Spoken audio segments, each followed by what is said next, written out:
Everyone, apologies for the delay. We ran over a little bit in closed session. So just in terms of how today will work, we're going to call to order this meeting of the San Jose City Council for the morning of June 18th, 2024. Just before we call the roll, we will get through as many items as we can until about 12:30, roughly. We'll see how we're doing. We are going to take a relatively short recess for lunch. The plan is to resume at 1:30 and do our invocation, ceremonial items, and adjournment at that 1:30 when we resume. Tony, would you please call the roll? Here. Here. Present. Here. Here. Here. Present. Here. Here. Okay, thank you. Now if you're able, please stand and join me in the Pledge of Allegiance.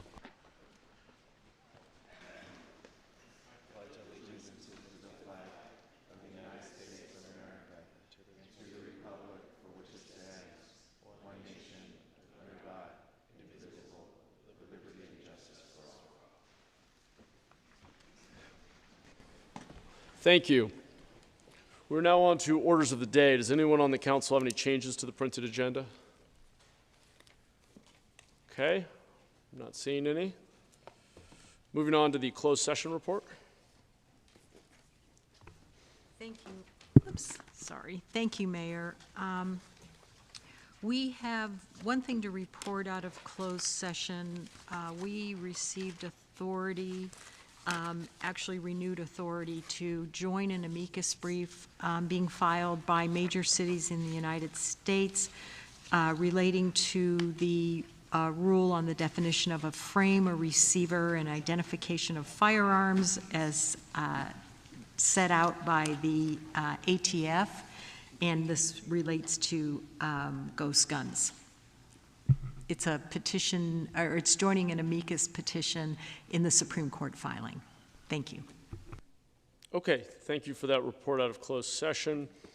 We're on to item 3.3, which is approval of various budget actions for fiscal year 2023-2024. Tony, do we have any public comment? Not on this item. Okay, thank you. Coming back to the council, comments or a motion?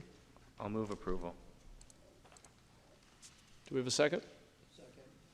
Second from Councilor Dewan. I don't see any hands. Actually, I'm sorry. Councilor Ortiz, is your hand up? Is your hand up? I see your mic. Oh, I'm sorry. No problem. Okay. Tony, we're ready to vote.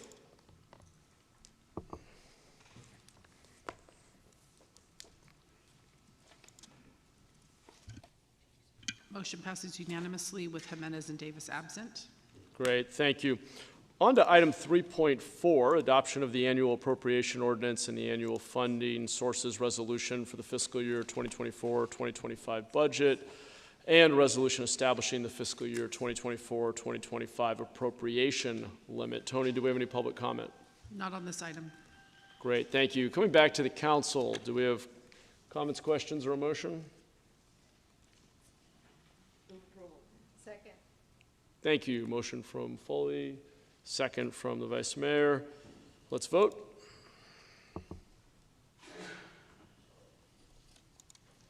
Motion passes unanimously with Davis and Jimenez absent. Okay, thank you. All right, next is the consent calendar. Let me try to outline how we'll proceed on consent, and I'll ask my colleagues to confirm that I have this right.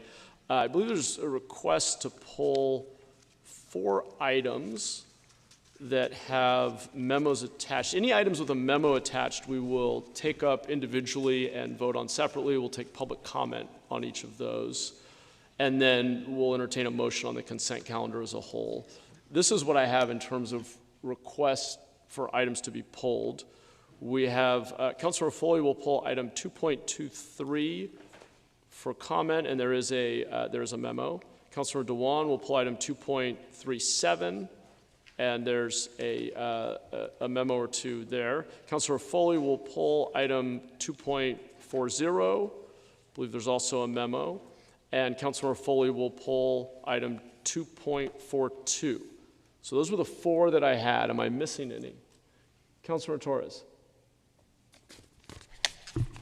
Thank you, Mayor. I have a question on item 2.12, sorry. Okay, just before you ask that, let me see if there's anything else any other items people would like to pull for comment or a separate motion. Councilmember Ortiz. I'd like to pull 2.12 for a separate motion. 2.12? Same one. Same one, yeah. Same one. Okay. All right. So we can start there. Councilmember Torres. Great, and I don't know who, is someone from Environmental Services here? Because I have a question that just came up suddenly.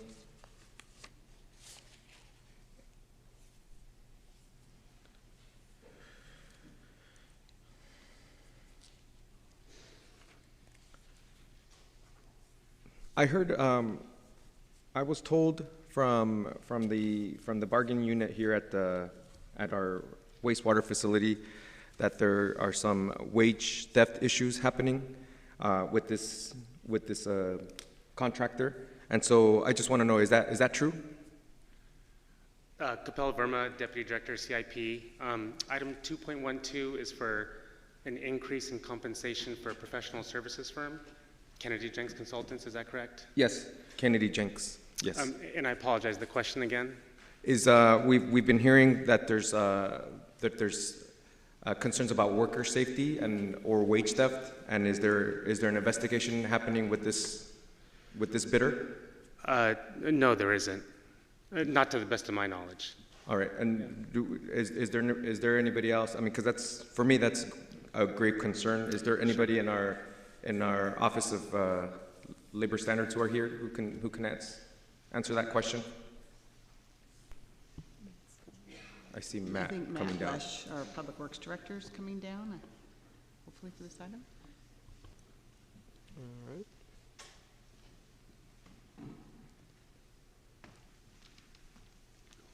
Matt Lesh, Director of Public Works. I apologize, I didn't get the whole nature of the question. I'm not aware of any particular wage theft item at a particular project. Could you reference one that I could look up and get some research on?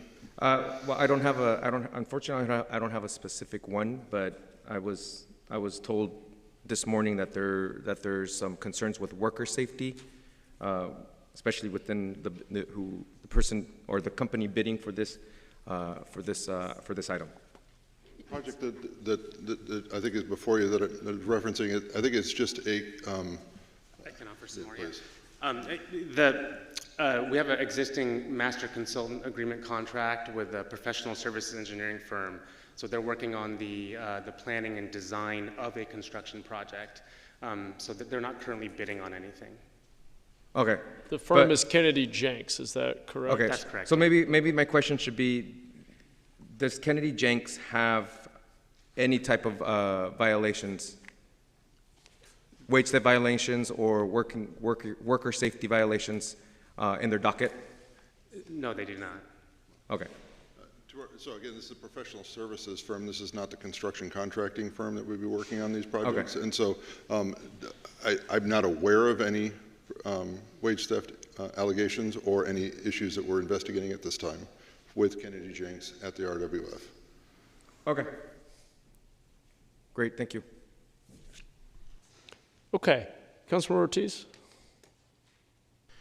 Yeah, I want to make sure that before staff goes up, from what I heard, in the same vein as Councilmember Torres, I heard that it's a compliance investigation, that what they're doing is having improper workers, workers that aren't necessarily trained on specific topics, or trades working on the wrong trades, right, like misclassification, right. And that there's a current investigation on this. Have you heard of this? Or? Well, in conjunction with Kennedy Jenks' professional services contract, I'm not aware. We have staff assigned to the RWF. They have massive contracts, so we have staff dedicated to doing labor compliance at the regional wastewater facility, and if there's particular things that we need to investigate, we'll be happy to. We're probably looking up and reviewing all of the projects all the time. If you could speak a little bit closer, it's hard to. My apologies. So I'm not aware of any particular thing that's under investigation at this time, but we're reviewing all sorts of things at the regional wastewater facility. We have staff that's assigned to these projects for labor compliance. And so if there's a particular thing, we've not brought forth anything at this time, especially as it relates to Kennedy Jinks. All right, and then my next question is there any issue with us, taking time to investigate and defer it until August? That would have to be with ESD staff, because this is their professional services staff. Okay, thank you. I think I understand the question, and our only concern around that is it's an active design and construction project, and by hitting pause, we do lose time and money out in the field. A month, yeah. Okay. Okay, all right. I just want to make sure we are utilizing city funds properly. I don't feel comfortable with allegations thrown at a specific consultant or contractor. And I think, I'm not saying we need to stop them from receiving this wage increase. I just want to make sure that before we vote, we're confident that workers are not being mistreated. So I'm going to motion for a deferral on this item until August. Thank you.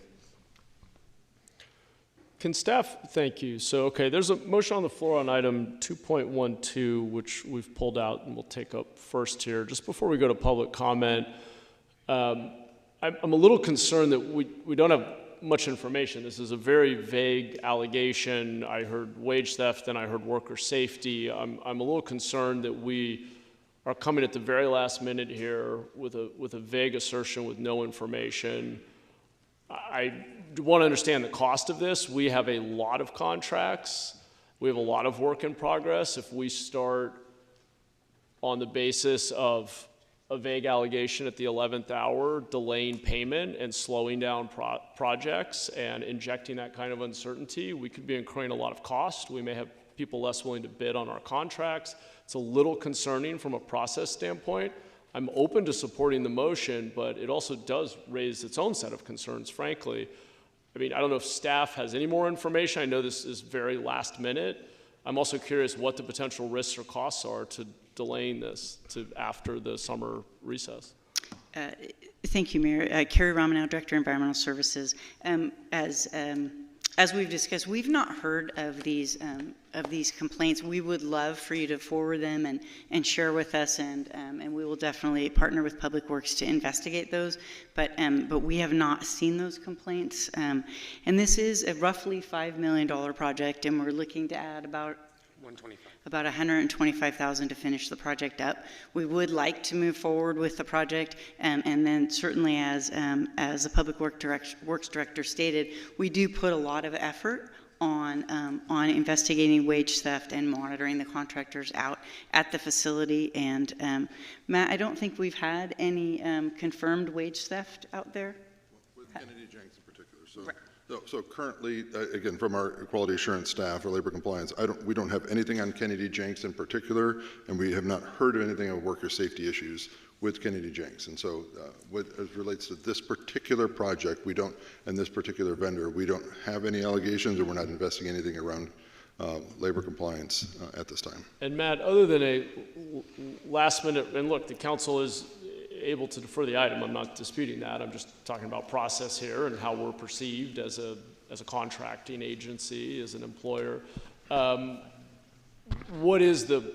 would be the process for, other than raising this at literally right before a council vote, what would be the right way to raise this kind of concern? So if there's allegations of wage theft, we would bring it to our labor compliance staff, and they would investigate. They would speak to the workers. They'd review payroll, review their work, and then if there is found, we do find that a worker has been harmed and not paid what they're appropriately based on their work, then we seek to get their money repaid and then potentially fine the contractor. And has our labor compliance staff received any complaints about Kennedy Jinks Consultants, which is at the tail end of a $5 million project? Yeah, I'm not aware of any against Kennedy Jinks, and our staff does not currently have any investigations going around Kennedy Jinks for labor compliance or worker safety that we've been raised to.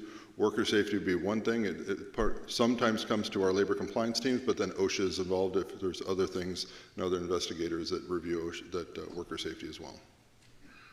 All right, well, we have other hands up. I'm interested to hear what my colleagues, their questions and comments.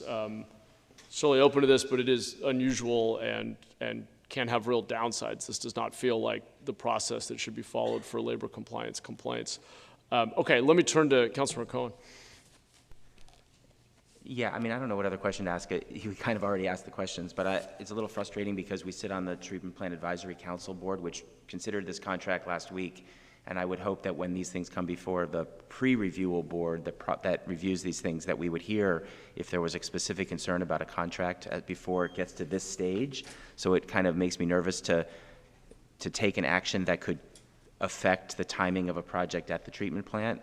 We have a lot of balls in the air at that plant, and I'm just concerned about what the result of this delay would be. Does this cause a delay? Is this something that is all going to be done now, or is it an extension that happens after August? I mean, what are the consequences of delaying this at this point? Council member, as Kapil shared, there would be some inherent costs with putting a project on pause. But having said that, once we receive complaints, we investigate them, whether we award this additional funds or not. So nothing precludes us from doing an investigation of wage theft, although we have not had those complaints for this particular contractor. And just to be clear, this is an engineering services. These are not the contractors doing the skilled labor work, right? Yeah, that's correct. For this contract, it's professional engineering services. Professional engineer services. So I'm trying to make sure I understand whether we'd be holding the right people accountable for a potential violation that we're hearing about right now, and want to be clear about whether or not this is this is setting a precedent that we have a very complex, large number of contractors there. We do approve. It's not this. Just also to clarify, Kennedy Jenks is not hiring other contractors. Every contractor that then comes on and does work comes through the council as a separate contract. Is that correct? Yeah, that's correct. Right.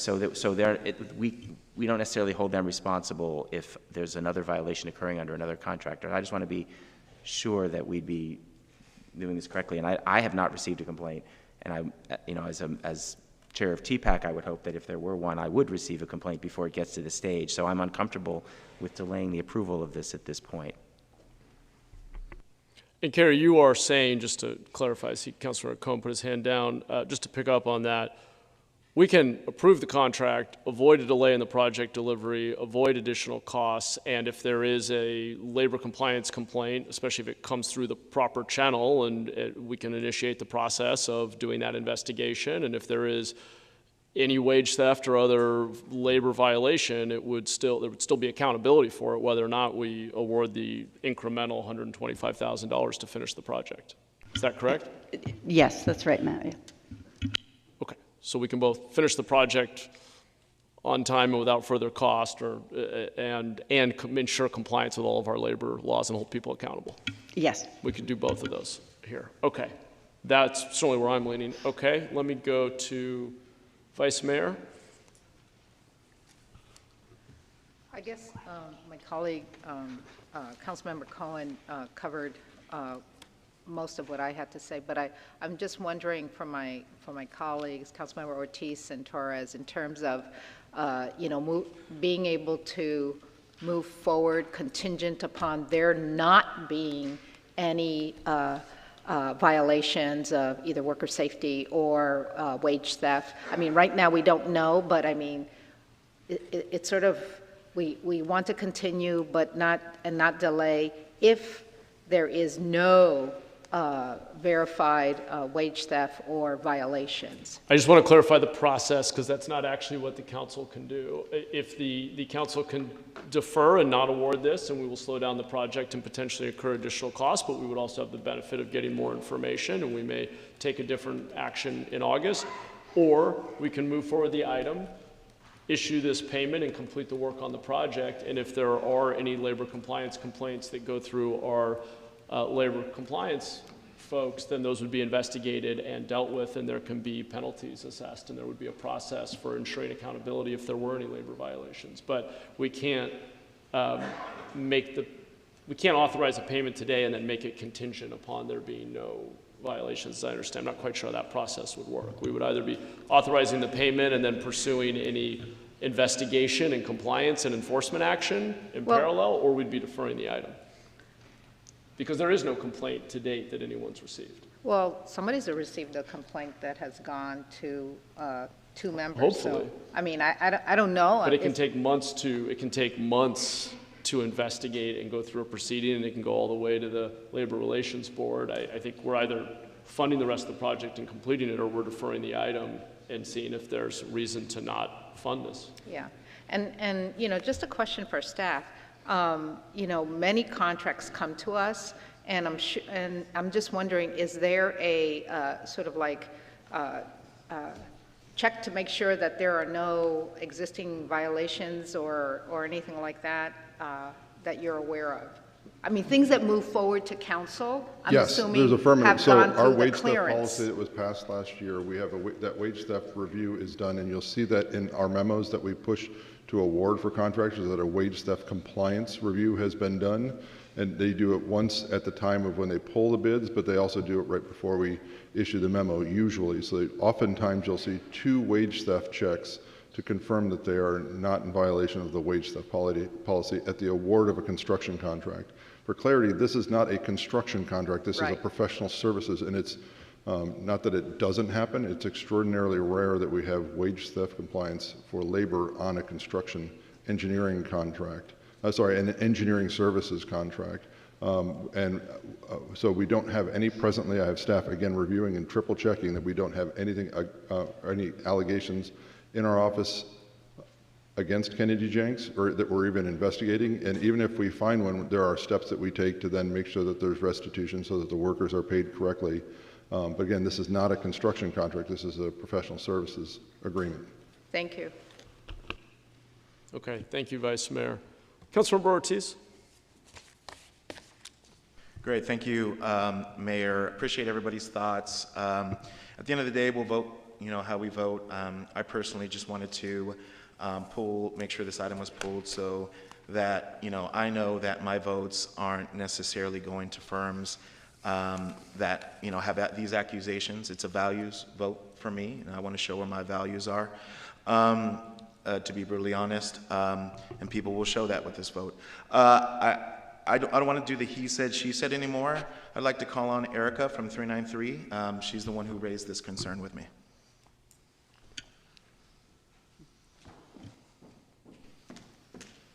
Good afternoon. Thank you, council members. My name is Erica Valentine. I'm with UA Local 393, the political director. I represent 3,100 plumbers, pipe fitters, steam fitters, and HVACR workers in Santa Clara and San Benito County. We have a compliance officer that has been out to this job site multiple times. There is a public records request that has not been fulfilled at this point in time. We have legal counsel that is involved asking for more information. We are urging the council to please pause on this moment and defer. The services that is before you today is for an extension. At no means is my understanding that the services would 100% pause. This is for an extension so that the project can continue. Therefore, we're asking for this to be paused and for you guys to help us work expeditiously to ensure that there are no wage compliance, misclassification matters that are on this job site. Any additional questions? Yeah, thank you. Okay, Councilmember Batra. Like my colleagues, I'll be very concerned about the wage theft. But when we had the discussion about the wage theft, one of the things which we made very clear was that we will be holding off on any contracts or rejecting any contractors when we have proven complaints and actually even the judgments held against the contractors. So just an acquisition was not going to be enough to pause anything or not to complete anything, because acquisitions can happen. In this case, I agree that we have a very believable source when the 393 is proposing it, but it still is not consistent with the process we agreed that we had to have a proven complaint which has been upheld in the courts. And as a result, I would think that right now the time is to move on and follow the complaint very properly and come to a conclusion and then take the action based on that one. Otherwise, we are inconsistent with our process we defined. Thank you, Councilmember. Councilmember Torres? Great. No, I really appreciate 393 coming down and clarifying. And so, Councilmember Ortiz is correct. When allegations like these are presented to us, especially myself, who's an elected official who represents thousands of working families in not only District 3 but in our city, it's a very, very concerning. And she mentioned at the end that this is just an extension. So the work is happening right now. So yes. So there's a construction contract, and the contractor that's assigned to that won that award is Blocka Construction. That's not what's before you today. This is an engineering firm to support the construction side when there's questions or requests for information or information to support the construction that Blocka is performing. That's what Kennedy Jenks' function is in this role. It is the construction of this work is roughly 90% complete, again, by another firm. What's before you is the extension of Kennedy Jenks' support to the engineering staff and environmental services to complete this project, to provide their engineering expertise. We do not have any wage theft allegations or reports into our office against Kennedy Jenks. I have them asking about Blocka, but that's a different story, so that's not what's before you today in this particular contract. Does that help? Yeah, that definitely helps, but I'm if there are allegations, we will investigate them thoroughly Great, and we'll vigorously enforce our wage theft policy and our labor rules. I strongly believe that we can wait 1 month until August to vote on this contract, so I'll be supporting the motion since I'm the seconder, obviously, so thank you. Councilmember Dewan, did you still have your hand up, or you? No? Okay, Councilor Cohen? I'm just going to ask this question, and maybe Erica can help clarify it for me. There seems to be an allegation, most of the time, it's the contractors where we have the issue. I'm trying to understand what kind of oversight responsibility does this engineering contractor have for the allegation that's being presented here? Do they oversee Zero. They have no oversight over the labor compliance, or they provide advice to Kapil and his team. So they're doing engineering work that then is implemented by a separate contract that we provide to a contractor. That's correct. So I just want to understand, where the allegation is against this contractor, because I want to, be able to make. So do you want to just give a little more specifics about the allegation, because it's. Yes. Without. So there's a Public Records Request Act that does inform regarding the services and the scope of work and the workers that are being performed by it, based upon the scopes on how they were being classified and the workers that are installing them on the job site.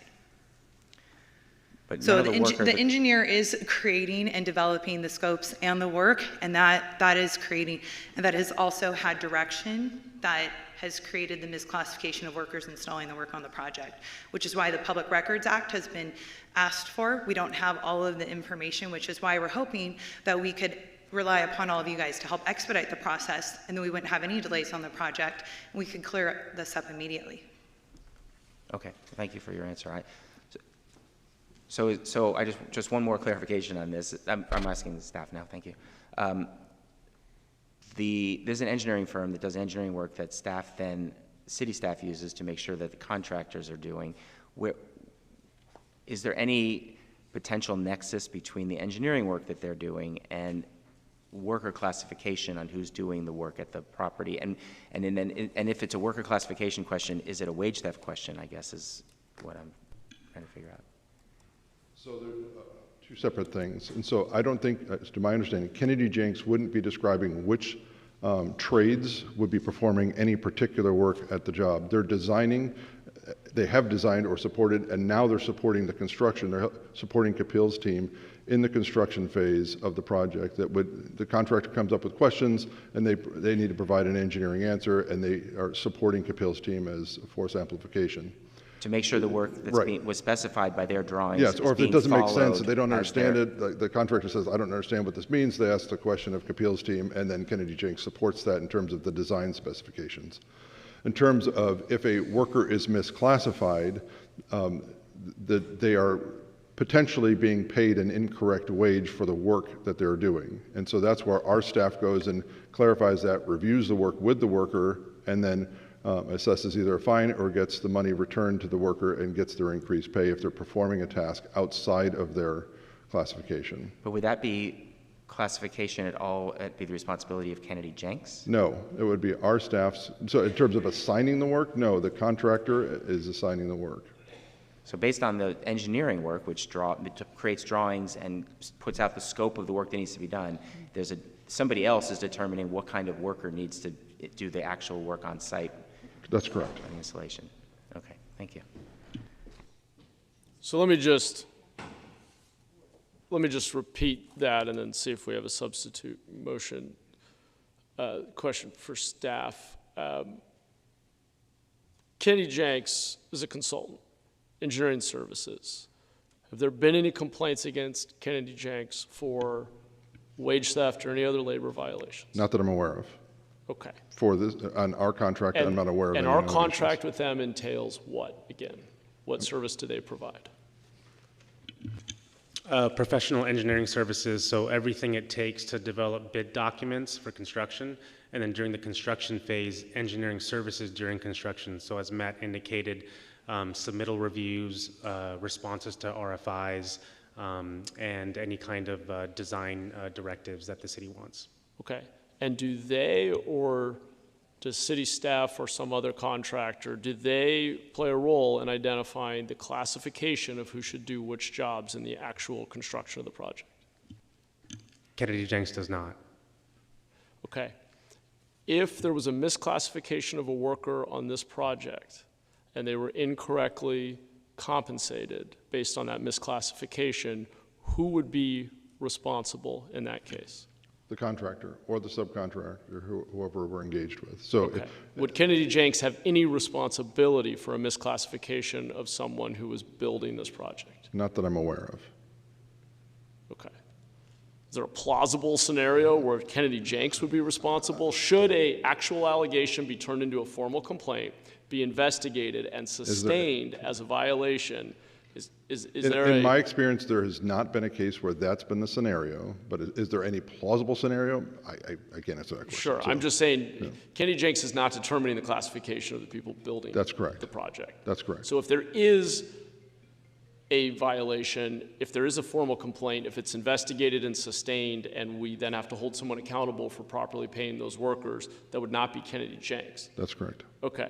Does it make a consultant like Kennedy Jenks less likely to bid on future work at the city if we are tying up their payment and somehow trying to hold them accountable for a misclassification of workers who are not their workers, do not report to them, whose jobs they did not classify or determine? This seems like a very indirect way of trying to get at what could be a real issue that does concern me, which would be if there's any wage theft on this project. But it sounds to me like we're trying to punish the entity that has zero responsibility for that if it even did occur. I can't, that's a difficult question to ask. There's many things that they weigh into whether they're Sure, it's a rhetorical question, I suppose. Okay. I'll turn to my colleagues. Do we have a substitute motion, or do we want to vote on the motion on the floor? All right, we're going to vote on the motion on the floor. I'm not comfortable personally supporting it because I think we're punishing a consultant that has nothing to do with misclassification of workers. There's no complaint against them. I think it sends a bad signal to the market. I think it makes it less likely for consultants to want to bid on our work. Competitive bids help control costs and are a good thing. And if there's wage theft on this project, I will be the first to say there needs to be accountability. I would encourage those who are investigating it to complete the investigation. I will certainly help you get the information you need from the city as per our work with the city attorney. And please file a complaint and we will thoroughly investigate and hold accountable whoever may have misclassified workers as the process is supposed to work. But punishing a consultant who's not responsible, can't be responsible, and would not be accountable if it did happen does not make sense. It is bad process and does not make us look great as a city. So I will not be supporting the motion. Let's vote. Oh, we still need public comment. Tony, do we have public comment on this item? Not on this item. Okay, let's vote.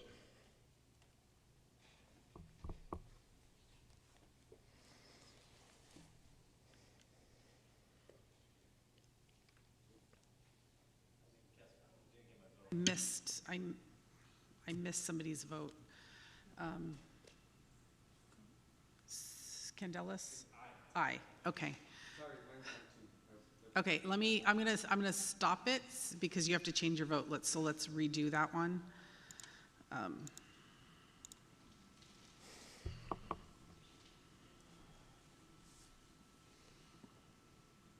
Okay, there we go. Motion fails with a vote of 3-6, with Torres, Ortiz, and Candelas voting yes. Everyone else voting no, with Jimenez and Davis absent. Okay, thank you.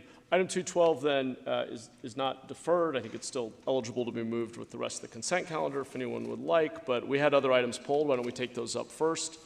We'll go to item 2.23, Councilmember Foley. Okay, thank you. This is an item regarding grant agreements for multiple housing programs related to homelessness for last year's fiscal year, and I just would like to move the memo, the joint memo from the mayor, Councilmembers Jimenez, Councilmember Cohen, and myself that basically articulates looking for some data. Why people, how people left, where they left, how they stayed, how long they stayed, more some details that we're able to then track and figure out how we can move forward. Great. And so I move, and I so move. Do we have a second? Second. Thank you. Councilmember Dewan. Thank you, Mayor.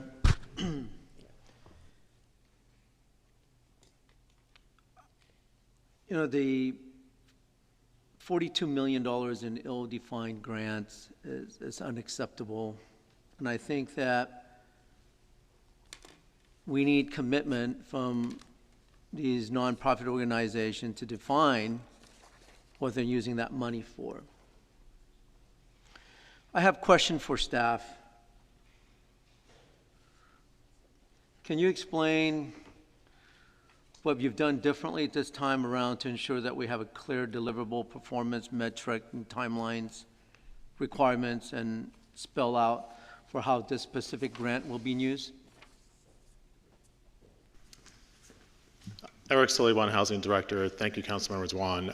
To date, we are in the process of implementing those performance metrics in order to receive the necessary data to best determine whether or not performance metrics have been met, in addition to making contract addendums to all service providers to ensure that we are able to gather the data in a consistent format to be able to analyze it and apply it to the performance accordingly. Can you provide us with a specific language, including some of this grant agreement language, before voting to approve it? I cannot provide you specific language today, as that is under drafting. Well, let me ask you this. How can I approve something that cannot be defined?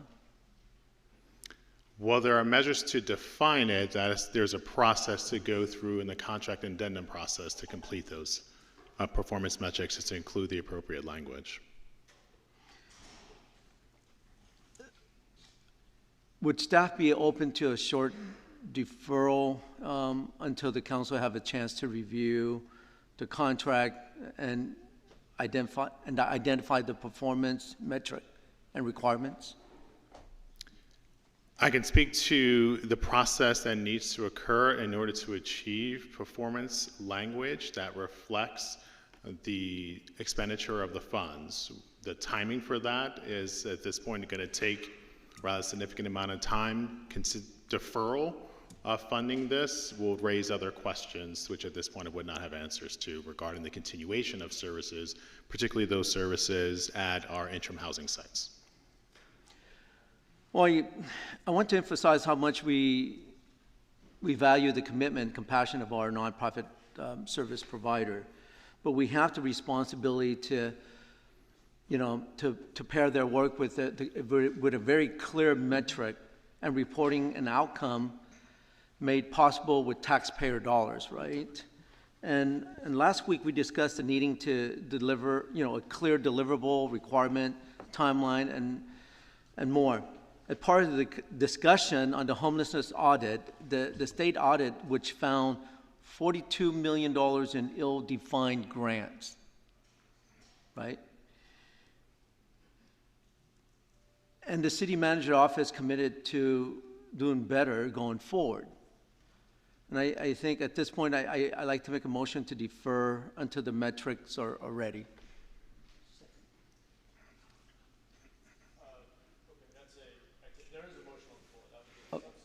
Yeah, that'd be a substitute, sorry. Councilmember Batra. Let me just ask, I certainly appreciate the spirit of your questions there, though I have some concerns about deferring this item, given all of the contracts there, the body of work being done, and as I understand it, some of these would be starting July 1 with the new fiscal year. So there's kind of a continuity of operations at our interim housing, for example. I'm curious, and I'll bring in our city manager probably on this, but Councilor Duan, as you look at the memo that Councilmembers Jimenez, Foley, and I put together, what we were attempting to do is what I think you're describing, which is outline the performance measures and outcomes that we want to see codified into a consistent framework that our housing department and other relevant departments would work with these nonprofit providers to bring back to us on a regular cadence for consistent reporting and evaluation and comparison, actually, of cost per outcome. Who is delivering the outcomes we care about cost effectively, and having the kind of various measures that help us understand if all of these programs are as effective as we want them to be and are the best use of public funds. So our intention, I think, was to continue, have continuity of services, and then delegate to the administration the ability to go negotiate these into the renewals of these contracts, which is, I think, what you're pointing to, is that we want this outcome-based reporting to be in all these contracts going forward. If that's what the administration is able to negotiate and do, I would suggest that we're going to want our EIHs to continue operating after July 1 when some of these contracts expire, as I understand it. So I'm a little concerned with the last council meeting of the session here before the July recess that there could be a real cost here. So I don't know, City Manager McGuire, if you want to add anything. Yeah. So I would be, I'd share that concern from a continuity of operations, but totally appreciate your comments about us having better performance metrics, and we are committed to that, and outcomes. And so with our new housing director diving in and getting into this deep, he understands that is his marching orders is one of the very, very first things he's doing. And then when we are reporting out, I think it's in the fall, is that correct. Eric? We have a comprehensive multi-department report out of our homelessness services. We would be more than happy to report out what are these matrix, what are the outcomes, how did we arrive at them, so then we can go forward in a much more deliberate and transparent way of how we're using these dollars and if they're being effectively and efficiently utilized. So that would be something that we're planning on doing based on the feedback that we have received in the past. So your points are extraordinarily well taken, but I think we would have a big interruption of service here without allowing us to do this negotiation execution. And then we'll report out. And then when we report out in the fall, if there's further concerns with the performance metrics, we can certainly take that under council and revise for the next round, for sure. But I hear you. But it's almost like giving out money without any expectation. Right? So we have to have some type of defined metric of what the implementation, what is the outcome, and the end user should be part of the process as well. Yeah, we will, but we will in these contracts, before they're executed, it will all be spelled out in the actual contract. So they will not be signed contracts from the city without that execution of those specific performance metrics in the contract, much more specifically than we've ever had before. Maybe if I could offer one other suggestion, and then I'll stop, and if we need to vote on the substitute motion as is, we can, but I'll just suggest this. If you might be amenable to changing modifying the substitute motion, the group memo outlines, I think, the measures we care about. I think it would be appropriate, and I'll ask the administration to confirm, if we made the renewals that are under consideration here contingent upon the providers agreeing to metrics, this, in accordance, it aligned with the memo. That was the intention here, and if the administration thinks it's feasible to make it contingent, then you have a guarantee that these will be measured and reported on going forward. I'm a little concerned just timing-wise that, I mean, I certainly can't support a motion that is, even though I agree with the sentiment, might have an EIH suddenly not be able to operate July 1 because we haven't renewed a contract. That seems like we're cutting off our nose to spite our face. Yeah, so I think that is feasible. That would be our intent with that memo, as long as that memo is passed as well, and there's no changes to that memo. But we can certainly consider changes to that memo. But as it stands, that is a feasible request and would be our intent. Okay, so I guess it's an ask for a friendly amendment to modify the substitute motion to approve the staff rec, move the group memo, and actually make it contingent upon the renewals contingent upon an incorporation of these performance measures. I accept, Mayor.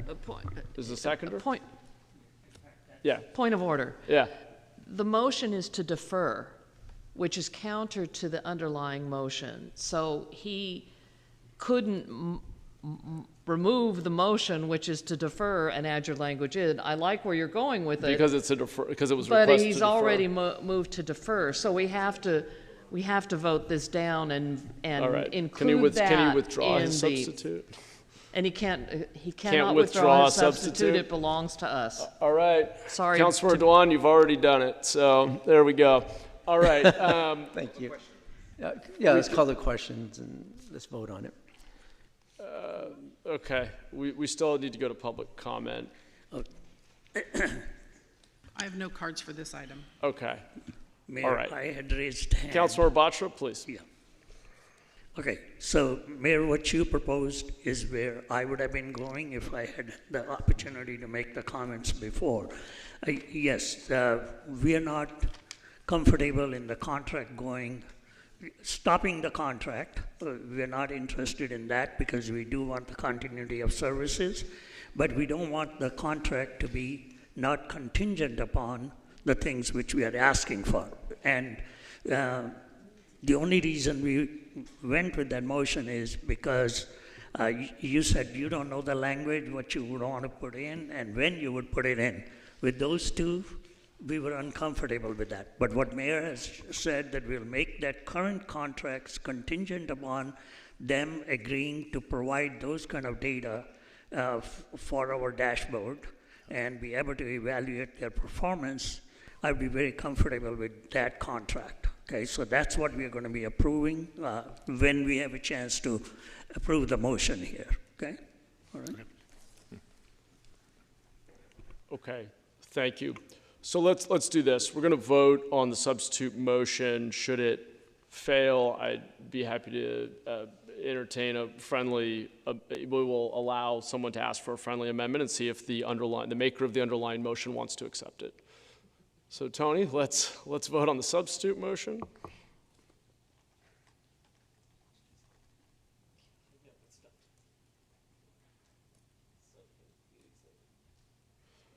I'm still waiting on one vote. Okay, has everyone voted? Looks like we may be missing one. Please check. Sure call, but. Okay, there we go. All right. Motion fails 9-0. Okay, we're back to the underlying motion. Do I have any other hands? Sorry, Councilor Foley, go ahead. I was just going to add it, but if he wants to, I was going to add it in my own motion. Okay, well, with your original. Do you have a friendly amendment to propose? Yes, I have a friendly amendment. According to our CMO suggestion that we have those metric contingents upon the contract. So that the renewal would be contingent upon the adoption of performance measures and the reporting as contained in the group memo. Councilor Foley? Yes, I'll accept that. Is that okay with this? There were two seconders, sorry. Who was the seconder? Okay. Vice Mayor? You're okay with that? Thank you. Okay, do we have any other hands on this? Any other comments? Okay, and Tony, I'm checking again. We did not have any public comment? Correct. All right, let's vote, please. Thank you. And, okay, Motion passes 9-0. thank you, Councilmember Foley, for keeping me honest. Let's keep going. We're on to the next item on the consent calendar that was pulled. Councilmember Dewan, you pulled item 2.37. Yes, give me a moment here.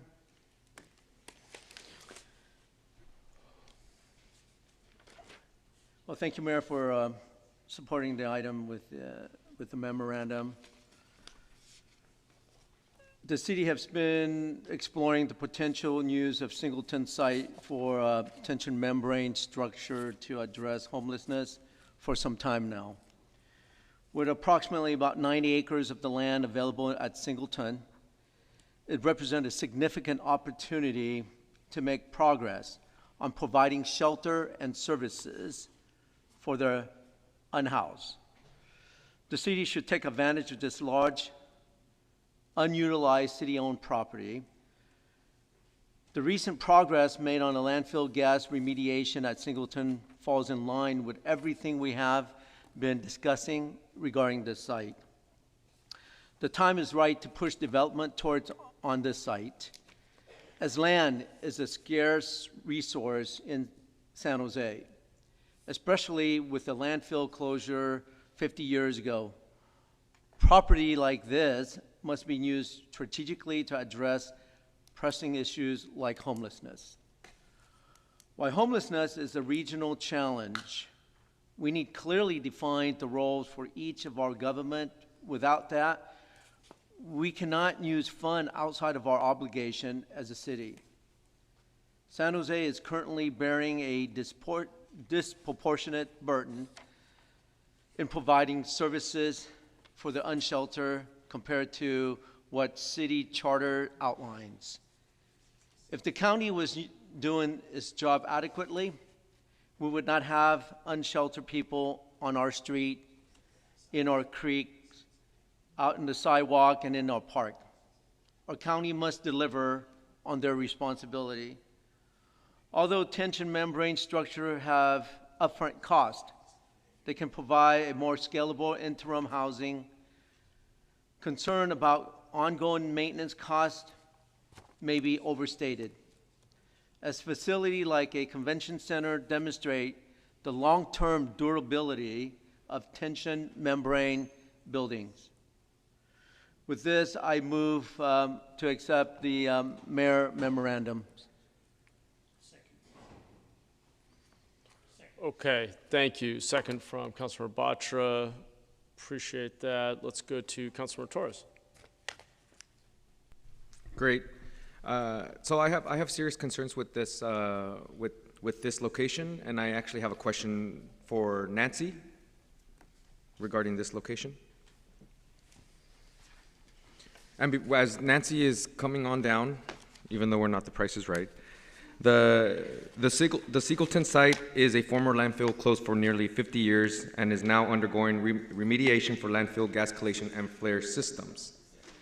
And so it's been a landfill. It was a landfill for over 50 years. And my question to Nancy is, can you just describe to us about the Singleton landfill site on the remediations and how much the cost is and how long it's going to take to clean up that site? Thank you very much, Councilmember Nancy Klein, Economic Development, Cultural Affairs. I'm going to defer to Carrie if she prefers to go first. Thank you, Councilmember. You know, we've been managing and monitoring this site for some time now. As the inquiries of the last several months, our estimates are about $1 million conservatively an acre to be able to make the site habitable or usable for an industrial use. It would be a bit more expensive for human habitation, and we estimate it would take us at least 5 years. And if I may, I'd like to add a couple of things to that. ESD is coming forward with remediation to better off-gas the methane that is on the site, and Carrie can correct me. But this is a landfill. It's a closed landfill. And if we would want to put humans on it, the landfill by state law, would have to be reopened, find a new mitigation plan, which is estimated to take 3 to 5 years to do that plan. And then you would have to remediate. And the remediation would be well over $2 million. Just to share that we are taking this very seriously, we got Steve Eimer from Related to come sit with us and talk about their landfill project in Santa Clara. And it's taken over 10 years for them to get to livable standards, and many, many millions of dollars subsidized by the rest of their project. So we totally understand the desire to make good use of what is 90 acres, and we will keep doing that, as the mayor suggested in his memo. So I have a last question. This site is still potentially, because we all know that the flea market's taking a while to close, this site is still a potential site for the flea market? It is. Okay. So for my colleagues who do have concerns about Singleton, one, obviously we can't place humans immediately on the Singleton site, and then two, we all know that the flea market is a tradition in the city of San Jose. We've been struggling to find a location for the flea market. The flea market's not gonna close today or tomorrow. It is down the line gonna close, and I hope that Singleton is a potential location for the flea market, and we should prioritize Singleton for a location for the flea market, not a safe sleeping location. So those are my 2 cents. Thank you. Thanks, council member. Yeah, fair point. I don't think it's either or, but it's a fair point. I think it's not viable for either use in the short run anyway. I think the spirit of it would be to just continue to do feasibility and understand what the potential uses would be down the road. Let me go to Councilmember Ortiz. No, thank you, Mayor. Thank you, Councilmember Torres, with your questions. I'm in line with pretty much everything you said. Sorry to bring you back down here. If we could get both of you guys, please, and thank you. Just wanted to ask,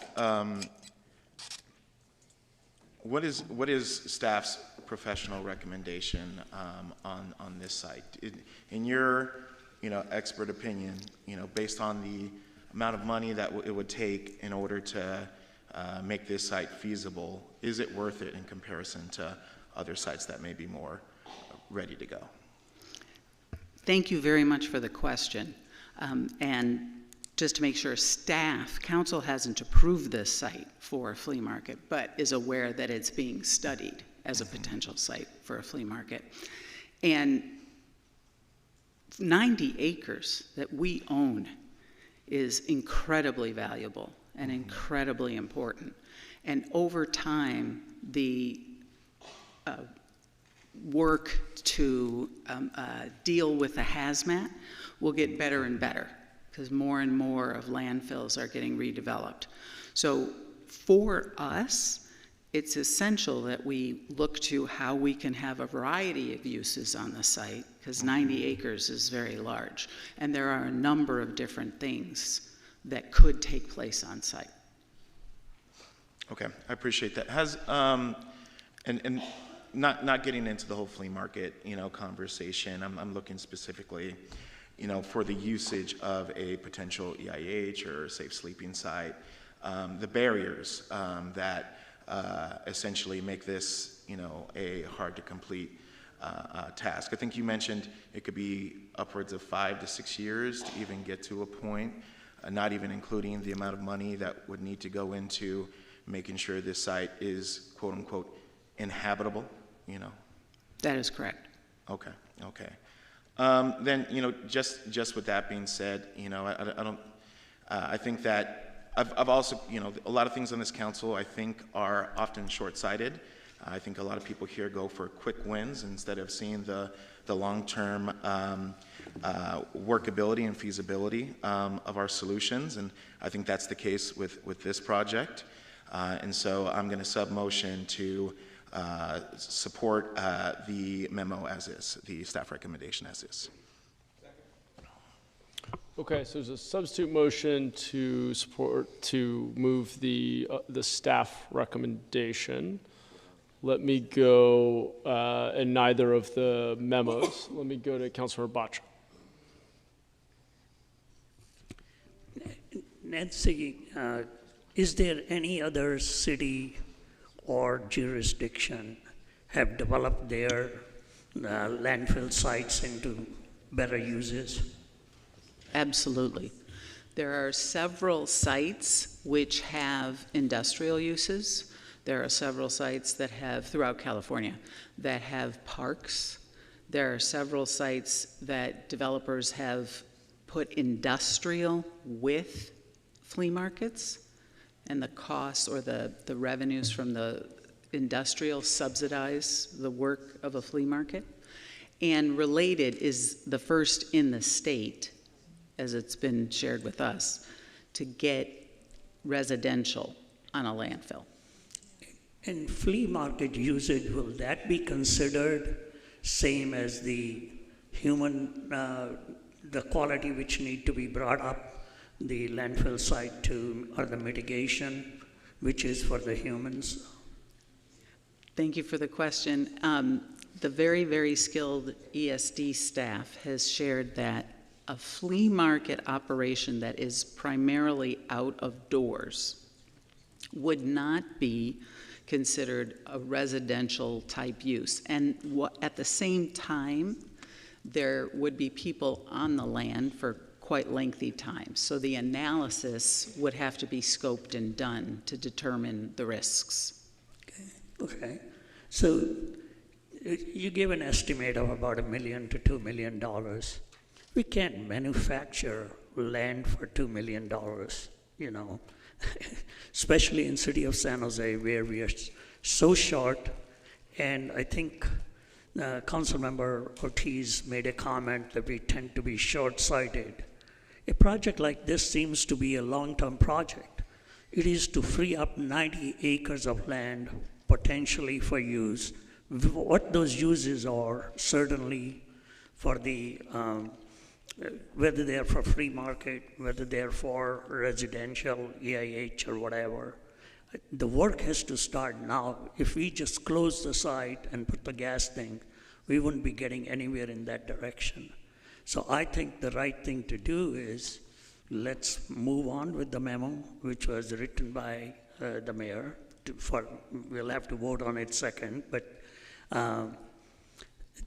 so that we are positioned to take advantage of 90 acres and spending as much money as necessary, 1 acre at a time, 2 acres at a time, because we are paying already $1.7 million for the North Berryessa site, and that's a rental. We don't even get to use that property forever, and paying for $1.7 million of rental, and all we're going to have there is about 100 RVs. So I think from a cost economics, it makes a lot of sense to be doing this thing for a permanent solution to, or providing city with 90 acres of land to be potentially using for many other reasons. So I will be supporting the memo. When we get a chance to do that one, we may have to deal with the substitute motion at the moment. Okay, thank you. Thank you. Councilor Dewan has his hand up, but just before I go back to him, I don't think Councilor Cohn has spoken yet on this item. Councilmember? Yeah, just quickly. I'm a little uncomfortable with this conversation as it is on this agenda item. This agenda item is for a contract for a gas collection system and flare project to do a regular work that we have to do to keep the fact that it's a landfill safe for the community around it, and to make sure we capture our methane and don't give off the greenhouse gases that are emitted. That's really the extent of this item. I'm not convinced that this is the right place to be having a conversation about what we should put on our safe sleeping site list. There is an item on today's agenda on safe sleeping sites, and that should, to me, is the appropriate time to have this conversation. I'll support the underlying motion to approve this contract to make sure we get our flare in place, and then we should move on. Yeah, Thank you. I appreciate that. I was actually going to suggest the same thing. I think we can revisit the conversation about continuing to evaluate Singleton under that item. I saw Councilor Dewan's motion and thought that rather than agendize a session in August to speak to Singleton specifically, it would be better to simply keep it on the list and continue evaluating the feasibility of the site for many different uses, actually very explicitly taking a long-term view rather than trying to do anything specific this year. But happy to take up the specific motion around Singleton as a potential safe sleeping site under that item later in the agenda. So I too am fine with supporting the underlying motion and coming back to it on that item. Councilor Dewan? Thank you, Mayor. It's it's funny how we use the dais to chastise other people and short-sighted and for benefit. When you're doing a benefit for the whole city, that is not short-sighted. Do you realize that years ago, we have looked at Singleton as an IKEA center that will operate 24/7. And now we're talking about putting flea market in there with people who are operating there day and night. And yet, it's not okay to look at a place where we can help our unsheltered resident to have some type of shelter. Now, mind you, if you happen to walk out there to the site, if there's a lot of methane, we have neighbors surrounding the site with cyclone fence. Yeah, the neighbor with families living right there. Cyclone fence. If there's a true methane problems, I doubt it. And Kerry said it best, right? It takes about $1 million. And then somehow we inflate it to 2 and 3 to 5 years. And we're not asking for a whole 90 acres. We're asking 5 acres that we can do these, quick construction, sprung up structure that can get our, unhoused resident into a shelter. And tell me what other site, what other district are willing to put up to entertain a spot in order to resolve the homelessness, right? And so, I'm a little bit offended by Councilmember Ortiz saying, quick-sighted and quick win. No, just a win for the whole city. And it's not a joke, nor it is about, putting this or that. It's about saving human lives and give them dignity and respect. And I hope next time you can refrain yourself as a council member on that. Thank you. Okay, thank you, Councilor Dewan. And I'll just reiterate here, I think multiple things can be true. I really appreciate you, Councilor Dewan, seeking out sites in your district. As a 90-acre site the city controls, I personally think it very much should be under consideration, ongoing investigation for multiple uses, from commercial to the flea market, which would be a commercial use, to potential safe sleep. I think there are a lot of options here. I do think we'll have an opportunity to talk about the site under 8.4, as Councilor Cohen suggested, which is why I personally can support the substitute with the assumption that that site will be discussed again at a later point. But I see we've got a whole nother round of hands up. Let's see if we can get to a vote on this item. Coming back around to Councilmember Ortiz, and then a couple other hands after that. Thank you, Mayor.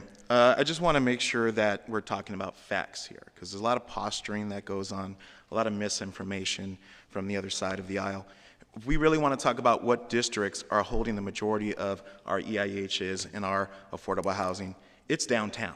It's not District 7. It's not District 10. Sorry to say that to all the people who are up in arms regarding South San Jose. It's not District 2. It's in downtown San Jose. Let's work with facts, you guys. Let's not make things up for voters out there just to get quick laughs and stuff. And not just that, I'm also, disappointed in Councilmember Bien Duan's denying of facts, right? We have council members who are willing to dispute facts about methane gas and then say we could put homeless people right on that site and say that that's humane. That's not humane. You're dehumanizing those individuals. You're willing to expose them into conditions that will detriment their health, right? And then also, we need solutions today. not solutions 6 years from now that won't help anybody. Hopefully we're able to solve this issue in the next couple years by real solutions, not pie in the eye failed solutions by failed council members. Thank you so much. And I never stated putting human being on top of methane without remediation. Let's be very clear of that, okay? Thank you for your... All right. Let's maintain order. Thank you. Councilor Torres? Yeah, thank you so much, Councilmember Ortiz, for your words. And I do echo, I don't want this to become contentious, but for a council member sitting to my right saying that we should all take responsibility for our homeless, District 3 is doing it. Last week, we just passed an ordinance to make it easier for folks to create safe sleeping locations or EIHs. 100% of the locations were in District 3. We're going to hear item 8.4. A lot of the locations are in District 3. And so Councilmember Ortiz is right. I think everybody knows a lot of the affordable housing projects are in District 3. Plenty of safe sleeping locations are going to be happening in District 3. Quick builds are going to be happening in District 3. A majority of our unhoused are along the Guadalupe and Coyote Creek rivers, and that's in District 3. And so with that, I don't want this to become even more contentious, but my council district, the residents of District 3 are really moving the needle on making sure that our unhoused are becoming housed. So thank you. Okay, thank you.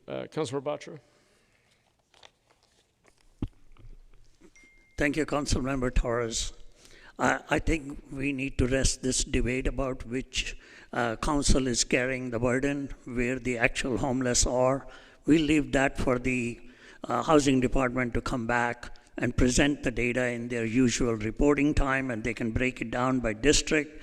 And let's leave that emotional part out and address the real issues on hand. Okay. Now, regarding the voting we want to do here, Mayor, our intention was to see that the Singleton site does get discussed. Whether that gets discussed under the 2.37 or whether it gets discussed under 8.4, we have absolutely no issues with that. So if procedurally we find that we want to continue with the 2.37 as is, that's fine. But we do need to bring that discussion up in 8.4. Yeah. Fair enough. I appreciate that. My memo was reacting to the memo from you and Councilor Dewan attached to this item. I do think it's more appropriate under item 8.4, I believe it is. I've already lost track, 8.4. So that would be my suggestion. The substitute motion would get us there. So I'll be supporting it, but look forward to discussing Singleton under item 8.4. Okay. This is going to be the last word, Councilor Dewan. Well, I'm just asking to have Singleton on the list, right? And just there's many other companies putting housing on top of landfill, including Santa Clara. And no one here is suggesting that we put our unhoused residents on top of a landfill without proper remediation. I just want to make that clear and remind you the landfill had been closed for the last 50 years. Thank you. Thank you, Council Member. Okay, I think we've exhausted comments. Tony, do we have any public comment? And again, the substitute motion is to accept the staff recommendation. Not on item 2.37. On item 2.37. We do not have any public comment. Let's vote.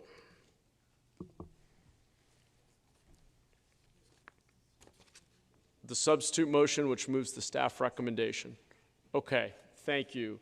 So just for the record, the staff recommendation was adopted. Neither of the attached memos were adopted. Maybe further discussion later. Okay. I'm just going to, The vote was 8-1 with Dewan no. Okay, thank you. I would like to get us through the consent calendar. We have 2 more items that were pulled that should not require as much discussion, knock on wood. Councilor Foley, item 2.40.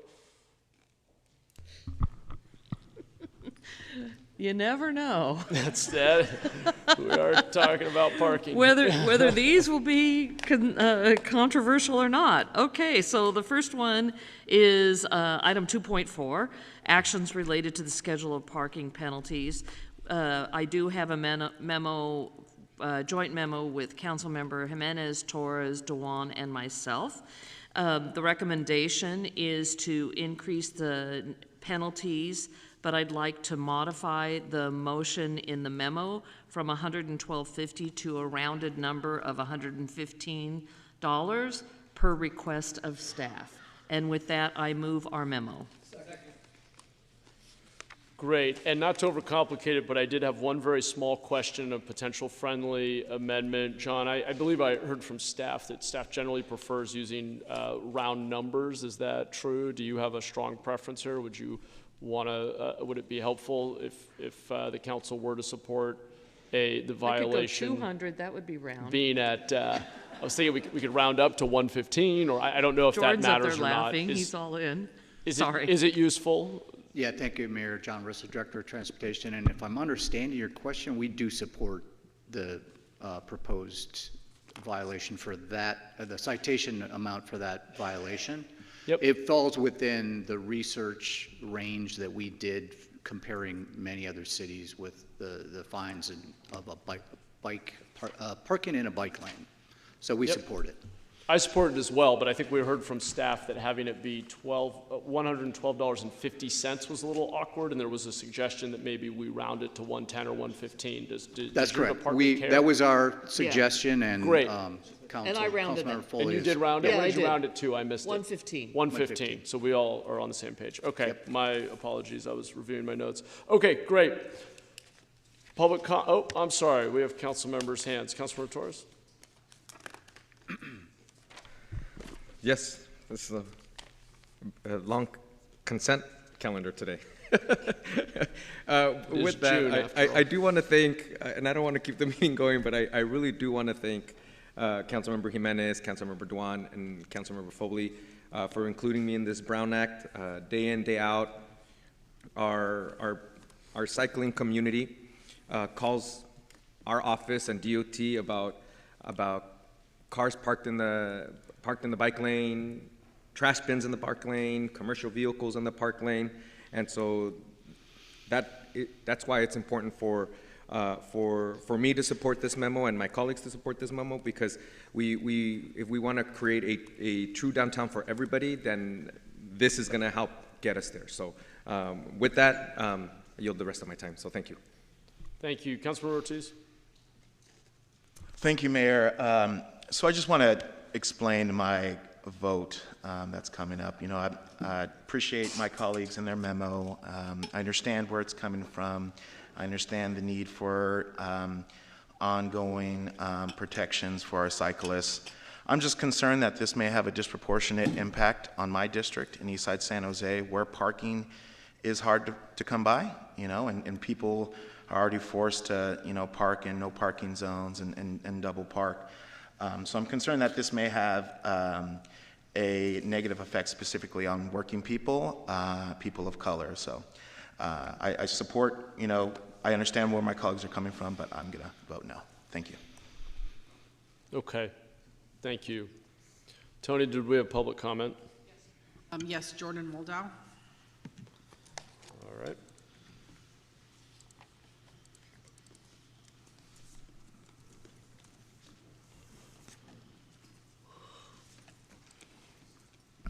Jordan Moldow, District 3, speaking on behalf of myself. I'm supportive of the motion on the floor to increase the rates, and particularly the rates for the bike parking. I think it is important for people to be able to bike safely through town. There's lots of other things we need to do as well to make it safe to bike through the city, but this is one of many things. And the fee doesn't change the fact that it is illegal to park in a bike lane regardless of what the fee is, but this, you know, creates an incentive structure. So I'm supportive of that. I actually wanted to speak about a different part of the fee schedule, and I apologize if I open a can of worms. I wanted to talk about the street sweeping fee schedule for MC 1136-119. So there was a T&E presentation back in December, I believe, about street sweeping, and it identified that primarily the citations that go out for street sweeping are almost predominantly in District 3 and District 5. There was a map in the teeny presentation that shows a bunch of dots, and they're all clustered in D3 and D5, and you can't even really see those districts. The staff report also said that only 13.2% of curb miles in the city are signed for parking restrictions for street sweeping. So every street has restrictions, but only 13% of them are signed, and so you can only receive a violation if you're parked in that 13%, which appears to be predominantly in D3 and D5. So I would suggest you consider maybe not raising the street sweeping rate and instead look at increasing the sign coverage throughout the city or doing something else to more equitably distribute where those fees are being sent to. Thank you. Back to council. Thank you. Coming back to the council. Councilor Foley, is your hand still up? No. Okay, no problem. Okay, not seeing any other requests to speak, so Tony, let's vote on item 2.40.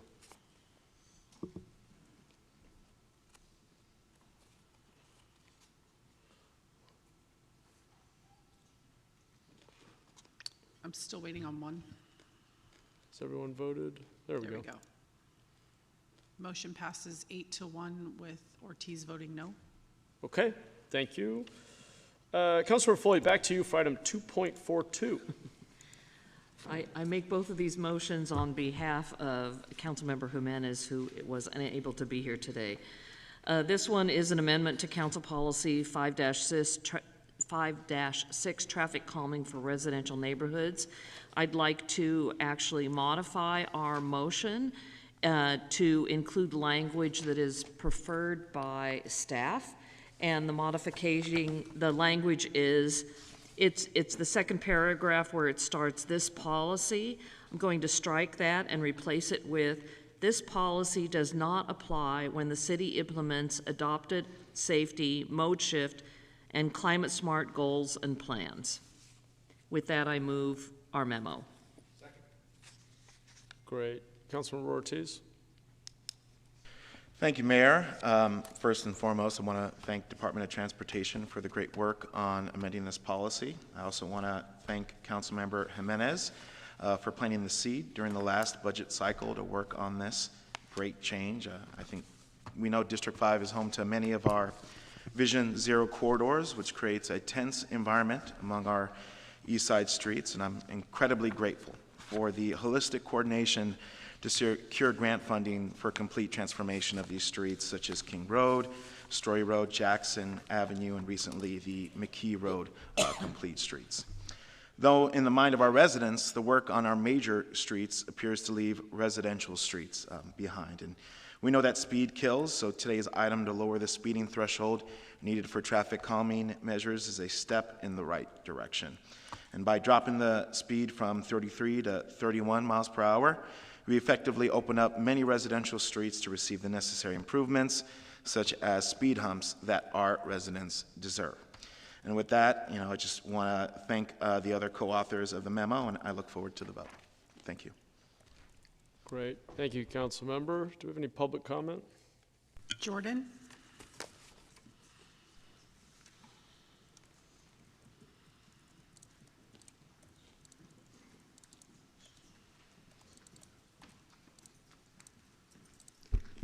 Jordan Moldau, District 3, speaking on behalf of myself. I support the staff memo and whatever clarifications that the council members and the staff agreed to with regards to that purpose paragraph.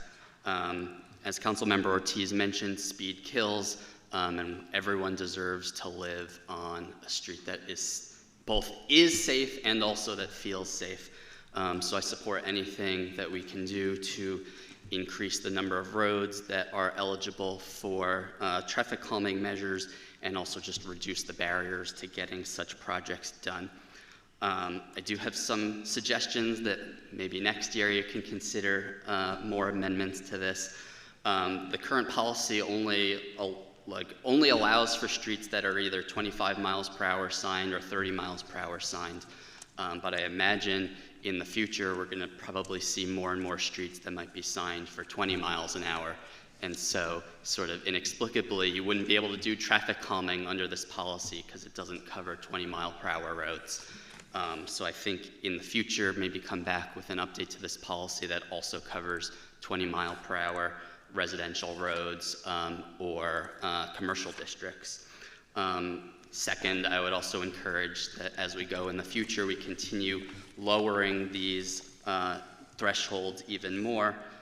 With the current proposal, a road where 86% of the cars are going 5 miles an hour over the speed limit and 14% are going 6 miles per hour or more over the speed limit would not be eligible for traffic calming under this policy, but it feels like it should be.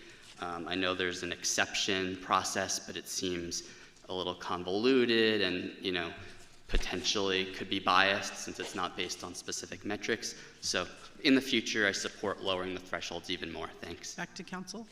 Great, thank you. Let's see any other hands. Let's vote.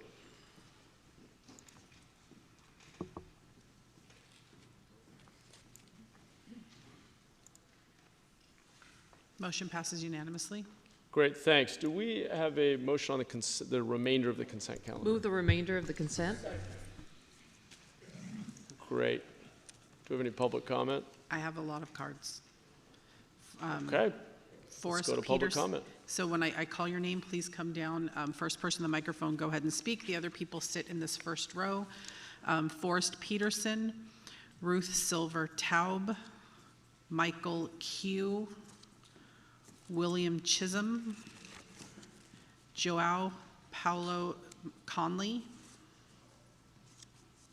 and we'll start with those.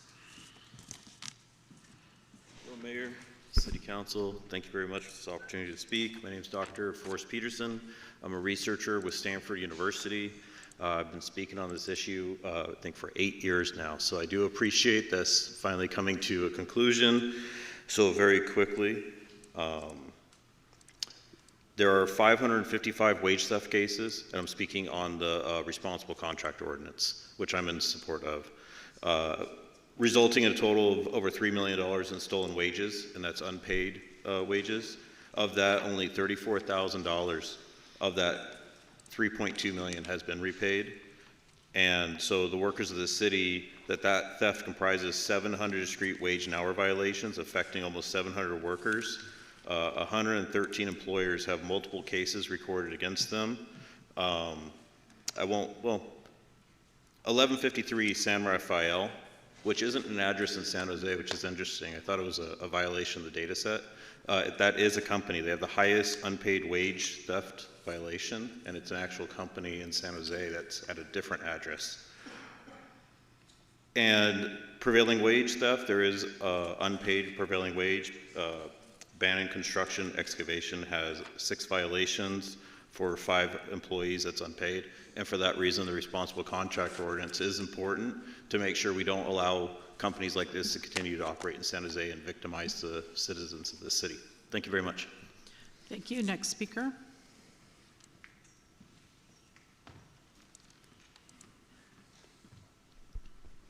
Hello, Mayor and Council members. My name is Ruth Silver Taub, and I coordinate the Santa Clara County Wage Theft Coalition and also supervise the workers' rights practice at the Alexander Community Law Center at Santa Clara University School of Law.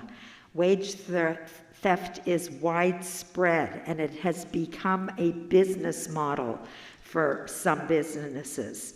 It has a disproportionate impact on workers of color, immigrants, and working women, and also affects their family and the entire community. This responsible construction ordinance is limited to actual court judgments. It's also very simple and streamlined, and a compromise that was hammered out. It just involves checking a database, paying and withholding certificates of occupancy until judgments are paid. Letting bad actors get away with wage theft harms not only workers but also small businesses. It is really unfair competition, and we need to do much in our community to protect and empower working people, and also lift up responsible businesses that are adhering to the law. So I urge you to vote today to enact the Responsible Construction Ordinance without further delay, and I want to thank the council for putting it on the consent calendar. Thank you. Thank you. Next speaker.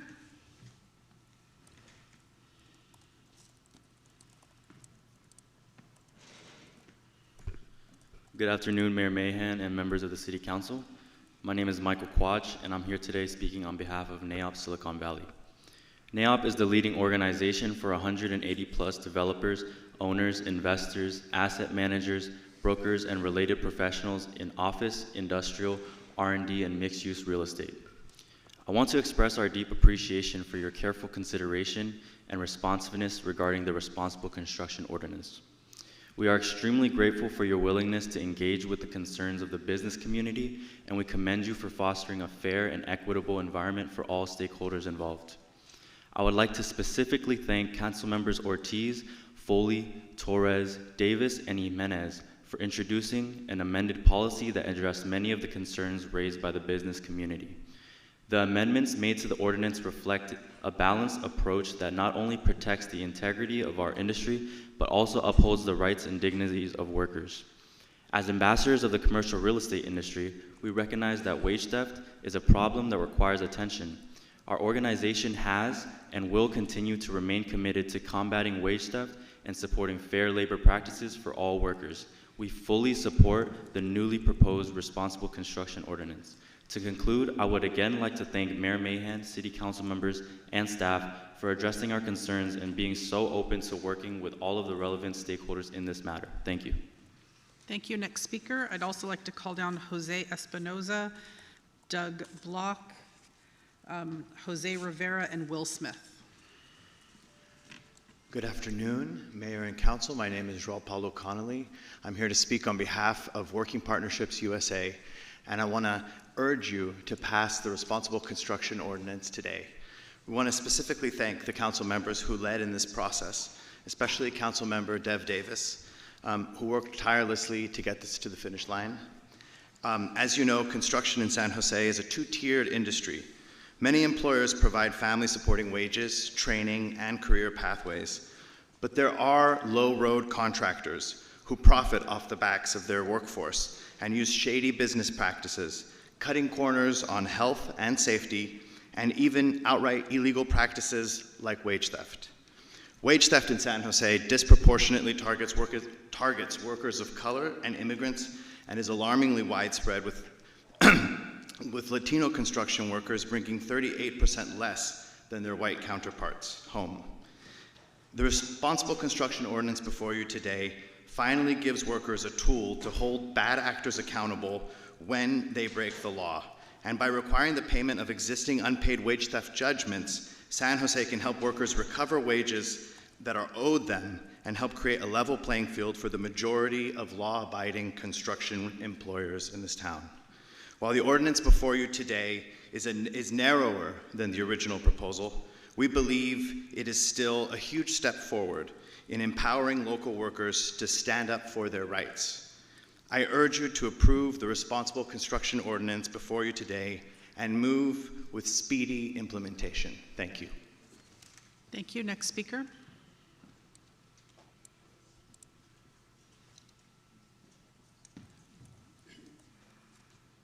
Thank you. My name is William Chisholm. I represent the Elevator Constructors Union in Local 8, which is Northern California.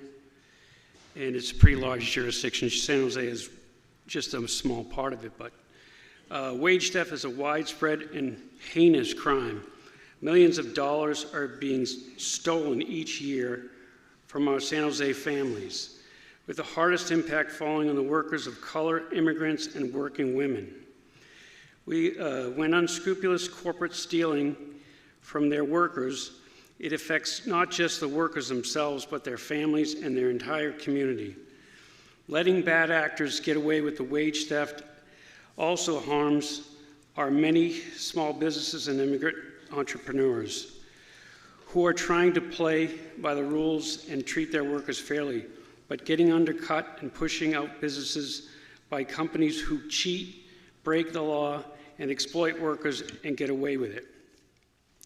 We need to do much more in our city to protect and empower working people, to uplift responsible businesses to pay their workers fairly, and to prevent prosecute wage theft. I urge you to vote to enact the responsible construction ordinance with no further delay. Thank you. Next speaker.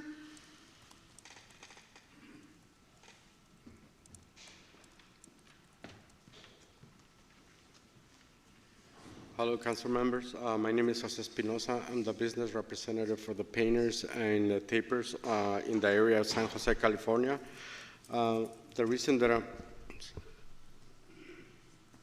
so in the painting industry, there's a lot of wage theft. I have to fight crimes. I have to fight cases all the time. The people coming out of state, getting the repaints of the school and misclassifying people like laborers or everything else. So there's always the problem that we have. Plus, I don't know if you guys remember, it was all over the news a couple of years back, the Sylvie Towers, where they used to have people in cases where they were living in there and they just had them like slaves. So I urge you to please enact in the responsible construction ordinance without any further delay. Thank you. Thank you. Next speaker.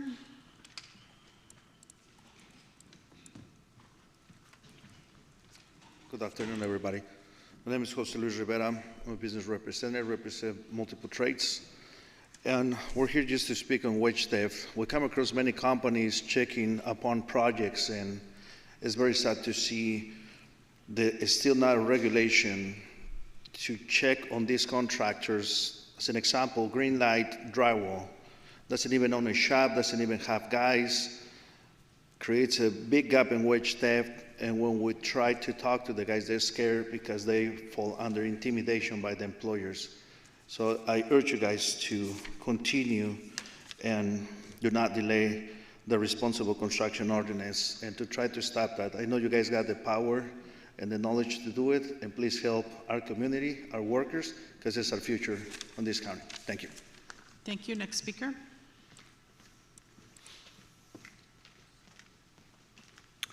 Good afternoon, council members. My name is Doug Block. I'm with the Silicon Valley MEPS, which is the sprinkler fitters, the IBEW, the sheet metal workers, and UA 393. This ordinance is a long time in the making, so I want to thank you. And I want you to think about it in the context of an agenda item that's coming up later, which is the Downtown High-Rise program, because in our mind, it constitutes a nice 1-2 punch where you punish the worst actors in the system and you reward the good ones. I want to thank the city staff who actually held this item to give the developer community the chance to weigh in, and would respectfully ask that labor is given the same chance on the high-rise program. I'll be back to speak on that later, but I would urge you to approve this ordinance and take the same thoughtful approach so that we can actually pass comprehensive policy in San Jose that leads to more housing and good jobs for our local communities. Thank you. I have one speaker left who I called who's I don't see in the front row. So, oh, there you are.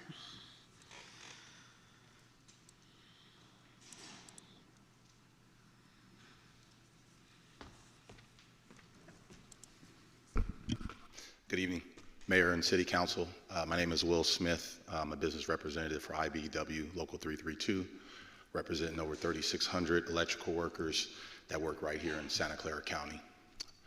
Unfortunately, I believe it was in 2018, we had a rally with over 500 construction workers that rallied around Slavery Towers as we know it. And unfortunately, it got the name Slavery Towers because of the heinous acts that job tourists committed on that job, and is currently locked up and serving time for those heinous acts.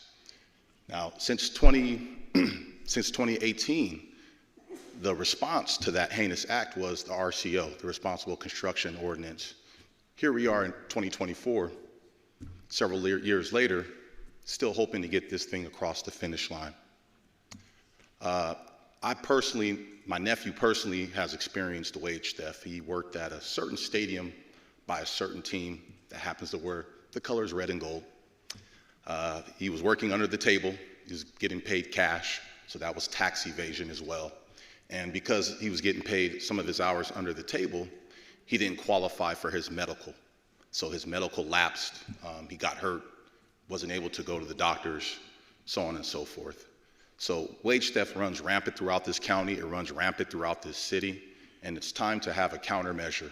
I understand that at one point in time it felt that it was a little too extreme, but we've heard the input from our development community as well into the RCO. So please, I urge you on behalf of all my members and all construction workers in this county, please pass the RCO today. Thank you very much for your opportunity and time. Back to council. Great. Thank you, Tony. Thank you to members of the public who spoke today. The motion before us is the remainder of the consent calendar, which includes the responsible contractor ordinance, which I too am proud to support. I don't see any hands. Tony, let's vote.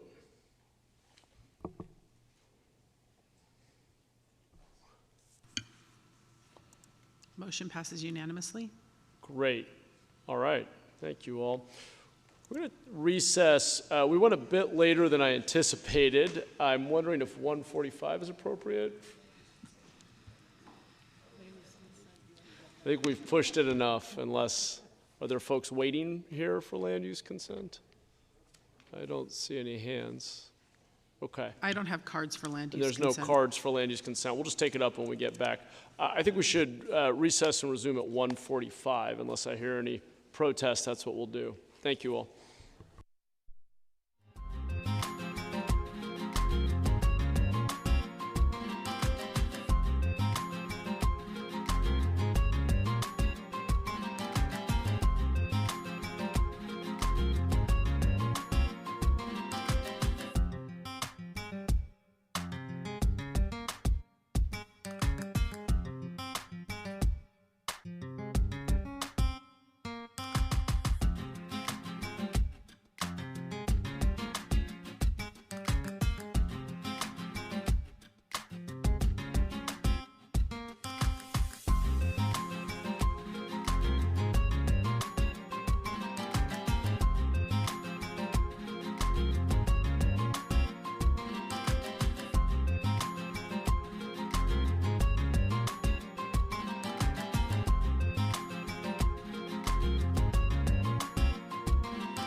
Good afternoon, everyone. Welcome back. We're going to reconvene our city council meeting for the afternoon of June 18th. Tony, would you please call the roll?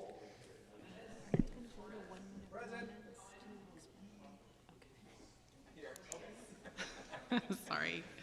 Davis? Dwan? Here. Candelas? Here. Foley? Here. Batra? Present. Kamei? Here. Mahan? Here. You have a quorum, and for the record, Jimenez and Davis are absent for the rest of the meeting. Okay. Thank you, Tony. Tony, given that it took us nearly 2 hours to get through the consent calendar and we have a very full agenda, I'd like to move to 1 minute public comment for the remainder of the items. We're going to now go back to our invocation and ceremonial items. On behalf of Councilmember Davis, who's out sick today, I'll introduce today's invocator. Today's invocation will be given by Jason Su, Executive Director of the Guadalupe River Park Conservancy. Jason has led the revitalization efforts at the Guadalupe River Park and promotes inclusive, sustainable urban spaces that embody San Jose's innovation and diversity. During his 5-year tenure, he oversaw the completion of the all-inclusive Rotary Play Garden and brought many successful volunteer and recreation opportunities to the Guadalupe River Park, including murals along the Guadalupe River Trail, which are quite beautiful. I'll note, by the way, before I hand things off to Jason, I really enjoyed working with him, and he and I were just out yesterday with a diverse range of environmental and homeless advocates as we walked along the Guadalupe River Park and talked about collectively what we can do to both support our most vulnerable residents and protect this critical ecosystem. So Jason, we really appreciate the thoughtful approach you bring to your work, and I'd like to ask you to give our invocation today. Great, thank you very much. Awesome. Good afternoon, Honorable Mayor and City Council, city officials, and everyone joining us here today and online. My name is Jason Su again, the Executive Director of the Guadalupe River Park Conservancy. We champion the vision for a vibrant civic greenway and provide community leadership for the active use and development of the river park through education, advocacy, and stewardship. Thank you, Councilmember Davis, who is not here, as well as Mayor Mahan, for the opportunity to provide today's invocation. I feel fortunate to do so today, given the number of important discussions around our parks and open spaces on the agenda. Last time I was here, involved in the ceremonial aspects of council meeting was when we honored our past board president, Marguerite Lee, for her 8 years of board service with the Conservancy. We were preceded by an amazing performance by Opera San Jose, and for your benefit, I will not be singing today. We're blessed to have access to these operas both in our communities and our places. Yesterday, out along the Guadalupe River with the mayor and other partners, as mentioned earlier, I caught myself in the middle of another opera playing in our city. The trill of the blue jay, the vibrato of wind through trees, the baritone of the river wild. I know the chance to engulf myself into this natural opera is special and tangible. It was a moment of rest and a reminder of our surrounding ecosystems. I also know that the intangibles make it difficult to quantify the benefits to build a case for support. We often speak about parks in terms of what we get, what we give, and what we give up. I would like to share some light on considering what our parks and open spaces represent. Earlier today, there was a Pledge of Allegiance, and it reminds me of the role of symbols and what they represent. And it behooves us to ask what our parks symbolize and what is our pledge to those values for our city. When neighborhoods center around a town square, they value democracy. When the promenades are lined with streets, they value beauty.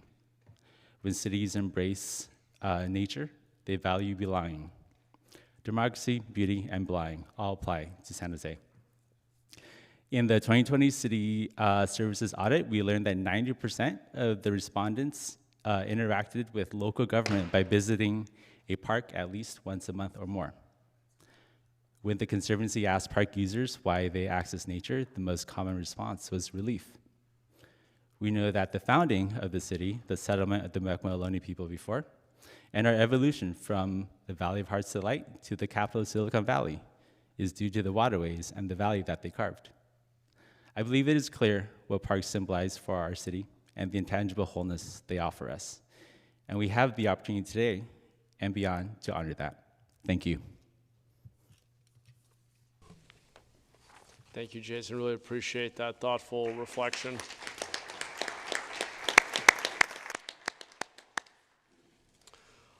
All right. With that, we're on to ceremonial items. Councilor Torres, if you would join me at the podium, we will recognize Ermelinda Sapien.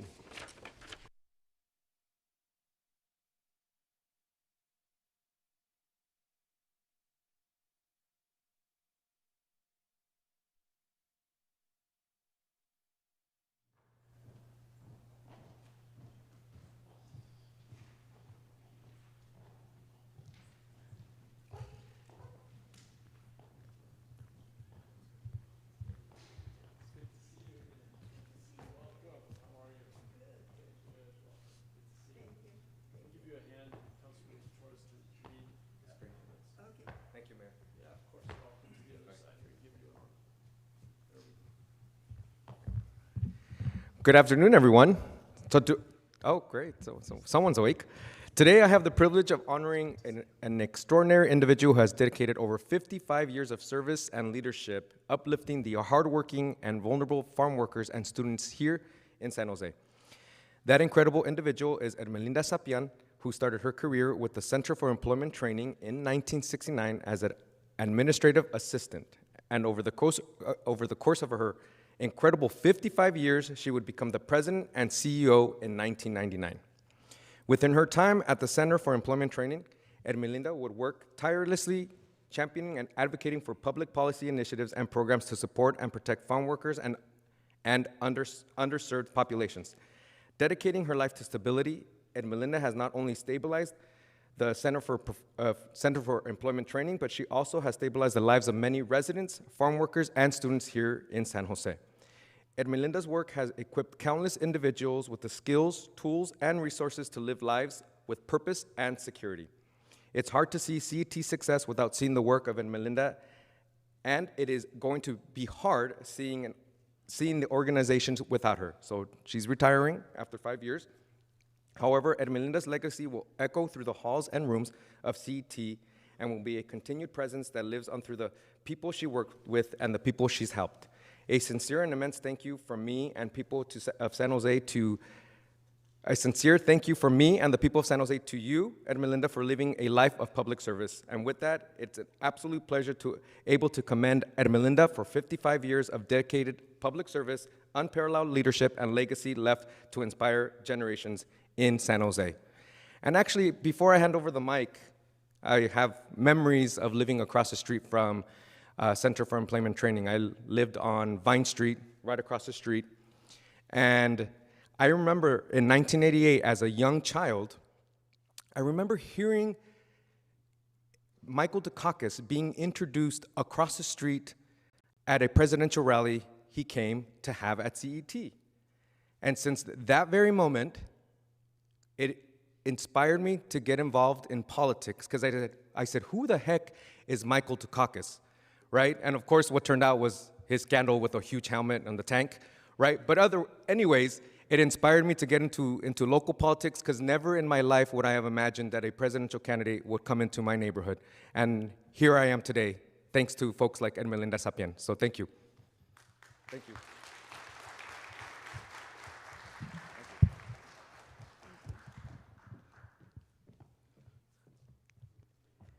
I love San Jose.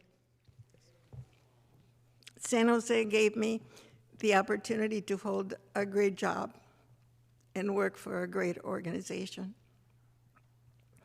I get a lot of credit for the work that CET has done, but it really belongs to a great staff, a great board, and to the support that we have had from public officials at every level of government, the city, the state, the county, the federal government. And it's been a privilege for me to give of my time and do my part to make this world better. I thank my councilman, Omar Torres, whom I've known since he was a child, and I'm honored that he is commending me for my work. I thank the mayor and the council. I give credit to the staff and the board, But the real heroes of CET are the students. They're the ones who have made CET a great program that has become national and international. It's a premier training program. I'm one of the luckiest persons who has had a great job and a great opportunity to do well for my community. Thank you. Great. We love you. Clap your hands. Omar, can we join you? Turn this way. I just want to present this to you. We can help hold it. This is the commendation on behalf of the council. Thank you. Oh, yes, if my colleagues would join us. Melinda has touched all of our lives. Yes. That's true. Melinda, get in the way. But I think you guys have to go a little back now that everybody's coming. Okay.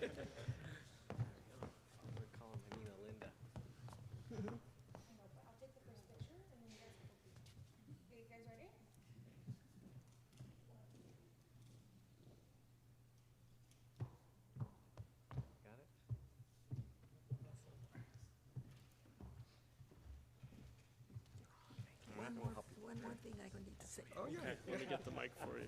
Let me You get got the- it? Okay. I want to thank my family who sacrificed more than I ever did. Some of them are in the audience. Yay. Thank you, Melinda. Thank you, Mayor. Thank you. Thank you. See you. Thanks for all your work. Did you want to, Mayor, can you start the Juneteenth, if that's okay? I think that's me next.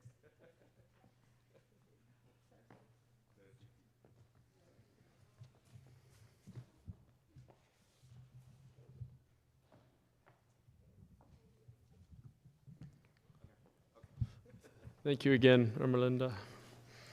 Councilmember Candelas, Vice Mayor Kamei, and Councilmember Torres, please join me here at the podium, and we will recognize and proclaim June 19th as Juneteenth.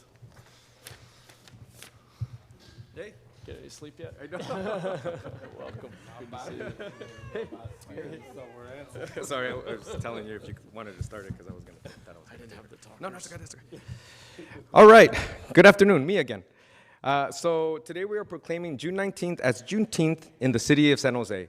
The day holds profound meaning of our community and for our nation. It commemorates the emancipation of enslaved African Americans in the United States, symbolizing freedom, justice, and unyielding pursuit of equality. Juneteenth is also known as Freedom Day or Emancipation Day. Reminds us of the resilience and the strength of the Black community in San Jose and across our country. It is a day to reflect on hardships endured and victories achieved in the struggle of the civil rights and social justice movement. It is a day to honor the contributions and achievements of Black Americans who have enriched our city with their cultural creativity, and unwavering support. In proclaiming Juneteenth, we reaffirm our commitment to confronting the challenges of our past, acknowledging the injustices that have been inflicted, and working towards a future where equality and opportunity are accessible to all. Tomorrow, we here in the city celebrate Juneteenth. Let us celebrate the diversity that strengthens our community.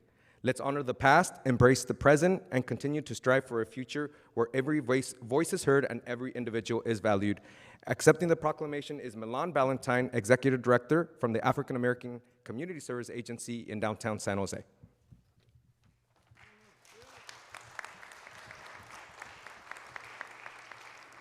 All right, everybody say freedom.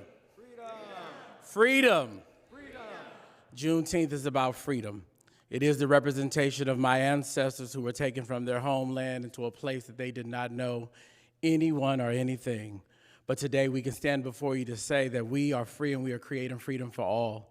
And so to see the 12th largest city in America recognize freedom is very important to me. I can hear my grandmother saying, straighten out your back. Walk up straight and go through those doors. Because way back then, they were being told that they were nothing more than just to be enslaved, to create economic empowerment for others rather than our community. So when we all celebrate Juneteenth, we are all celebrating freedom. The freedom of Black people and all people is freedom of all people. So continue to stand with us. I always believe in bringing young people, so we do have Jeremiah Lineberger, one of the young people. You always got to bring young people with you. And so as every door I walk through, I bring someone with me because it's important to always have them a part of these processes so that they can make sure that someone else that comes behind them in their generation won't have to fight the same oppressions that we are all fighting. So thank you to the mayor, city council members, and all for this momentous occasion. Thank you all.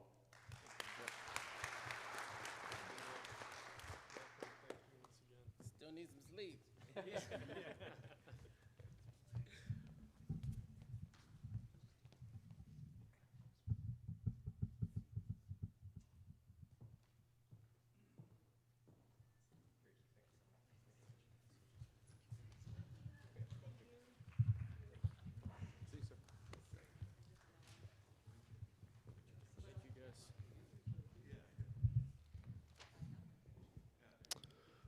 All right, our final ceremonial item will be presented by Councilmember Ortiz. Please join me at the podium, and we will recognize and proclaim June as Immigrant Heritage Month.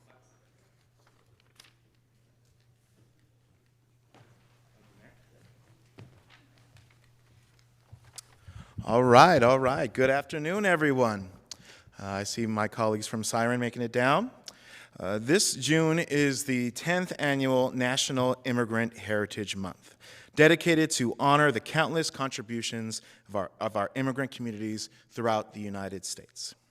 San Jose is a true city of immigrants. Nearly 40% of the city's population is foreign-born, and almost 60% of children in San Jose have at least one parent who is an immigrant. Immigrants from all over the world call San Jose home, including a sizable Latino population with heritage from across Latin America, the largest Vietnamese population outside of Vietnam, the third largest population of Indian Americans in the United States, and dozens of more communities and cultures which add to the rich social landscape of our great city.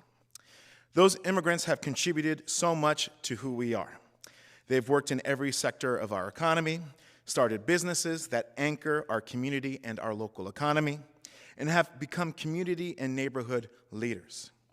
And last year, the county released a report on the economic contributions of our brothers and sisters in the immigrant community, finding that immigrants contribute 54% of the gross domestic product created here in Santa Clara County each year.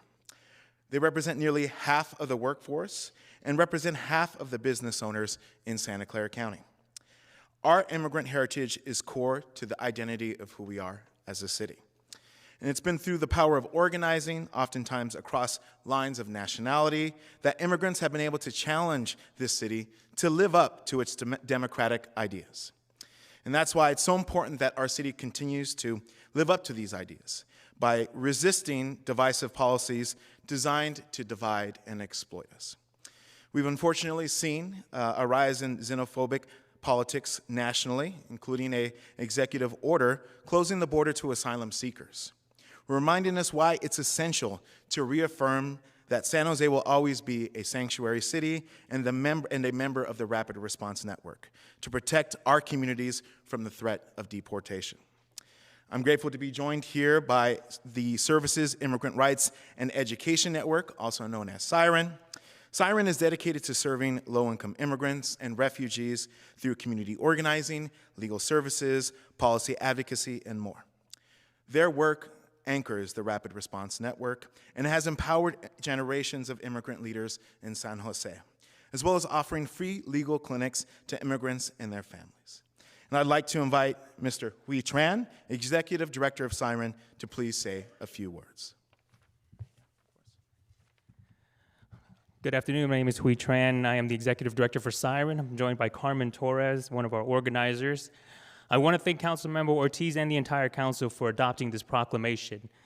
It is issued in a moment where the immigrant community can celebrate one small win, the announcement of spousal parole from President Biden. This is a much welcomed policy change that has come as a result of years of organizing from immigrants' rights advocates. However, this win is also fleeting. It was done through executive fiat rather than legislative action. It is being done in a political moment that is far from secure. And there are still 11 million undocumented people and their families who are still waiting for some reprieve and a pathway to citizenship. This is also being done 2 weeks out from the same administration effectively denying asylum to the thousands of families who risk life and limb to travel thousands of miles for a chance at a new life. This is happening in a political climate where candidates for the highest offices in this nation vilify and scapegoat immigrants instead of recognizing the simple truth that this country was built by immigrants. Imagine the pain of breaking the ocean in half to be here, only to meet nothing that wants you. Our work is far from finished. On everything from immigration to housing to civil and civic rights, Siren will remain steadfast in its commitment to our communities. And we hope that with this proclamation, the city of San Jose will be an ally. Thank you. Thank you, Hui. I invite the mayor to present the proclamation, and of course, invite my colleagues who, if they'd like to join us for a picture.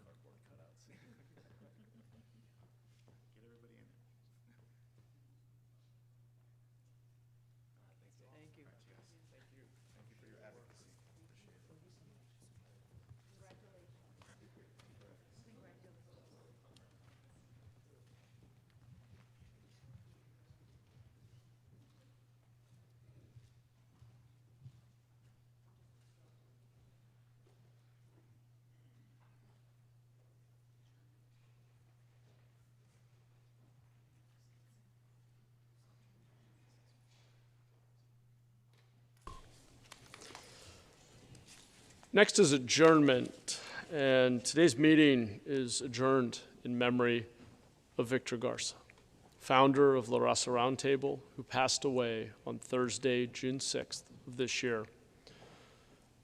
He was a lifelong community champion for education and employment equity, and was a giant in creating change in San Jose and Santa Clara County politics and government.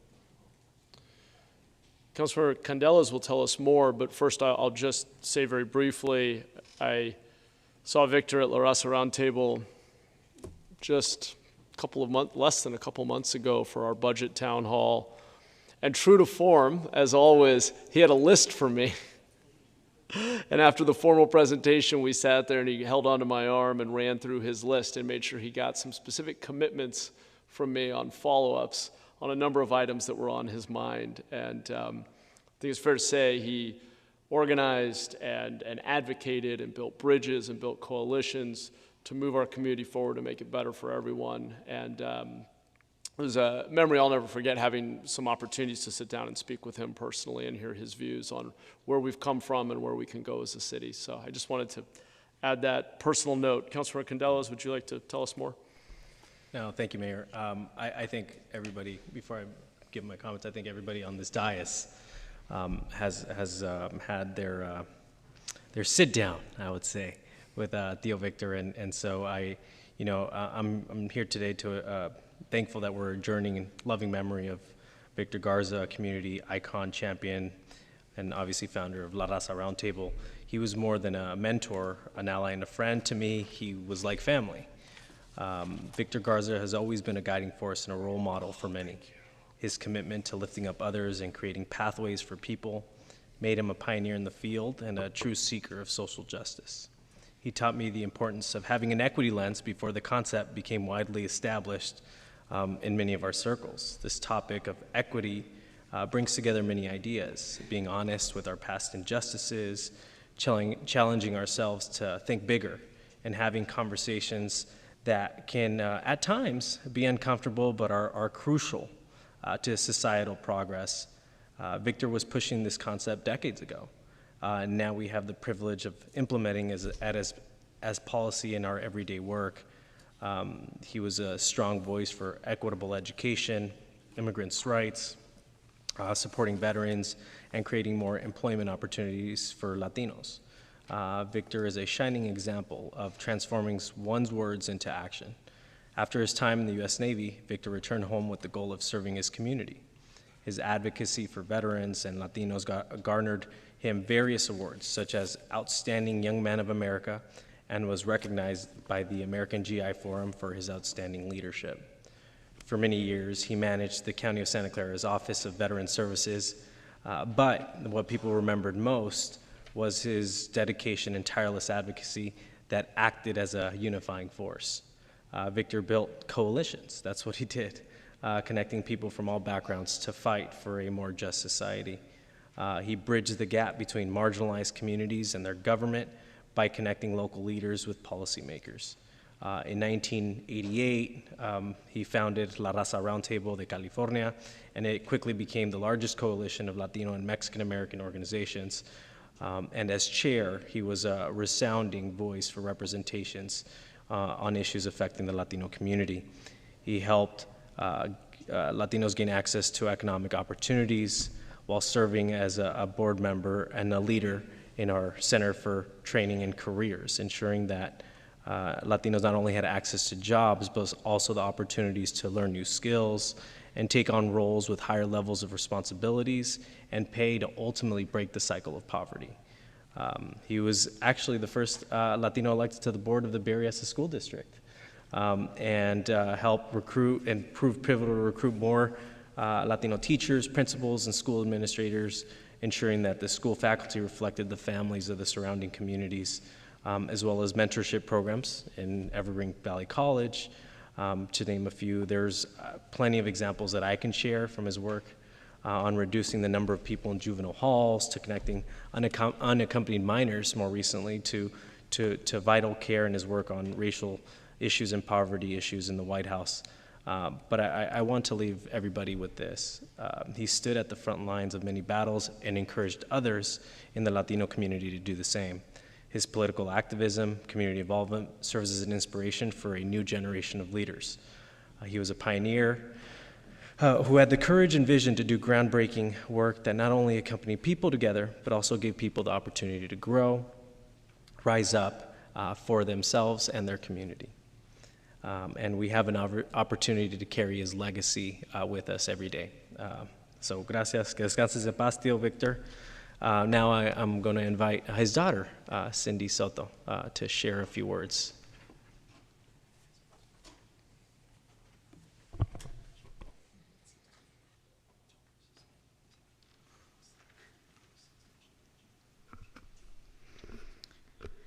Mayor, City Council, fellow representatives, and community.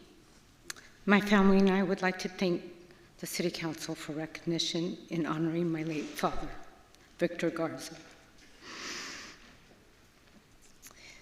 His passion and vision for our community has left a large mark in San Jose and the greater Bay Area and California, inspiring many people for generations to come. As veteran and founder of the Raza Roundtable, my father created a coalition that uplifted countless Latinos and underrepresented voices. It is our hope that his passion will continue to grow in others for many years to come. We appreciate your words in recognizing his community service work and his lifelong commitment to advocate for the civil and human rights for all. Thank you very much. Thank you. Thank you for being here, for sharing Victor with us. His memory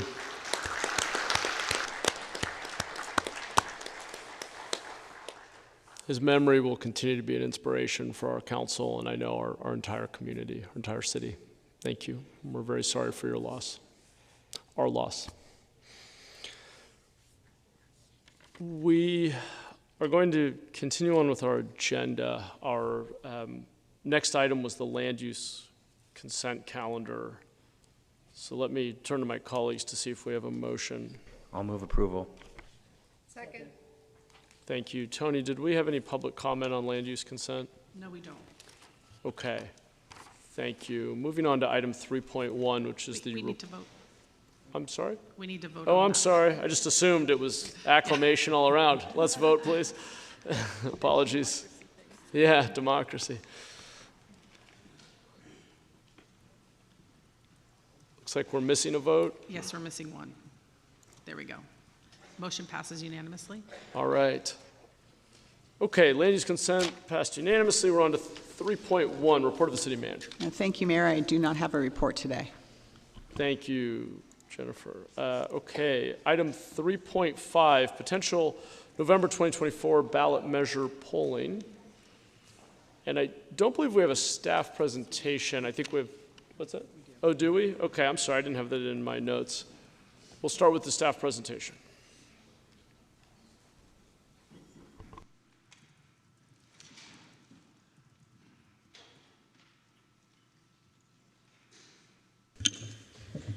Good afternoon, Mayor, council members, members of the public. My name is Sarah Sarate. I'm the Director of the Office of Administration, Policy and Intergovernmental Relations, joined by my esteemed colleagues, Peter Hamilton, Assistant to the City Manager, as well as John Cicerelli, Director of Parks, Recreation, and Neighborhood Services.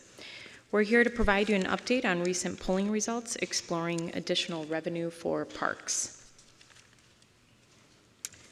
As you may recall, back in March, during your discussion around the March budget message, the administration received 2 pieces of direction related to potential ballot measures for November of 2024. First, we were directed to explore the possibility of the city to enter long-term and commercial leases on city parkland to generate revenue that would be put back into parks. Second, we were asked more broadly to explore funding mechanisms that would allow for additional revenue for operations and maintenance to improve neighborhood parks. We polled on both in May. To meet council direction, Peter and I worked with a polling consultant to survey residents on a city charter amendment, a bond measure, and a parcel tax. Amending the city charter to allow longer leases on city parkland would require a 50% voter threshold.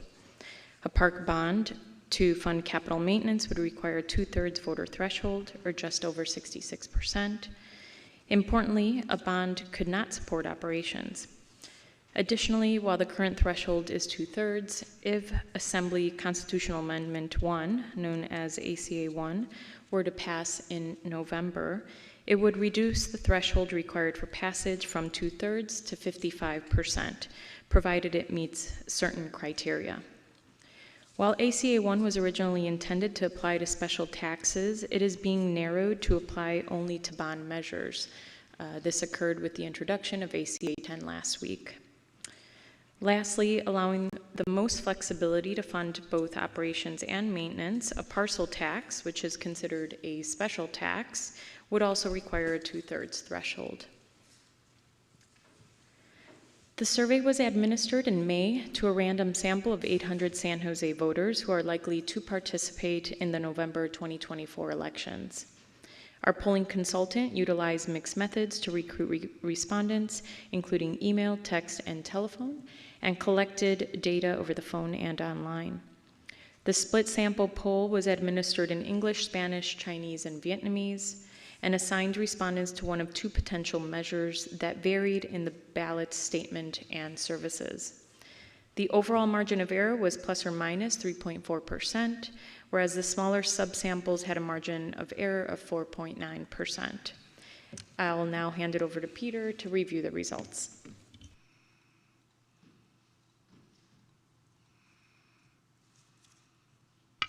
Thank you, Sarah. So we'll start out by looking at the results for the park lease question and the park bond question. This slide shows the results for the park lease question. Under the city charter, 25 years is currently the maximum term by which the council may agree to a lease with an outside entity. Terms longer than 25 years are possible, but they require going to the voters and getting approval at the ballot.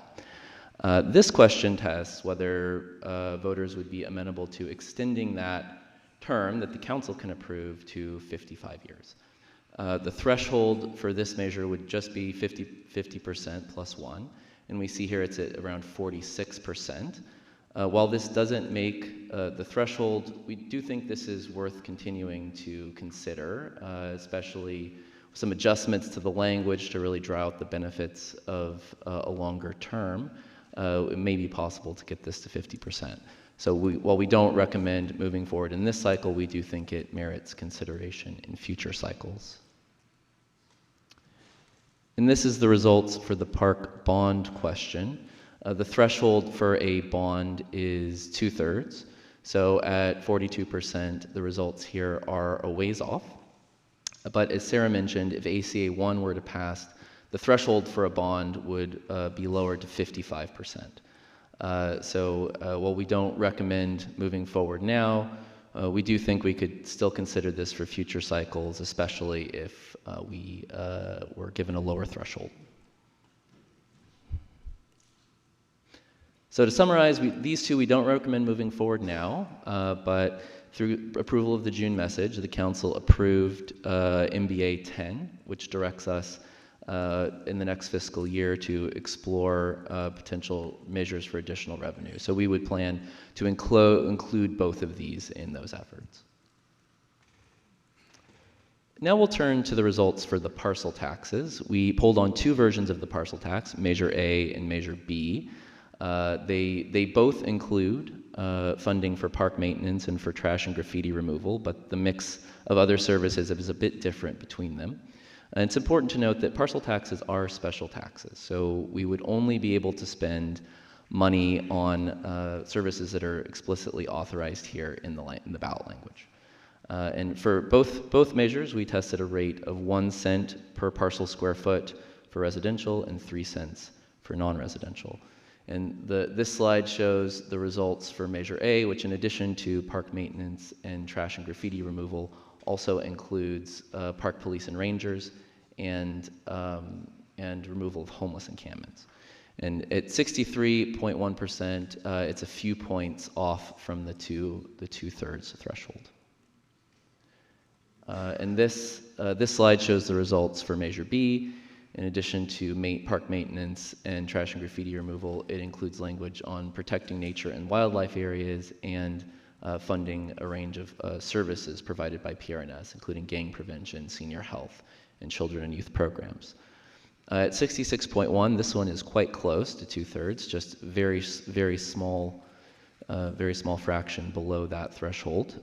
It's worth noting that there is quite a bit of uncertainty here. Sarah noted for this subsample, we have a margin of error of 4.9%. So both passage and failure of this measure are well within that threshold. But I think it's also worth pointing out, and this speaks to our recommendation to proceed with polling over the summer. Looking at both the results for Measure A and Measure B and some of the other polling, we believe there may be a possibility to really refine the language to maximize the appeal of these measures to voters. And the next few slides will look at how we might do that.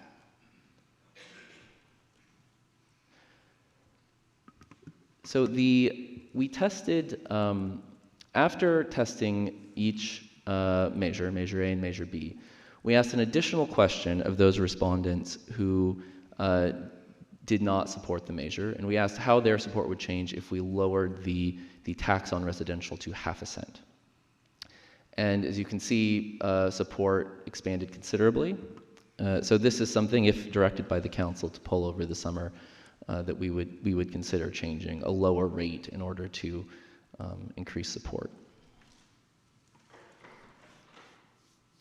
And we also, in addition to polling on Measure A and Measure B, which group a series of programs together, we polled on programs individually, both those that were included and those that could be included in a parcel tax. And the results are shown here, and they really do validate our decision to include park maintenance and trash and graffiti removal, because those are the top two you see there. But otherwise, in the third, there is removing homeless encampments. So this is something we would also look at with our pollster to strategically choose programs and services that would maximize support. With that, I'll turn it back to Sarah.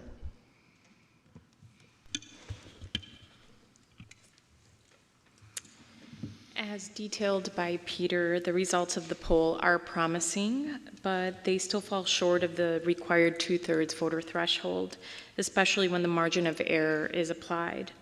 The administration recommends that council direct staff to conduct additional polling over the summer to refine the language, to increase voter support and narrow scope of programs and services, also to adjust the mix of tax rates between property types, including lowering the tax rate, and to include language on supporters and opponents to determine their impact, which we have preliminarily learned could lower the results. Should the council direct this, staff would return to a special meeting on August 6th with the results and recommended ballot measure language for the council's consideration. And that concludes our presentation.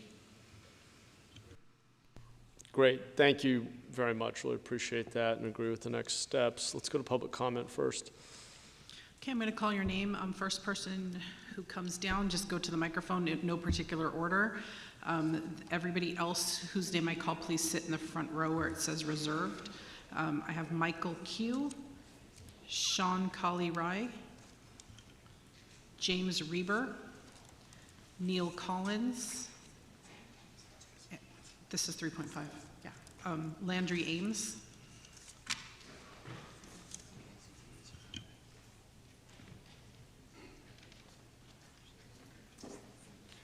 James Reber, San Jose Parks Foundation.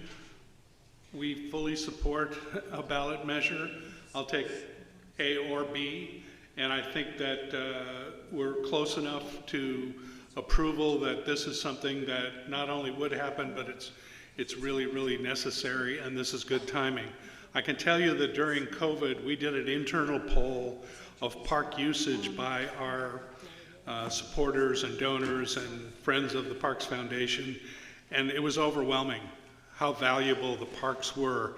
And I think that that's still in people's minds, that focusing that, you know, you can say a city without parks is nothing, but a city with parks that people use and value is really important, and we've got to take the initiative and take it now. The Parks Foundation will do everything we can to support this. We'll help raise money for the campaign. We'll get out and we'll campaign, and we bring with us thousands of donors and supporters and 20. Thank you. Next speaker.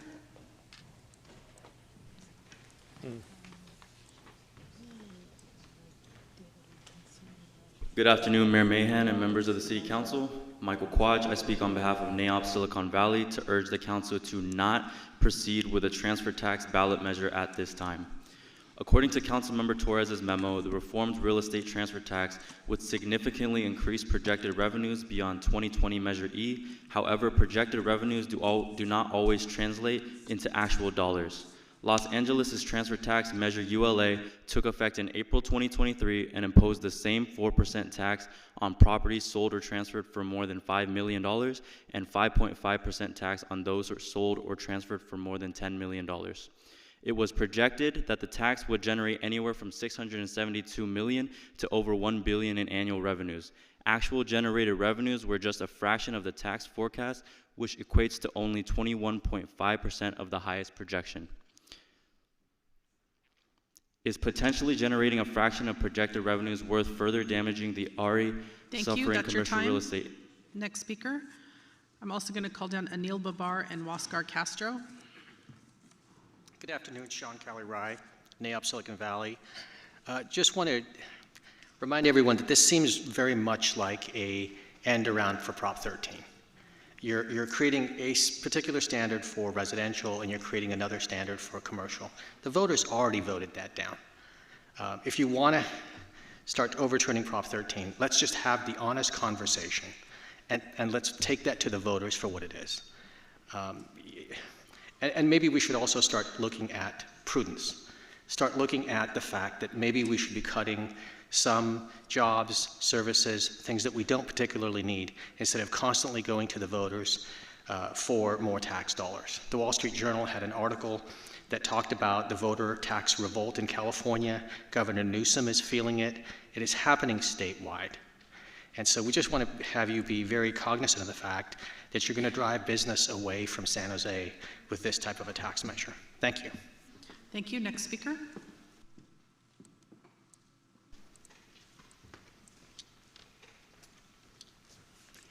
Hi, I'm Larry Ames. I hope you got a chance to read the letter that a group of us longtime park supporters have sent you. We agree with the public you polled that the city should not be leasing out our city parks. It's one thing to ask the public to okay a waiver for the water parks or the tea gardens, but it's another thing to ask us for a blank check to lease out our parks. We also agree with the polled public that the parks do need maintenance, and we're willing to consider a parcel tax to help pay for it. but the money collected for the parks need to be used for the parks. Don't pull a bait and switch on us with a ballot measure that could let you shift the funds over to some other purpose. Park funds are for parks. Also, we need to be easier for you to ask us for tax if you didn't also be giving away the tax funds with discounts for the high-rise buildings. We thank you for the surveying the public. We look forward to seeing how you will use additional survey results to shape the valid ballot measure. We all want parks for San Jose to make it a wonderful place to work, live, and play. Thank you. Thank you. Next speaker.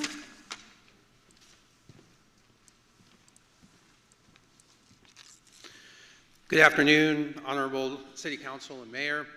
My name is Neil Collins. I'm the CEO of the Santa Clara County Association of Realtors.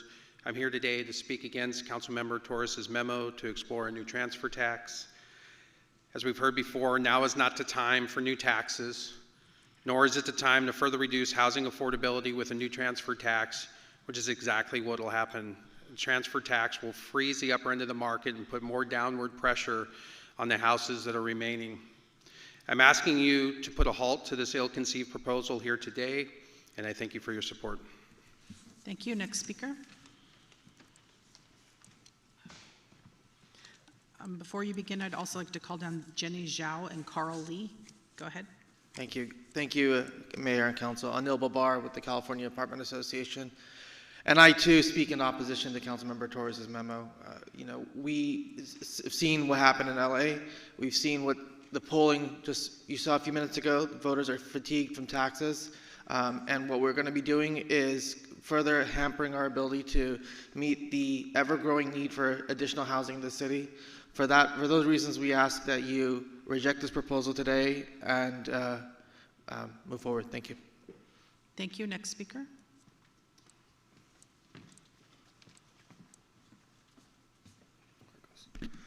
Good afternoon, Council. Huascar Castro, Working Partnerships.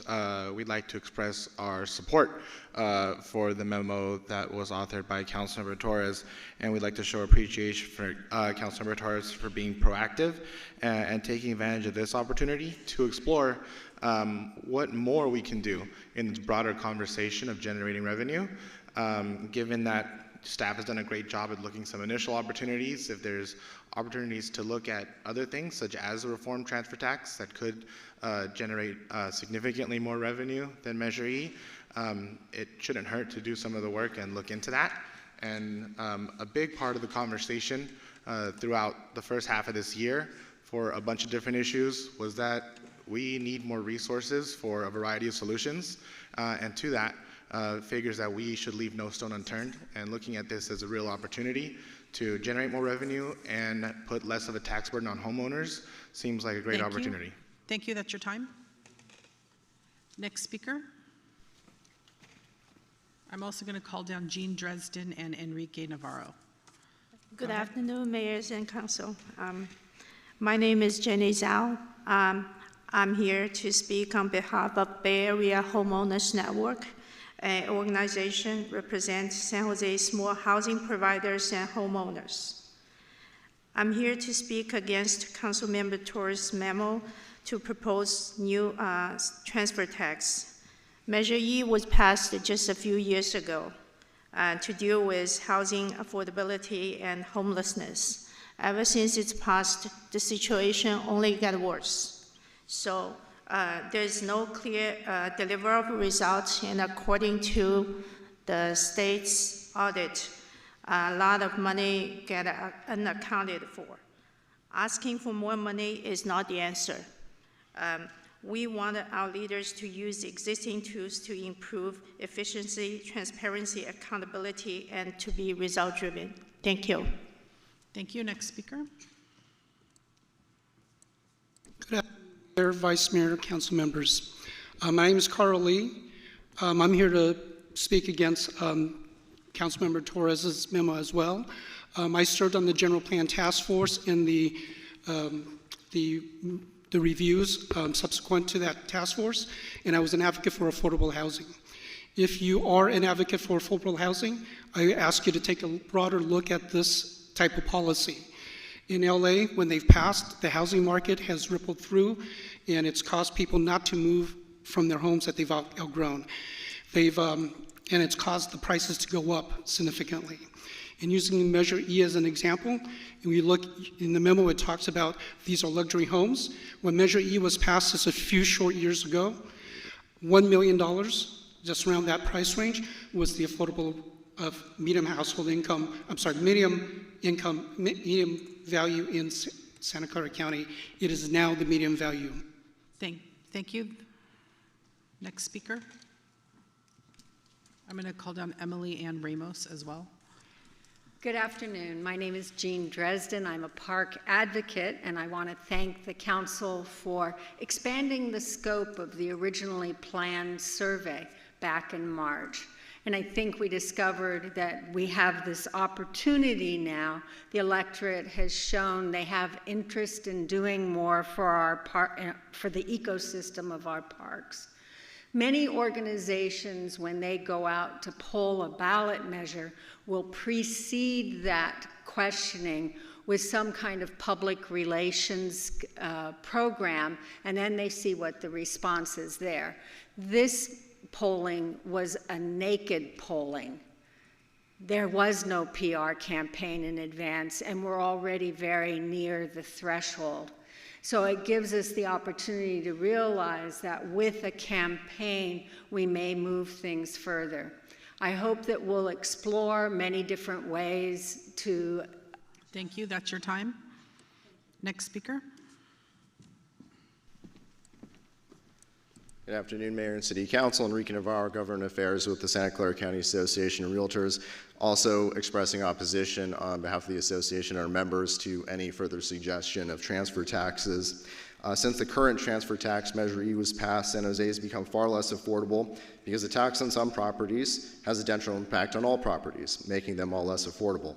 And if we want to know how a transfer tax of the suggested type now will harm San Jose, we only need to look at Los Angeles, as was referenced earlier, where they passed a similar tax last April. In March of 2023, there were 138 properties there that sold that qualified for the tax. In April, there were 2. It creates a very bad incentive for people not to want to transfer properties and to hold on to them, and it furthermore impacts multifamily properties, which could have a negative impact on renters as well. Thank you. Thank you. Next speaker. Ooh, just in time. Hi, members of the council. Emily Ann Ramos from SV at Home. We appreciate the leadership of Councilmember Torres on this item. SV at Home Action Fund sponsored the Measure E campaign to generate an ongoing source of local revenue for affordable housing. As we have seen, Measure E is not producing the level of revenue that it was a few years ago, even as our needs have not decreased. Measure E was also intended to exclude about 95% of single-family home sales. So raising the exemption to $3 million would right-size this and to not impact most sales. And by raising the rate for larger transfers incrementally, we would potentially increase annual receipts. So this is just a request for polling. So you would all have the opportunity to review and add to the ballot as appropriate. The affordable housing needs we have are significant and expanding in scope and scale. This is an opportunity to explore your options. Thank you so much for your time. Back to council. Thank you. All right, coming back to the council, let me turn to Councilmember Torres first. Great. Thank you so much for your presentation. I think a lot of us on this dais are super eager to obtain new revenues for our parks. And so,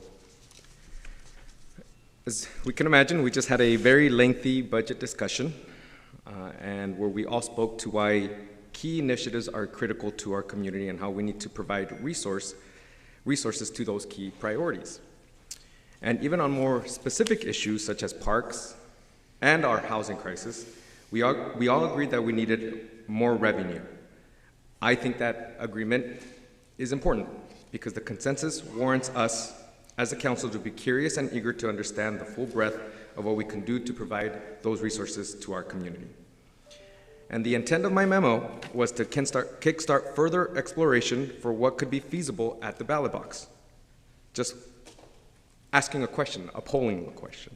As the staff memo showed, many of the studied options were deemed infeasible, and opportunities that showed promises are still tight, as we saw in the presentation. I really do believe that when speaking to residents, we hear the discussion of increased cost quite a bit through the lens of inflation and the increased cost of goods and essentials, but we also hear about tax fatigue. I'm supportive of opportunities to generate revenue, but I'm even more supportive in seeing how we can do that without placing the tax burden on our residents. I want to see polling for a transfer tax that is modified from Measure E that could potentially generate more revenue than Measure E and elevate nearly all folks from being subject to a transfer tax.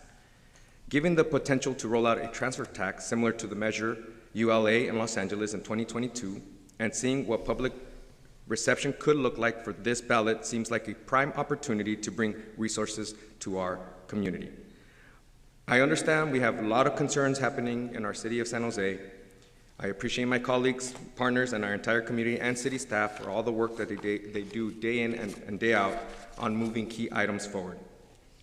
And yesterday I spoke with Lee and understand that staff does have concerns with the timeline that is laid out in my memo. So with that, I do have a question for Lee. Lee, can you share your concerns regarding putting this on the ballot for November? Sure, thank you, Council Member. My concerns really stem from if it was as simple as just poll and go out, it would be a little bit more straightforward. I do think if we're going to poll over the summer on the parcel tax and what staff is recommending, we have a capacity issue on the polling. My larger concern really deals with the structure of the poll question that we asked. So in your memorandum, you suggest some of the rate categories is changing. There's an awful lot of analysis and forecasting of those numbers that would need to take place before we ever test a question, because when we do test a question, we're going to test the 75 words that we're putting in front of the voters, and state law does require that we speak to those specific amounts. So Measure E spoke to those very specifically. We would need to do that again. And with the way your proposal was written, I honestly have two concerns. One, I'm not sure that it actually generates more revenue as the way that it's written. It could generate less, but it certainly would become much more volatile with the, increasing the base. That base, there's so many more transactions at some of those lower fees that helps those revenues coming into the city, us having a better standing of what they are. At those higher rates, it's much more volatile and it's difficult for us to forecast. So in some years it's great, but in other years, it can be really bad. So beginning of COVID, interest rates were low, rents were still high. Some of those transactions, selling for hundreds of millions of dollars increased Measure E, but as you've seen this year, most of those large transactions have gone away, and that really kind of handcuffed us with those revenues in this year. So I think for us to meaningfully look at this, it would require more than the 5 weeks that we would have to kind of do this work. I would say from the administration's perspective, the direction that you all approved as part of the budget process gave us pretty broad and flexible direction to look at all revenue measures of the city, not just new ones, but possibly modernizing ones like the business tax or this one. So from my perspective, hitting this by August 6th of this year is not very manageable from a staff perspective, but us doing this work as part of the expiration for 2026 is manageable. So for the November 2026 election? Correct. Okay. All right, thank you, Lee. Thank you, all of you there in the box. With that being said, I would like to make a motion to accept staff recommendation along with my memo authored yesterday afternoon, amending it to what Lee just suggested, which is putting it for a work plan for the November 2026 election. I look forward to getting the ball rolling on looking at further ways to bring resources to our community in a more equitable manner.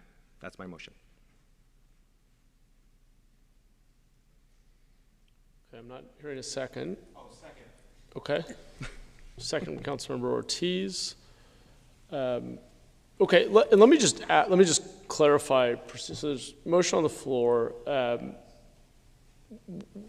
I think your motion or your memo is consistent with the June message, as Lee mentioned, to go explore revenue for future cycles. And we gave staff a lot of latitude to look at a range of ways to generate revenue. So I think the direction of the memo is consistent. I do want to confirm with Nora, though, whether or not we're able to give direction. I guess if we can just clarify based on what was agendized, how broad we can give direction on this item now. Thank you, Mayor. The staff memo and the agenda notification is not quite that broad, and what they looked at were specific types of taxes, parcel tax measures, and bond measure, and a charter amendment for long-term leases, and that's a lot more narrow than for this November. Yeah, for this November. For staff to consider other things and come back to the council, other revenue measures, that would be appropriate at some point, but for this item, that's not what the public has been told this is about. Okay, so do we, so apologies I didn't ask that earlier. I thought through discussion we'd maybe get to just moving the staff memo, but since we have the motion on the floor, are we able to move forward with it, or do we need to modify it procedurally? I think you would need to modify it procedurally. It is, it's not what's before the council on this agenda for today. Okay. So I think, Councilor, the good news is I think what's in your memo is already captured in the June message, and is something that, as I understand it, staff will look at for 2026 and future cycles beyond November of this year. Is that accurate? Okay. Measure E would be inclusive of the various revenue streams we would look at for future election cycles. For purposes of the agendized item, though, I don't think we can accept that motion and need to narrow in on what's been agendized, which is a potential ballot measure for November 5th of this year. My motion asks for it to be placed on a work plan for the November 2026 election. Right. Unfortunately, though, this was agendized for potential November 2024 ballot measure polling, so I think we're going to need the motion to be confined to that. I think the good news is what's in your memo, looking at Measure E, is already contained within the June direction. Yeah, okay, I get that, okay. But this is extremely important, right? And so I can. Well, I'll just turn to Nora again to tell us how to proceed. I'm not quite sure procedurally. I think from based on what Lee said and what Sarah and her team have said, they will be coming back, looking at other, given the June message, looking at other revenue measures and bringing those back, doing polling, whatever, but those will be coming back to the council for consideration, and a number of ideas, it sounds like. But for today, that's the council's not able to consider those things because they aren't properly noticed. If you can informally, maybe the staff would be willing to give you a projected time frame when they'd be coming back following the June message with some other ideas. Do you guys have a sense? We do. So we were asked to come forward, I think in the early part of 2025, with some of this work. And I would just say from whether that motion can pass or not, I think the spirit of the memo at looking at Measure E and modernization is absolutely part of our workload that we intended to do for 2026. Okay. So I definitely get that. I'm just a little bit upset here because our city manager's office has had the language since yesterday, and it's very upsetting that I'm just hearing about it now. So I definitely get that. I will definitely leave it at that and just motion to accept staff recommendation for, yeah. Okay, thank you. I appreciate the modification. Apologies, I just wanted to get clarity from Nora, and I'm glad we did. Let me, unless you had anything else, Councilmember. No, I don't have anything else. Councilmember Ortiz. Thank you, Mayor, and thank you, my colleague, Councilmember Torres, for his comments. I want to start by thanking staff and our consultant for their great work done in developing the language for the parcel tax, which would serve our residents immensely in providing for quality amenities at well-maintained parks. When I first entered my term, I was excited to dive in and work to fund repairs and upgrades to our parks, especially, of course, in East San Jose, which are reeling from the effects of deferred maintenance. In some of my first meetings with PRNS leadership, I came to find out that I have enough funds to place 2 single lights at Children of the Rainbow Park, a park squarely situated in a low-income and gang-impacted neighborhood, which I'm happy about, but that's not much to get done in an entire district.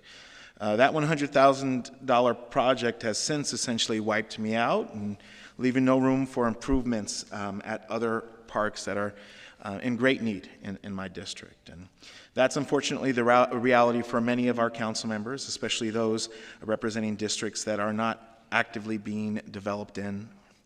And at this moment, we're not delivering on a standard of service that our residents deserve. The few amenities we do have can't even be maintained due to low staffing levels. And that's why I'm excited about this item, to learn that the parcel tax for parks polled decently well. And the flexibility of a parcel tax gives us a greater ability to fund what's needed, unlike the 2000 park bond, which raised lots of money to essentially do one-time capital improvements, which left us with aging infrastructure in our parks catalog and the need for park safety support, which I know a few of my colleagues on the council, I'm sure, have experienced in their parks. To that point, I'll move into a question. So if today's item is approved and the measure passes, when would we be able to direct staff so that the dollars be spent in an equitable way? So, Councilmember, you'd be able to take action as early as August 6th. So if the polling looked good and you were to place a 75-word ballot statement in front of the voters, you could also give direction to staff at that point to come up with a spending plan of what the council may or may not want to spend that dollars on, which is usually incredibly helpful for you all who are going to be out in the community helping champion that cause, to be able to speak to what those funds would be used for. Well, we have a love-hate relationship with spending plans on this council because we've seen where that's gotten us. Is there any way to, is it possible to codify that in the language for the parcel tax? Like, is there a way to make sure that we're leveraging statistics with our PCA scores or the Healthy Places Index to determine our investments? I mean, we could certainly get direction on a framework of how to approach that. There would need to be in alignment and would work with the city attorney to be consistent with what that 75 words does state, especially since we'd be looking at a higher voter threshold. But at the end of the day, too, it also will be part of the budget process and how you allocate those funds on an annual basis. Okay. All right. No, thank you so much. Really excited for this item, and hopefully we have a success in November, and look forward to seeing everybody out there knocking on doors, hopefully. Thank you. Thanks, Councilmember. If this were to go to the ballot, it would be a two-thirds threshold, correct? Okay, so correct. It would be restricted to parks, or however we define it. It would be a restricted tax that would have a limited set of uses. It would be restricted based off of the final 75 words. Correct. And I will say, you know, Sarah and Peter did a great job of going over the survey. I think one of the reasons we need to go back out is those results actually contradict each other at a few different places. So what you didn't see behind the 75 words is we asked new questions after several of those of what they may like to see. And just some of the observations are the one looks like the parks one pulls the best when you take the word homeless out.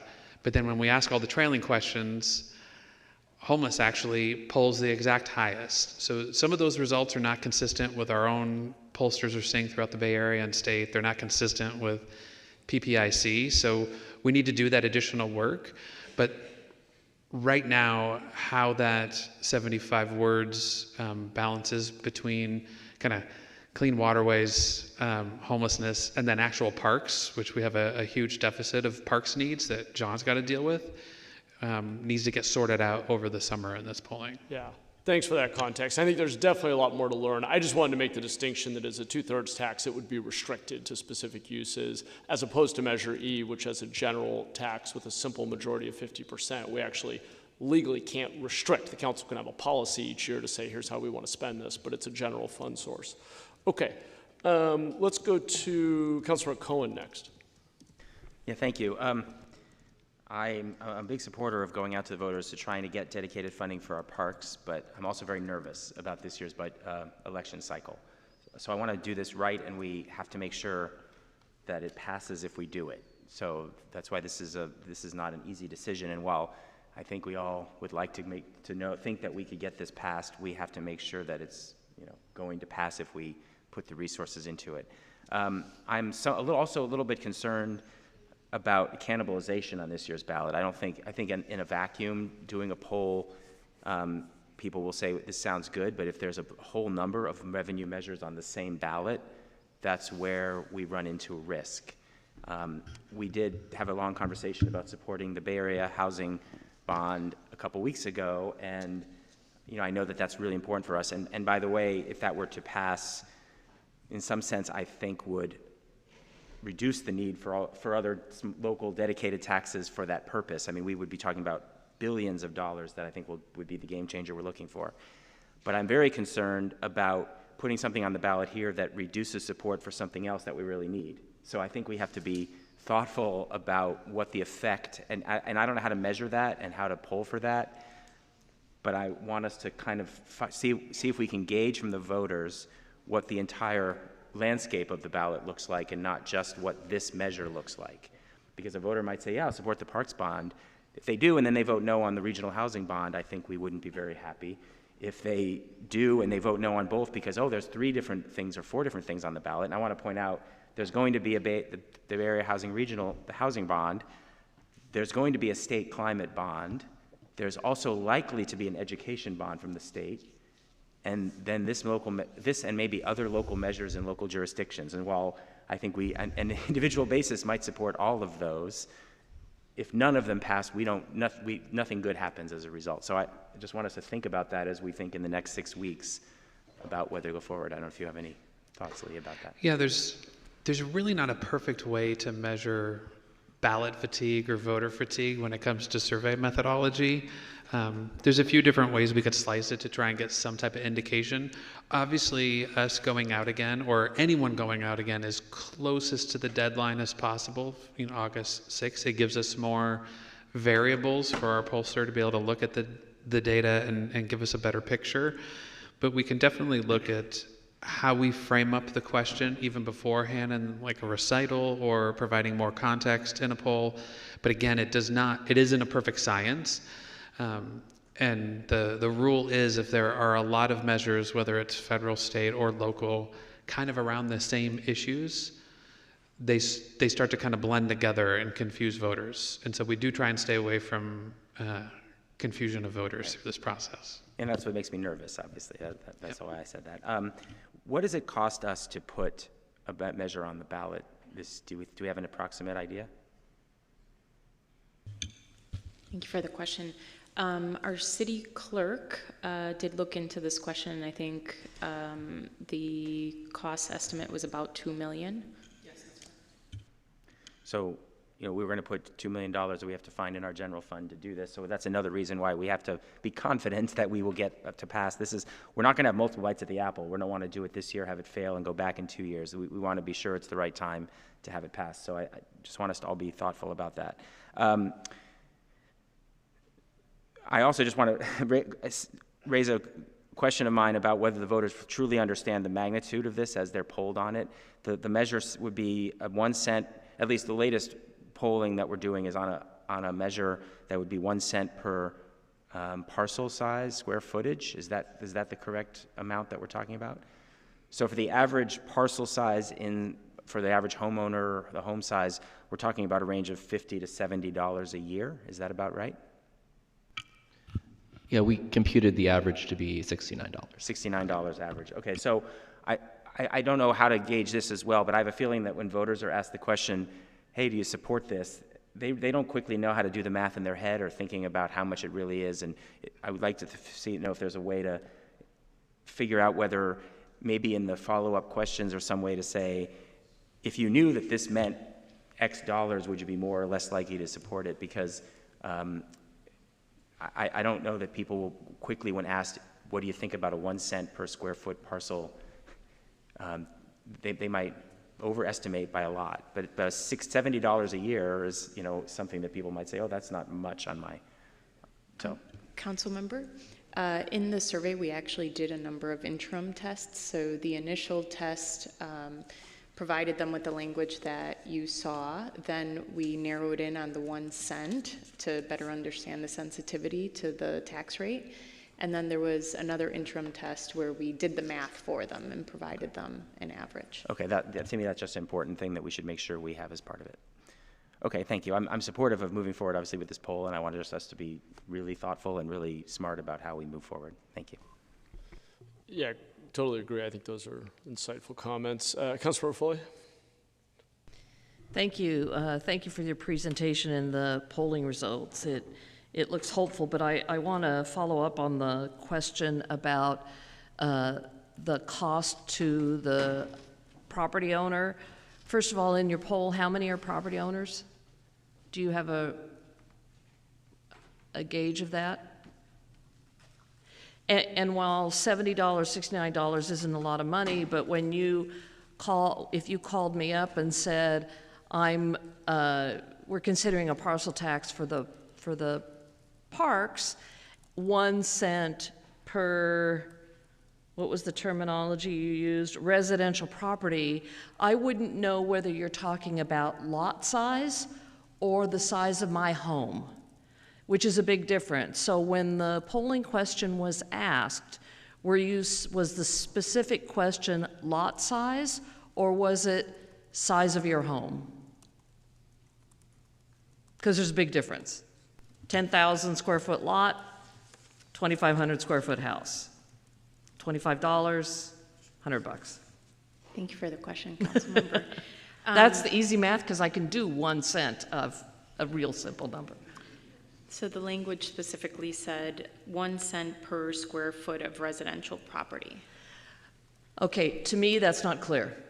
When you do poll this again, please be really specific that this is 1% of your lot size, your parcel, however you want. And I'd say lot size and parcel, use those terms interchangeably, because when I first heard it, I thought, oh, is it the size of my house?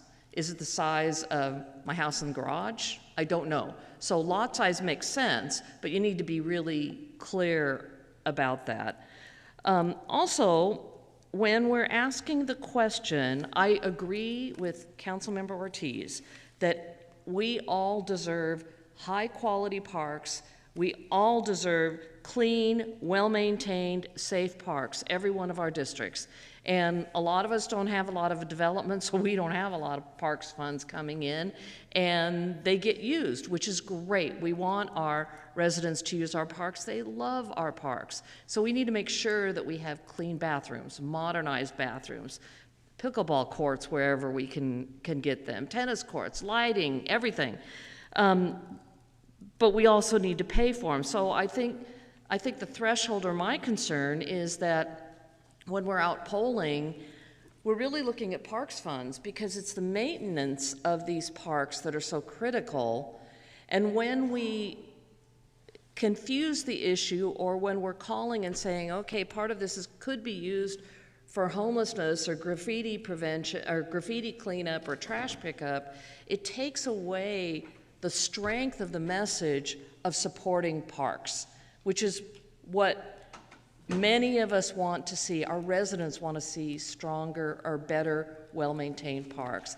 And I know the parks advocates some of them are here, in particular want to make sure that we focus on the parks and less so on the homeless component. So I'd want to make sure that in any ballot language, we really make sure that we're allocating the majority of the funds, frankly, to our parks, because we already know the backlog in parks is what, John? How much is the maintenance backlog in parks? We have an infrastructure backlog over $500 million. Did you say $500 million? That's a B, yes. Okay. So see, thank you for proving my point.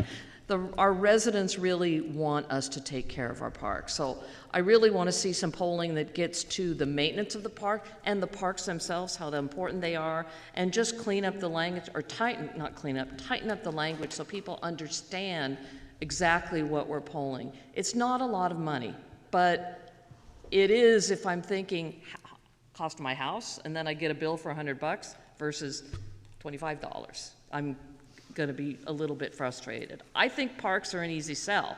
I'm not sure a parcel tax for homeless services or trash pickup is an easy sell. Parks are. And I'd like to encourage us that when we get close, when this passes, that we reconvene our park advocates to help us figure out the best way of allocating these funds and utilizing them in our various districts. So with that, I will close it at that. I'm happy to support the motion on the floor. Thanks, Councilmember. Councilmember Candelas. Thank you. No, I appreciate staff's presentation, and especially the quick turnaround from fielding the poll to bringing it back to council. As I've stated many times, and you all have heard me, whether it's NSC or in my office, on the importance of parks, not just for residents in my district in our city, but overall for the community. I think, like Councilmember Foley, I too am deeply concerned about that maintenance backlog that is, plaguing our administration in our city, frankly. And I guess, it's important to recognize that, yes, we are trying to do the best we can with what we have, but we don't have enough. And that expectation that residents have and the services that we're able to provide, and that there's a huge gap to that. And I think that's important to recognize. So I'm hopeful and optimistic with what we're seeing so far, with trying to find a creative funding mechanism. Although it's tough. Anytime we ask the voters or ask residents to pay a little bit more, it's a fine balance just because of the high cost of living that we have, and it's definitely something that we have to be mindful as we move forward. But I think this is a strong opportunity for us to make a lasting impact in our city. I got a question for staff with regards to stakeholder engagement in the next month while we come back, depending on how the votes shake out, but I can count to 5 today. But what kind of stakeholder engagement are we doing with regards to parks advocates, folks from Chamber, from the San Jose Chamber, from labor? What kind of feedback are we getting as we develop a potential poll that's going to impact everybody in our community?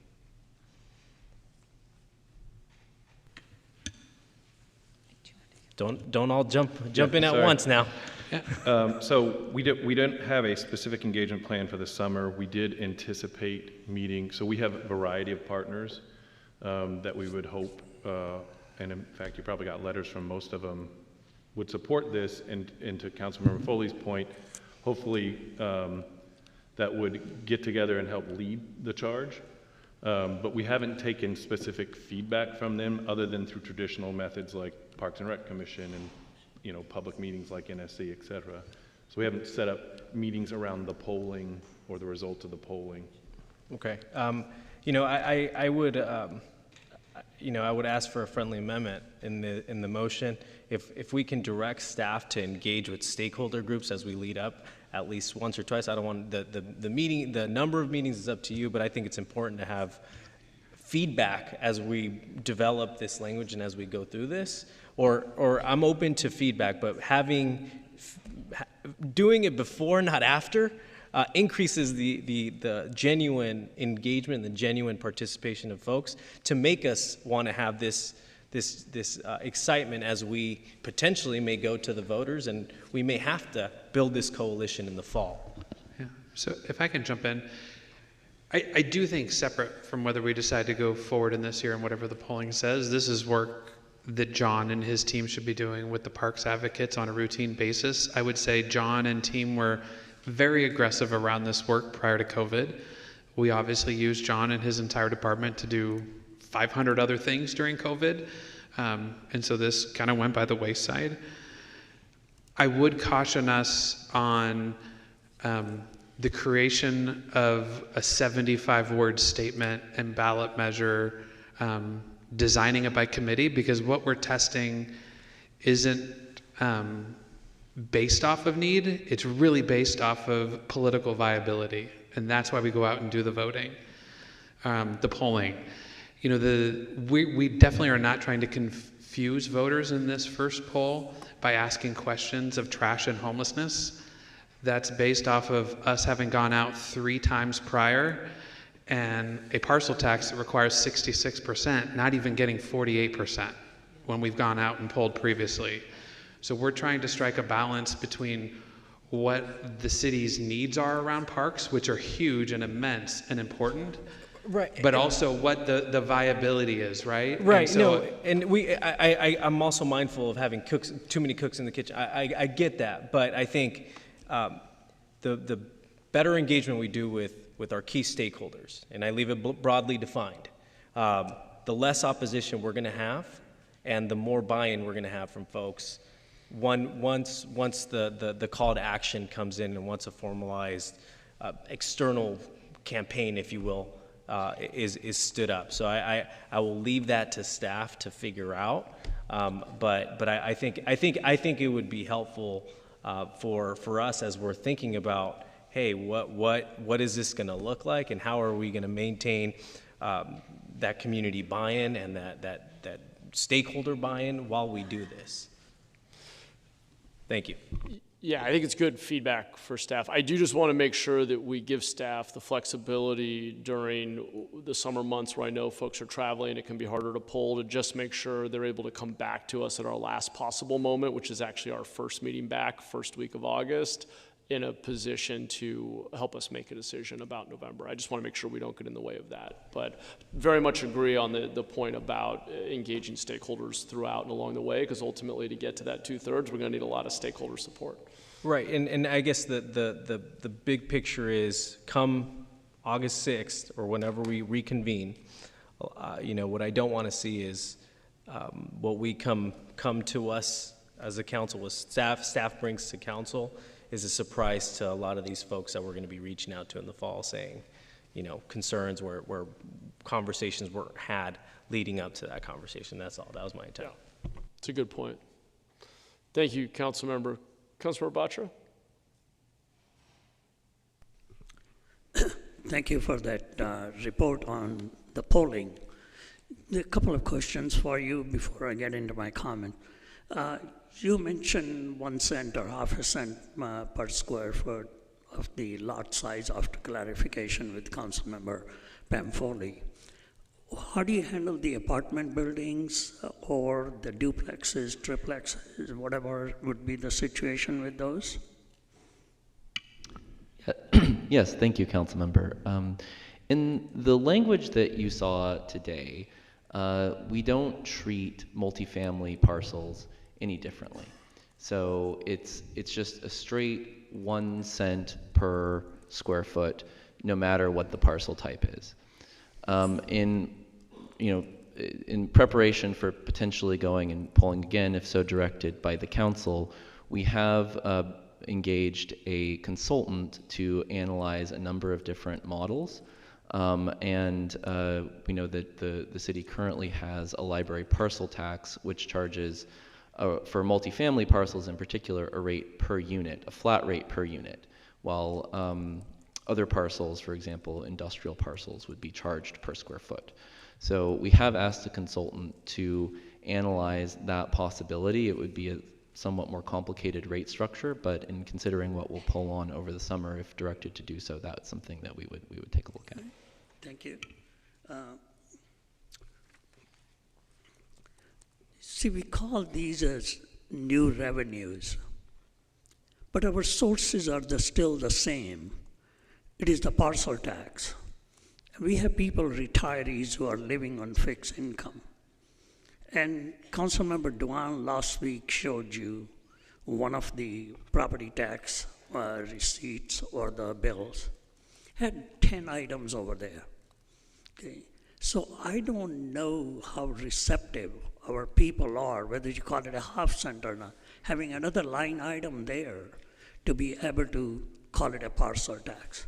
Because people are getting, the real sources of revenue are going to be when we make the city a vibrant city, we attract more business, we focus on that area, we generate more jobs, we generate more taxes. Going after the property owners, I think, is a limited resource, and I think we have gone enough after them that we should be focusing more of our energy, $2 million on a ballot, focus that on giving incentives to the new businesses who are coming here instead of using that. So I personally do not see our district, even though it's one of the affluent districts, being too excited about having another parcel tax item on it. And the second part, which you do not poll on, is how you're going to distribute the money you collect. Because if you collect all this money, and with our current methods of distribution, if only 10% of that money comes out to that district, our people are not going to be happy people there, okay? Because their parks are still not going to get maintained.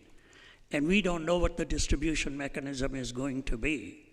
If you really want to get a realistic picture on it, we also need to know on 6th of August, what is going to be the distribution mechanism in terms of the percentages or whatever, or how would you distribute it back to the money?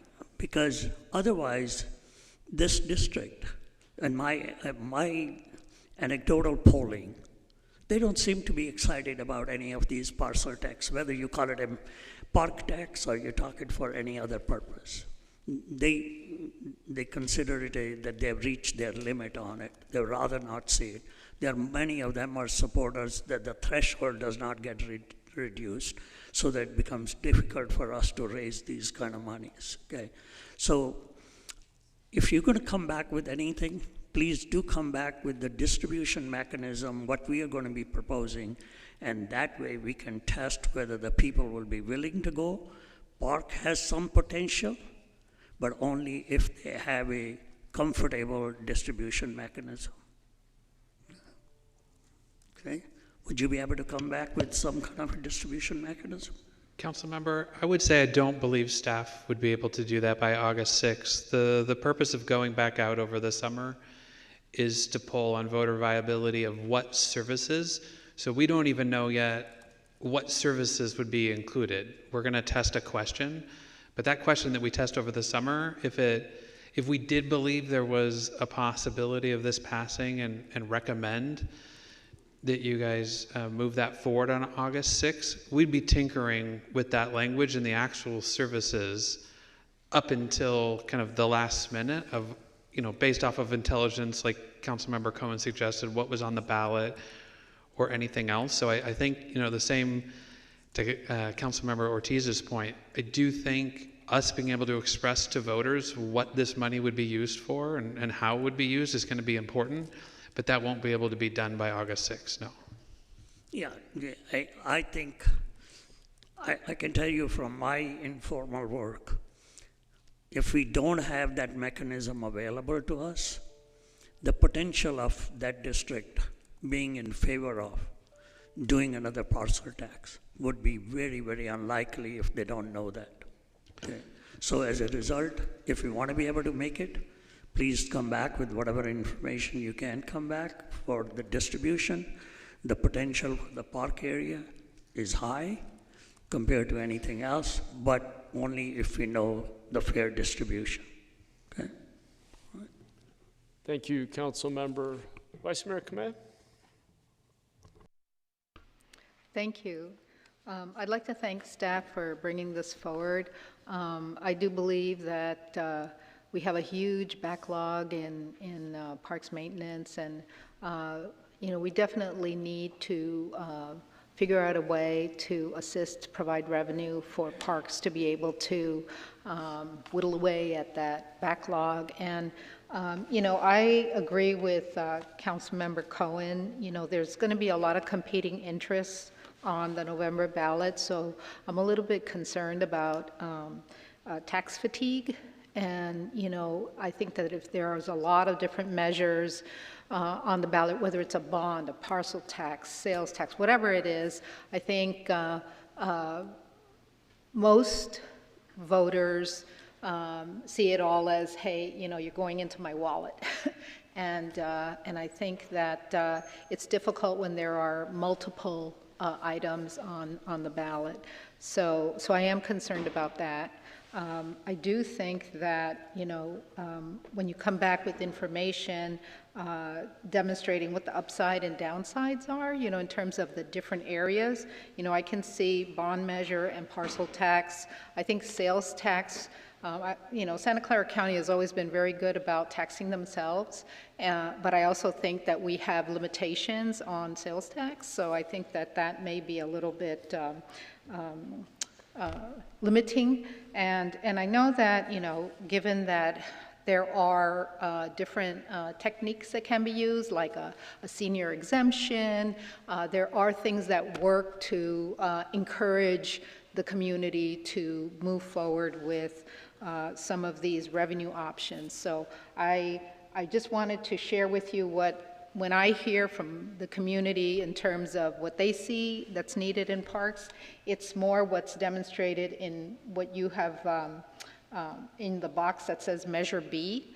It's generally that, to keep parks, playgrounds, trails, restrooms, recreation facilities, that type of thing is what is more normally, at least when people talk to me about it, related to parks and what is needed for parks, as opposed to removing homeless encampments and things like that. It'd be interesting to see, in terms of what the polling shows, right? Because I do know that there are the unhoused who are in our parks, and I know that, I've gotten plenty of complaints, as have my colleagues, that, hey, what are they doing in the parks, right? So I do understand that, that has to be addressed. However, when I'm thinking about, a parcel tax or something directly for parks, it's usually the recreational or nature, wildlife, trails, things like that.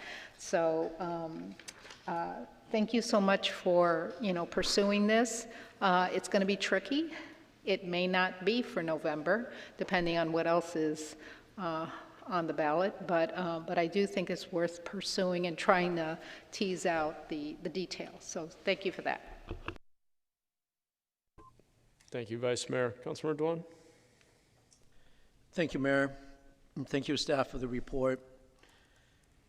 It doesn't matter how much money we dump into parks if we don't solve the unsheltered residents. You can make it look nice, but the family can't use it because of needles, condoms, and garbage and tents. Family is going to feel unsafe. They're not going to go out to the parks to enjoy their, trying to create a healthy life. I just want to emphasize the fact is this. I support the exploration of revenues in many different ways to how do we support parks. We're $500 million in park maintenance. We're over $1 billion in building maintenance. Bonds that we haven't paid up in year 2000, we got new bonds coming up, and we got our garbage, our recycling rate, and our potable water have risen. And I'm afraid how much more can our resident, afford these type of taxes. And I just want to make sure that I support the exploration, but I do not support more taxes. And I think we have to be very fiscally responsible. We keep asking for more and more from our taxpayer, and eventually it's almost like gentrification. we forcing people to move out of here because they can't afford to live in this particular valley anymore. And I hope that we're very carefully look at this measure. How do we move forward? And I appreciate that Councilmember Candelas talking about getting engagement, before versus after. And I think it shows that we want to hear from our community, not only residents, but businesses as well. So we definitely need better data in order to make our decision. And I ask that we as leaders and as council members, not to keep on putting the burden of taxes onto our residents. Thank you. Thank you, Councilmember. Appreciate those comments as well. Okay, looks like we've exhausted the council's comments and questions. We have a motion, which is to accept the staff recommendation, and we will, assuming it passes, hear back in early August. Tony, let's vote.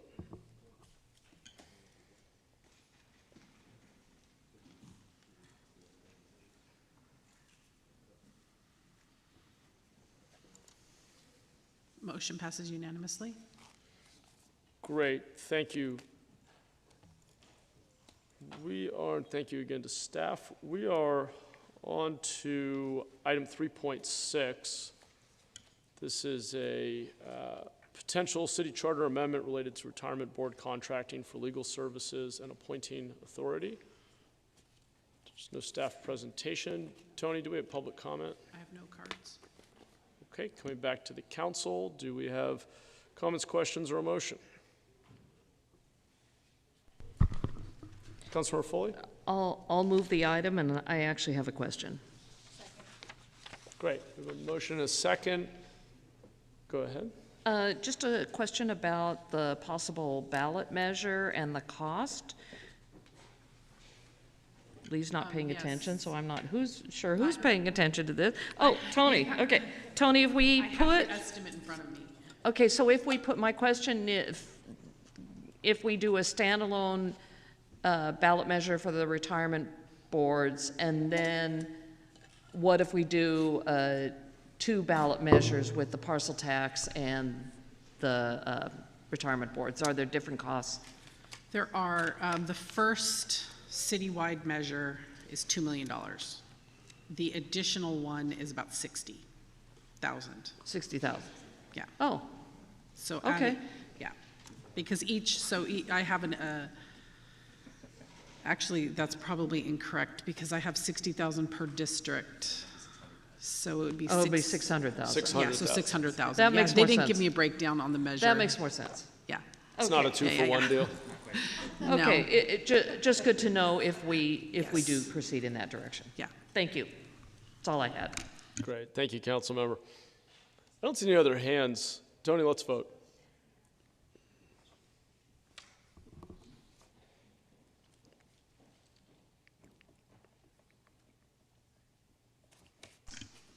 Motion passes 6-3. I'm waiting for the vote to get displayed so I can announce who was the voting no, with Torres, Ortiz, and Candelas voting no. Okay. We're on to item 3.7, report on bids and award of contract for construction of Fire Station 32. Do we have public comment?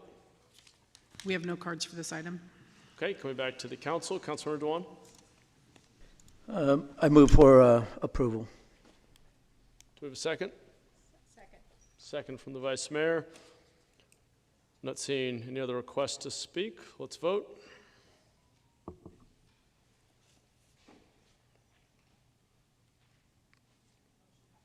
Motion passes unanimously. Thank you. We're on to item 3.8, report on bids and award of contract for the Charcot area storm drain improvements, also a Measure T project. Do we have any public comment? I have no cards. Okay, coming back to the council. Do we have a motion? Second. Great, thank you. Not seeing any other hands. Let's vote.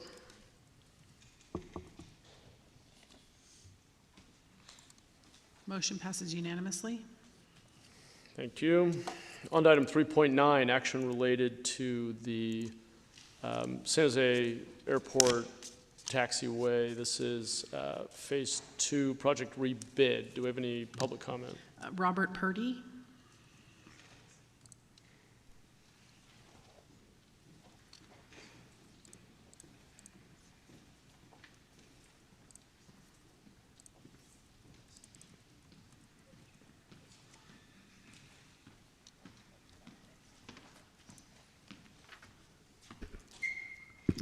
Good afternoon. I'm Robert Purdy. I'm here on behalf of Vanguard Construction, the low bidder on this project. City staff has recommended to award to the second bidder. They've called our bid non-compliant because of 2 errors.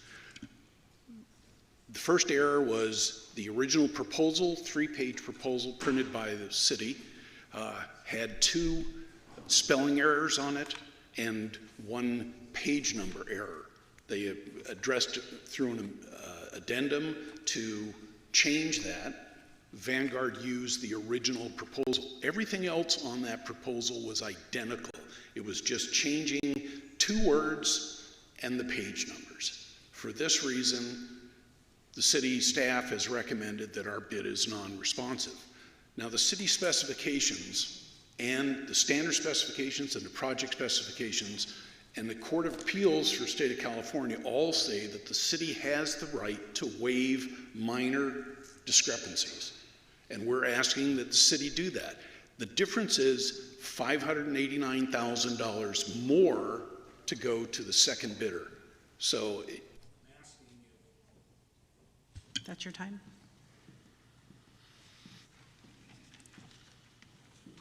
Tony, any other public comment? No, that was back to council, sorry. Okay, coming back to the... Overturn that if you disagree with us. Okay, thank you. I just wanted to make it clear that there is a process for appeals and all of that, and that has been done. Thank you. Thank you. Okay, do we have other questions from the council or a motion? Move for approval. Second. Okay. I don't see any other hands. Tony, let's vote.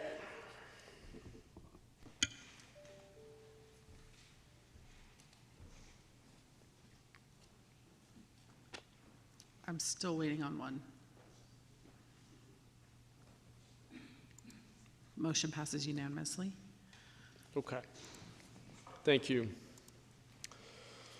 We are on to item 3.10, settlement of Ruvalcaba versus the city of San Jose.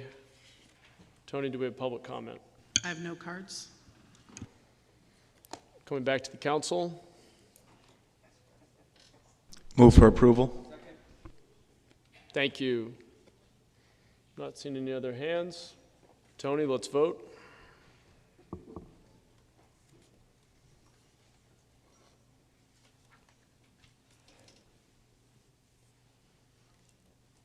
Motion passes 8-1 with Dwan voting no. Okay, thank you.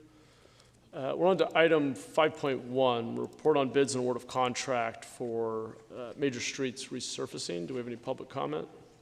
I have no cards. All right, coming back to the council. Move for approval. Okay, thank you. Tony, let's vote.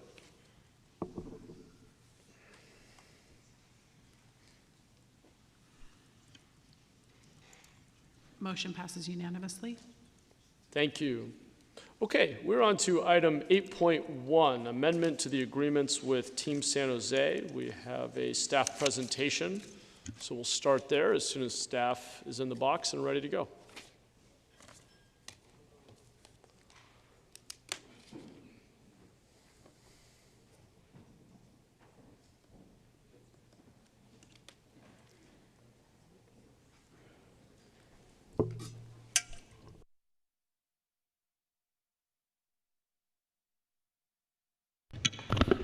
Good afternoon, Mayor and Council. We're very happy to be before you today.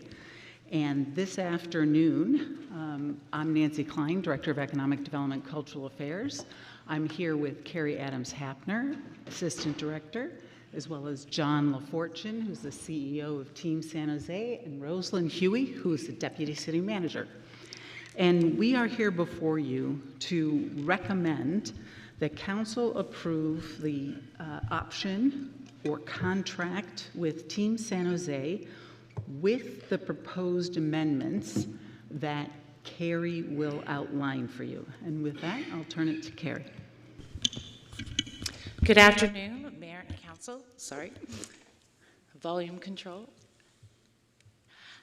Good afternoon. So for background, the city has contracted with Team San Jose since 2004, when the city privatized the management and operations of the convention center and its entertainment venues. Team San Jose manages the convention center, South Hall, Center for the Performing Arts, the Civic Auditorium, and California and Montgomery theaters.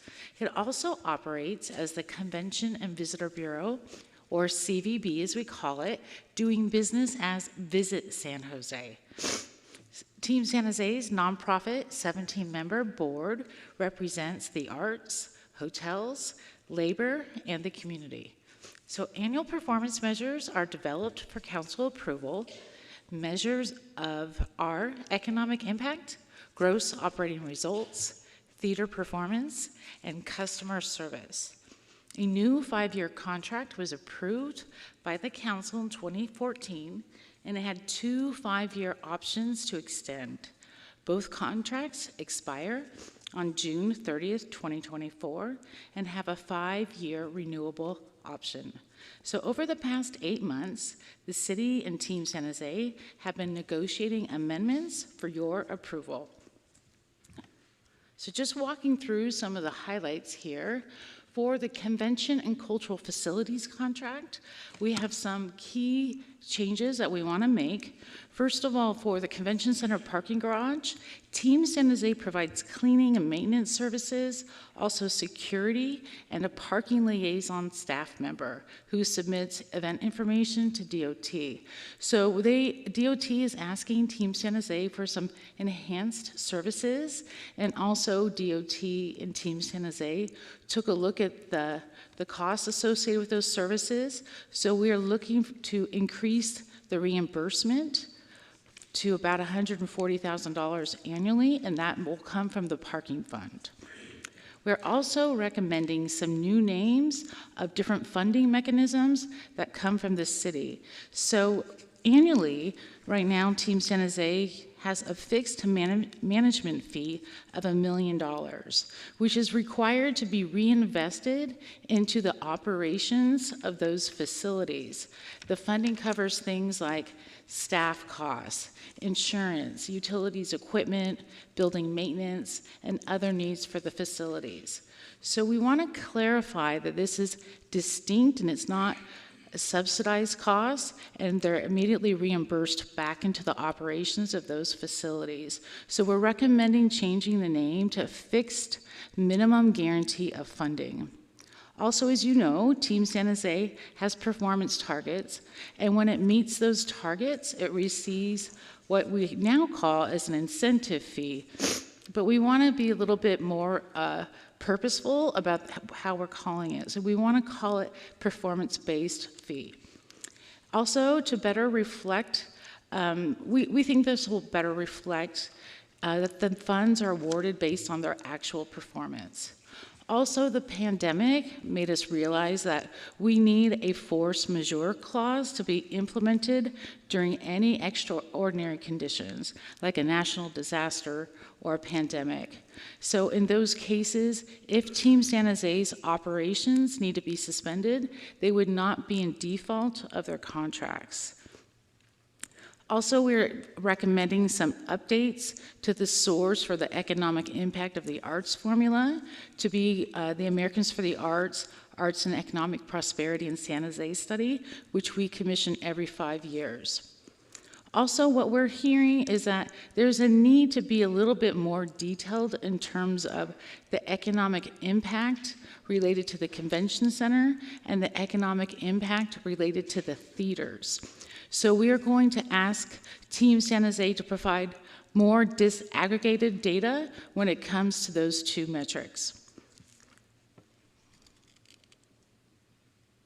And for the CVB contract, there are two primary recommended amendments.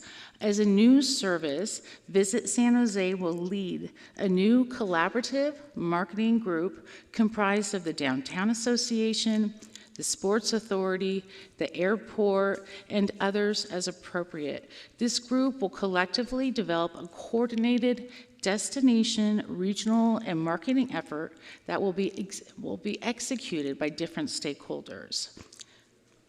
Through collaboration on collateral, imagery, and marketing initiatives, an outcome will be greater regional awareness. And the meetings will be convened at least quarterly. And then Team San Jose will present on this coordinated approach at its semi-annual updates to the Community and Economic Development Committee. A second key amendment is that Team San Jose will conduct business outreach at least twice a year. Local businesses can learn how they can prepare for and benefit from Team San Jose activities. For example, in anticipation of increased demand for hospitality services due to an upcoming large convention, employers may choose to increase staffing. So the contract amendments will optimize the convention and cultural facilities and enhance San Jose's economy, vibrancy, and reputation as a destination for regional, national, and international visitors. Our recommendation is to adopt a resolution authorizing the city manager to negotiate and execute amendments to the 2 contracts for the 5-year option term beginning on July 1st of 2024. That concludes our presentation. Thank you. Thank you. Tony, do we have public comment? Yes, I have Owen Murphy. First person, I'm going to call all 5 cards, 6 cards, sorry. First person on the microphone, just start speaking when you get there. Everybody else sit in the front row. So I have Owen Murphy, Shauna Lucy, Alfredo Vera, Olga Areta, Diana Juarez, and an anonymous. Good afternoon, Mr. Mayor. Thank you, council people. I just want to say my name is Owen Murphy, and I am representing the local 510 sign display allied crafts union that works the convention centers and the event centers throughout the Bay Area and Northern California. Our sister union, 831, does the same thing in the South. I want to thank you very much for putting the excuse me, I've got allergies. Putting the memorandum that you've put together, and thank the amended memorandum by Councilmember Torres. Local 510 recognizes that San Jose, second only to San Francisco in terms of the number of our workers that live in the area, produces hours and hours of work. They contribute so much to the local economy, and having listened to the entire discussion today about taxes, those taxes are paid by people that earn money. And there is no better place to earn money than the convention industry. Thank you, that's your time. Next speaker.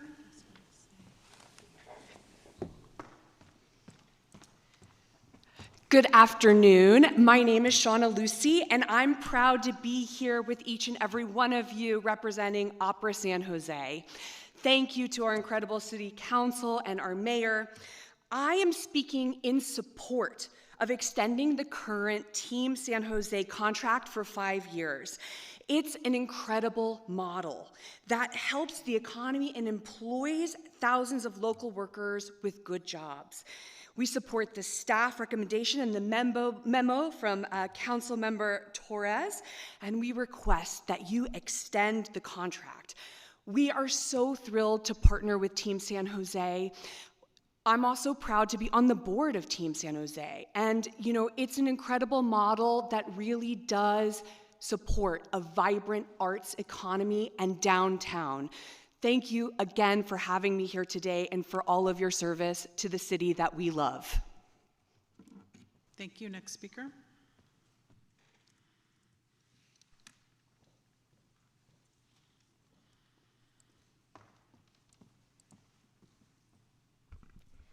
Good afternoon, Mayor and City Council members. My name is Diana Juarez, and I'm a researcher at Unite Here Local 19.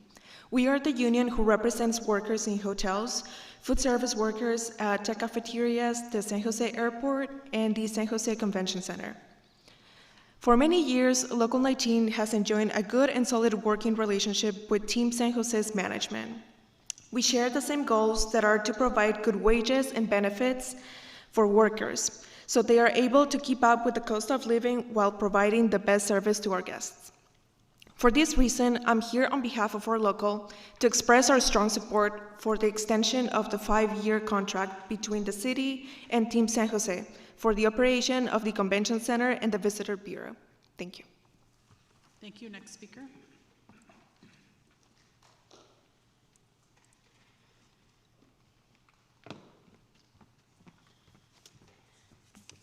Good afternoon, Council Member. My name is Olga Arrieta. I have been working at San Jose Convention Center for 25 years. I enjoy doing my work. I get to greet people from all over the world while providing excellent customer service. For this reason, I am here to show my support for the extension of the contract between Team San Jose and the city. Management of Team San Jose has been reliable and stable throughout all the years I have been working there. And just I hope to continue to prepare to make your decision today. Thank you and have a blessed day. Mike Sodergren.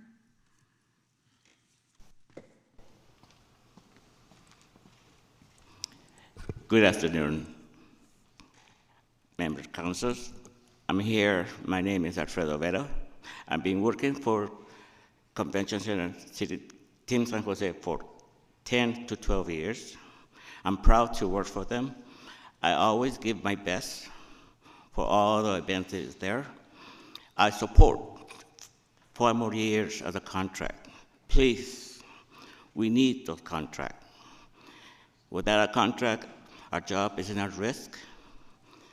And I ask 5 more years. So thank you very much. Thank you. Next speaker. I had the pleasure of working for Team San Jose before, when they just transitioned from the city to Team San Jose. And I just want to make a very short comment. This organization brings winners to San Jose. Today, NVIDIA became the first $3 trillion cap company. That company brought, when they were much smaller and basically a game developer show with a lot of really interesting but unusual people that they brought in. And that was the roots of AI. That was the roots of supercomputing. And I do believe that Team San Jose put that company on the global map in terms of how they stage shows with the Envision show. So thank you. I highly recommend that you approve this contract update. Thank you. Next speaker. Okay, back to council. Okay. Thank you. Appreciate everybody who came out to speak today. Coming back to the council, let me start with Councilor Cohen. Yeah, thank you, Mayor. And thank you to Team San Jose for all the work you do to bring business to our city and to promote our city, which is really, really crucial work. And I thank staff for the presentation and for bringing forward the recommendation. Team San Jose serves as the marketing and event arm for the city of San Jose, and really it's important for us that we have to have a successful downtown and have a successful city, that we have as much success as possible in all of our facilities, the convention center, the theaters, and all of our hotel, and bring in more hotel traffic. As we try to continue to grow, we just want to make sure that there's an improved coordination between Team San Jose and various partners in the city, especially as we're preparing for big events in the coming years like Super Bowl 60, March Madness, and the FIFA World Cup, where we want to make sure we get as much economic benefit from that as possible. We need not accept the status quo, but need to push the envelope of what is possible. especially as we head into that year in a few years. In that spirit, I was happy to collaborate with Mayor Mahan and Councilmembers Davis, Foley, and Torres in discussions of what we can do to push Team San Jose to do better. Our memo that we put out, actually 4 of us signed on to, asks for better performance measures. In particular, we should know how our performance compares to our peer cities who operate similar facilities. We also want to make sure that we are exploring options for amending the agreement to better align with desired outcomes, to have enhanced coordination between all the Downtown Association, Chamber of Commerce, and other organizations with Team San Jose.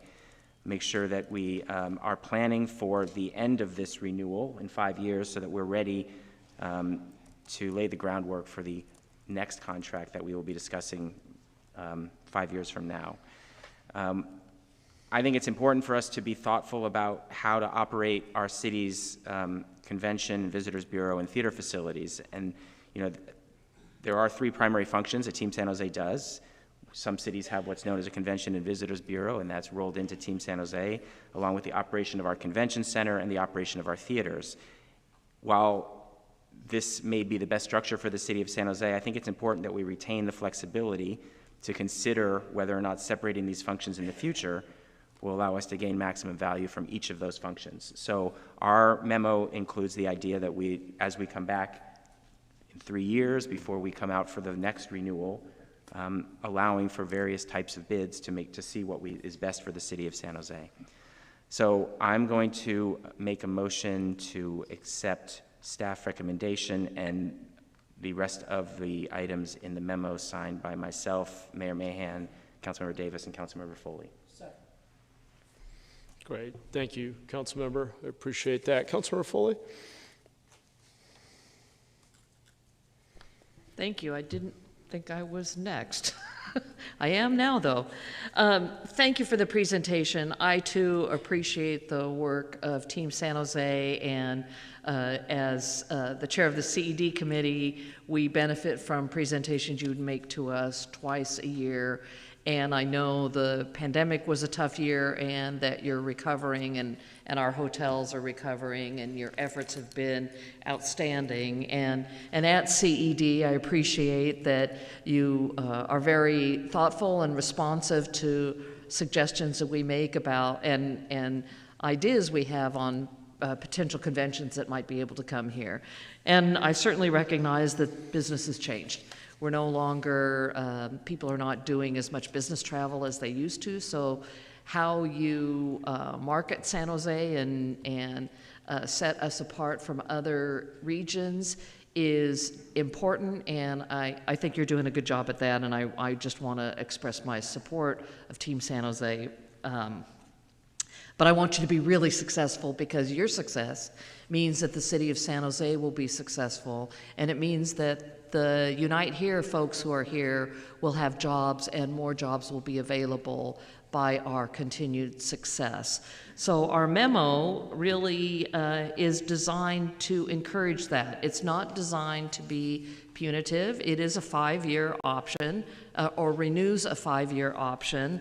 It really is a challenge to continue to put your best foot forward and see how successful we can be together, because truly we are partners in this. And as Councilmember Cohen said, we have some big events coming up that aren't necessarily coming to San Jose, but we want to bring them into San Jose. So working in partnership with the Sports Authority, Downtown Association, and every other partner in the city of San Jose, including our performance artists, Opera San Jose, and every other group that might attract visitors to San Jose would be a great partnership, including the airport, San Jose Airport, of course, because we want them to fly into San Jose and then stay into San Jose. Okay, they can go see sports in Santa Clara, but come back here and eat and live. So I'm very supportive of the memo.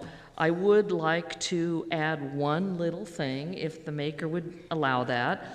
We do receive 2 updates at CED, and at the next CED meeting coming up in, I believe, November of this year, If you could include in your update a status of the working group that we requested in our memo. Will you accept that as a friendly amendment? Yes, I accept that. Thank you. And the seconder? Thank you. That's it for me. Thank you. Thank you, Councilmember. Councilmember Batra? Thank you very much for that report. The team San Jose is key to one of the main objectives we have for San Jose, which is to make San Jose a destination city. And that destination city is supposed to be the one which is going to give us new sources of revenue, true new sources of revenue, and you working with the rest of the teams from airport to all the way, the more success you have, the more we're going to be able to achieve that in the next 5 years. So I appreciate the work you do, and in my discussions with you, one of the things I was concerned about, and I shared that with you, that when anybody blows their targets by 200% consistently, says something about those targets. So we need to find a way to express what your goals are in a little better way, because otherwise the targets don't mean very much as a credibility source, okay?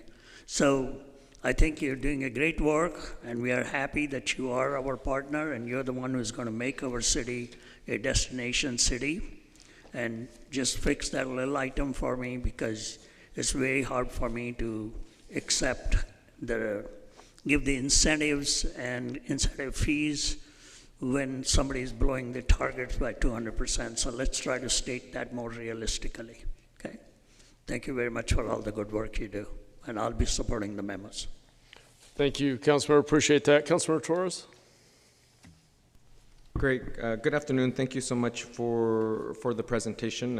It's always good to hear what Team San Jose is up to, because we all know that you are a main contributor to vibrancy in downtown San Jose and putting folks into our hotel rooms, right? And so that's why, therefore, Unite 19, our folks from Unite 19 are able to have a job. So, you know, a lot depends on our local economy. So I do have a question. I am on the Mayor's Brown Act, along with Councilmember Cohen, Councilmember Davis, and Councilmember Foley. And there's a reason why I didn't sign on to their memo, because I am concerned with item 2.4 in the memo, and so I would love input from both Nancy, Carrie, or John regarding item 2.4 in the Mayor's Brown Act memo. And I just want to know, I would love to know how this will impact Team San Jose if we have competitive bidding processes for the other facilities within Team San Jose. Councilmember, thank you very much for the question. We all anticipated before the item was coming that when we move to 2029, it will be as a result of a competitive process. And going through considering different ways to do our work the very best we can, it isn't, it is fine with us to look at different ways to conceive of the work. Okay, great. Thank you for that, by the way. John, I would actually also like to hear from you. Yes, thank you very much for the question, Councilmember Torres. For 2.4, it does, when you put it on just to the RFP instead of just the RFI, I would think that the RFI would go through those exercises of what makes sense for the city as far as separating CVB or the management portion or the theaters and so forth. I would think that that would come out of the RFI and then go into the RFP. And that would be my change on that. Okay. What I'm trying to get at is how would this affect our local nonprofits such as Opera San Jose, Children's Musical Theater, etc.? Well, everybody plans years out. Years out. Same with union contracts, which we have 2 large ones this year. So everybody looks at a 4 or 5 year planning cycle. Same with opera and CMT and symphony looks at 3 years out, 2 years out. So this uncertainty, as you might want to call it, creates an issue for these groups. Okay, and you just mentioned that we're under contract negotiations and what is the where are we at in those negotiations? We have the Local 19 Unite Here is up on June 30th, and they usually sign a 4 or 5 year deal. And then also the Stagehands, which is Local 134, is up at the end of the year of this year, and they also sign a 4 or 5 year deal. Okay, so now my question would be either would it be to Jennifer or would it be to Lee?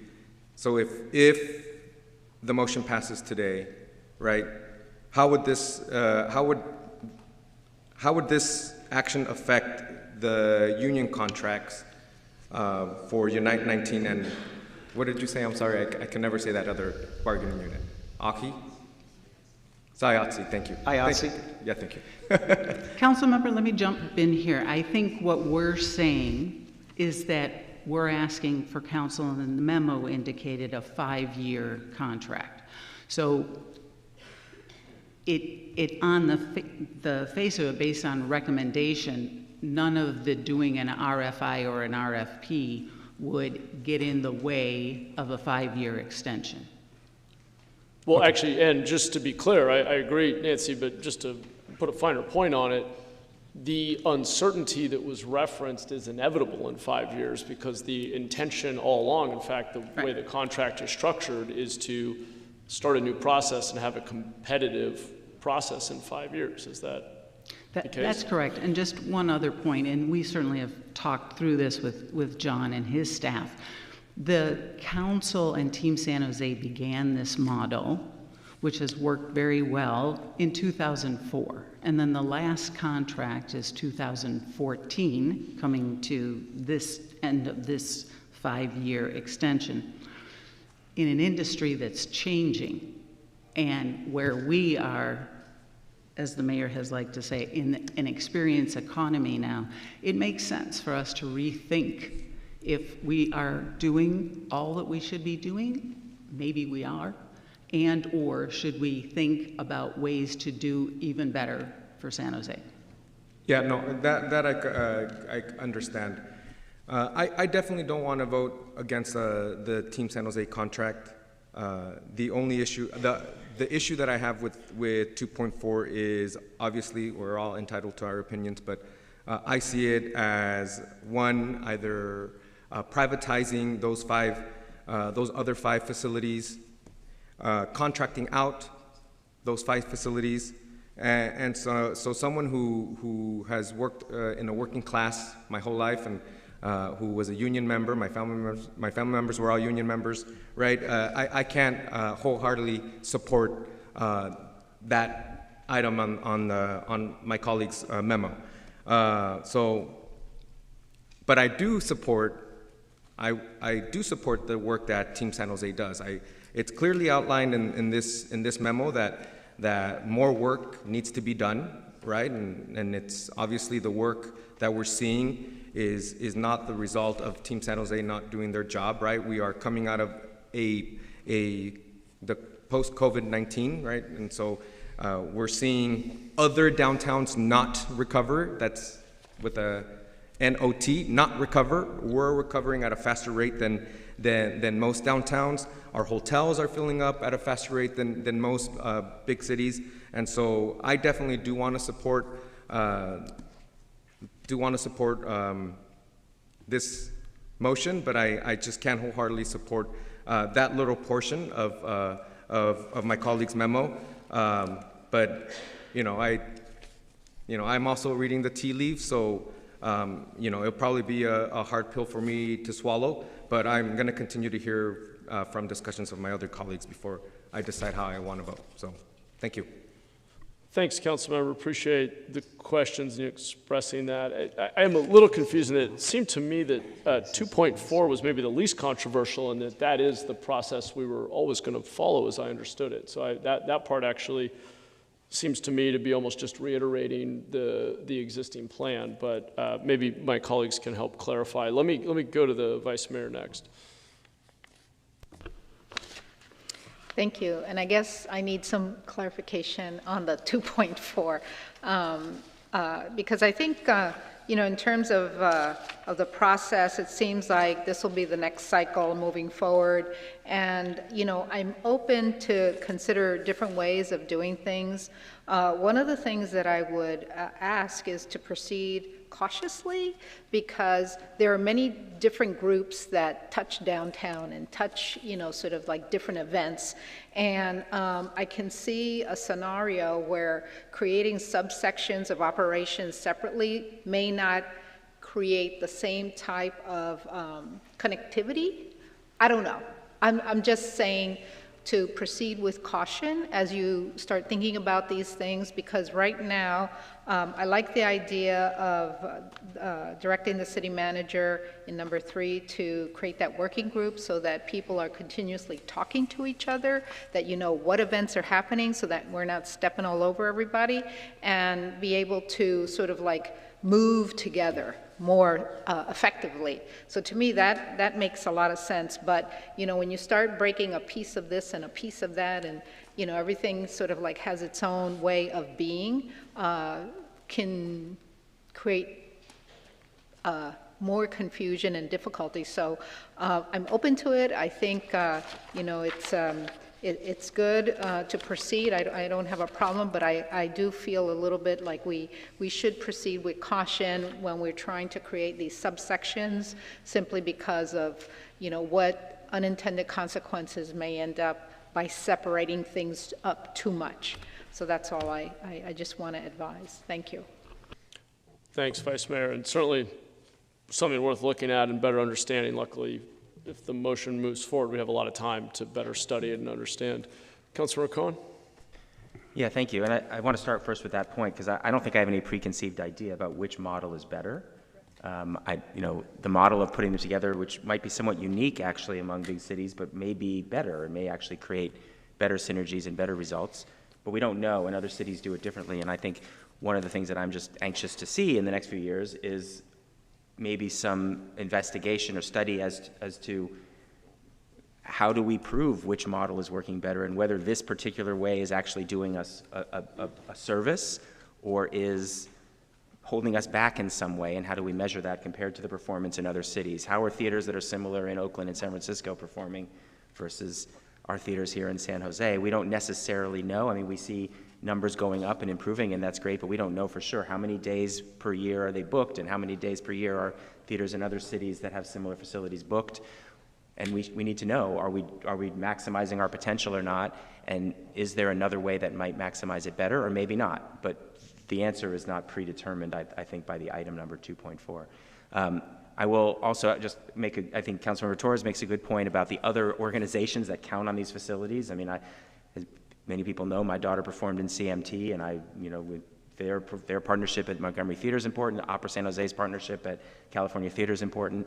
Obviously, as we move forward in any model we do, we would have to make sure that any RFP includes criteria for how they coordinate with our local arts organizations that will still need access to these facilities. I don't think either model necessarily precludes that. I think we have to be just aware of that as we move forward in any model.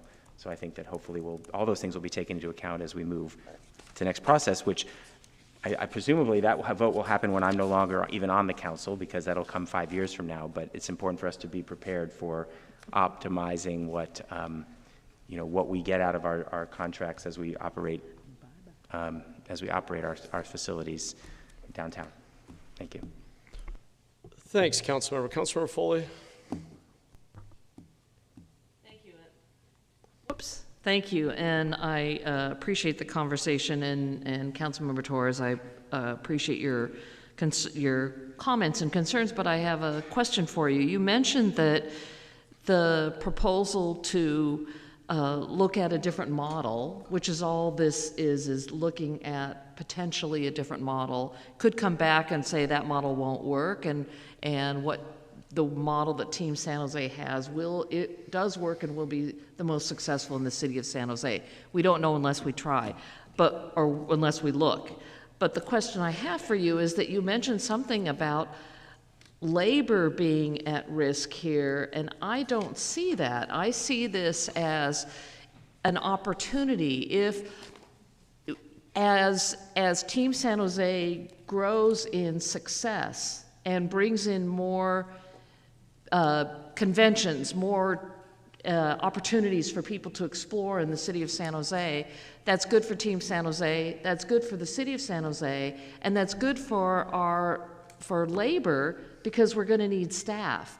And Unite Here is Here, that's going to be our hotels, there are restaurants, they're all employee groups will be, opportunities will be increased. So I'm curious where that comes from. I don't hear the term, we have, Team San Jose has contracts with labor.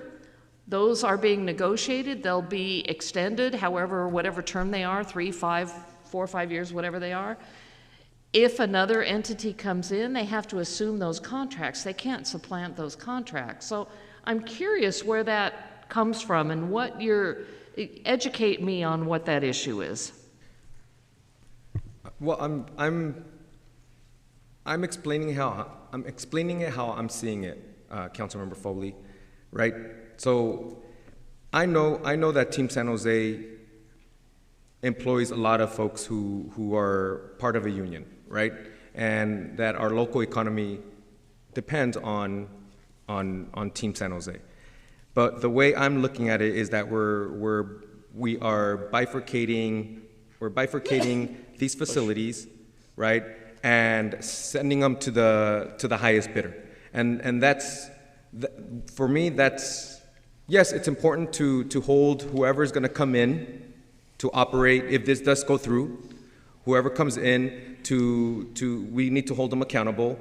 One, because it's our facility, right? The other one is I'm just concerned that an entity that can't support the union contracts, then it's going to fall under our lap, just like I believe Hayes Mansion, the Hayes Mansion, right? So that's a good example of us selling our facilities and the buyer of the properties not fulfilling their contract obligation. So I said that I'm still a little bit undecided, right? I am reading it as something that I personally do not agree with. But again, this contract is super important to downtown San Jose. Like I've mentioned, Team San Jose continues to come to CED and have awesome presentations, right? And their presentations match what's happening out in downtown San Jose, right? Where hotels are being filled, our downtown is vibrant. So, I know, I get the spirit of the memo that, Mayor Mahan and yourself and Councilmember Cohen and Davis put together. But I'm just personally still not in agreement with that second portion. But again, I haven't decided if I'm gonna support it yet or not. But you just mentioned it. They keep coming to CED. We're gonna continue to hear these folks who wanna come in and operate our facilities. So maybe we do it by a case-by-case basis, but who knows? Thank you. But, okay, I'm gonna try one last attempt to convince you, because I think your support is important. Actually, all the council's support is important, but you're the downtown council rep, and that it matters. So this is just the way I read the memo and the reason I signed on it, this is exploring. This isn't guaranteeing any separation. This is just saying, let's look at it and see. As I said, it could come back all in one package because the other isn't feasible. And it may be that Team San Jose has the best package. And in the next 5 years, they're going to have that opportunity to showcase their wonderful opportunity and ways that they can advance the city of San Jose. I mean, shoot, San Jose's in their name. Team San Jose. That means they're part of us, right? So I don't see that relationship going away. And so I hear you, and I want to validate your concerns and your comments, but I see this as just exploration. There's no commitment yet. This is a 5-year option with Team San Jose that's saying, we support you, we want you to thrive, we want you to be successful, because that means we will all be successful and thrive. So I'll just leave it at that. Thank you. Okay. Thank you, Councilmember. Mayor, may I say one word? As long as I have this platform, I definitely want to say this. One is, you know, thank you so much, Mayor and Council, for the last 2 weeks and coming to talk to you.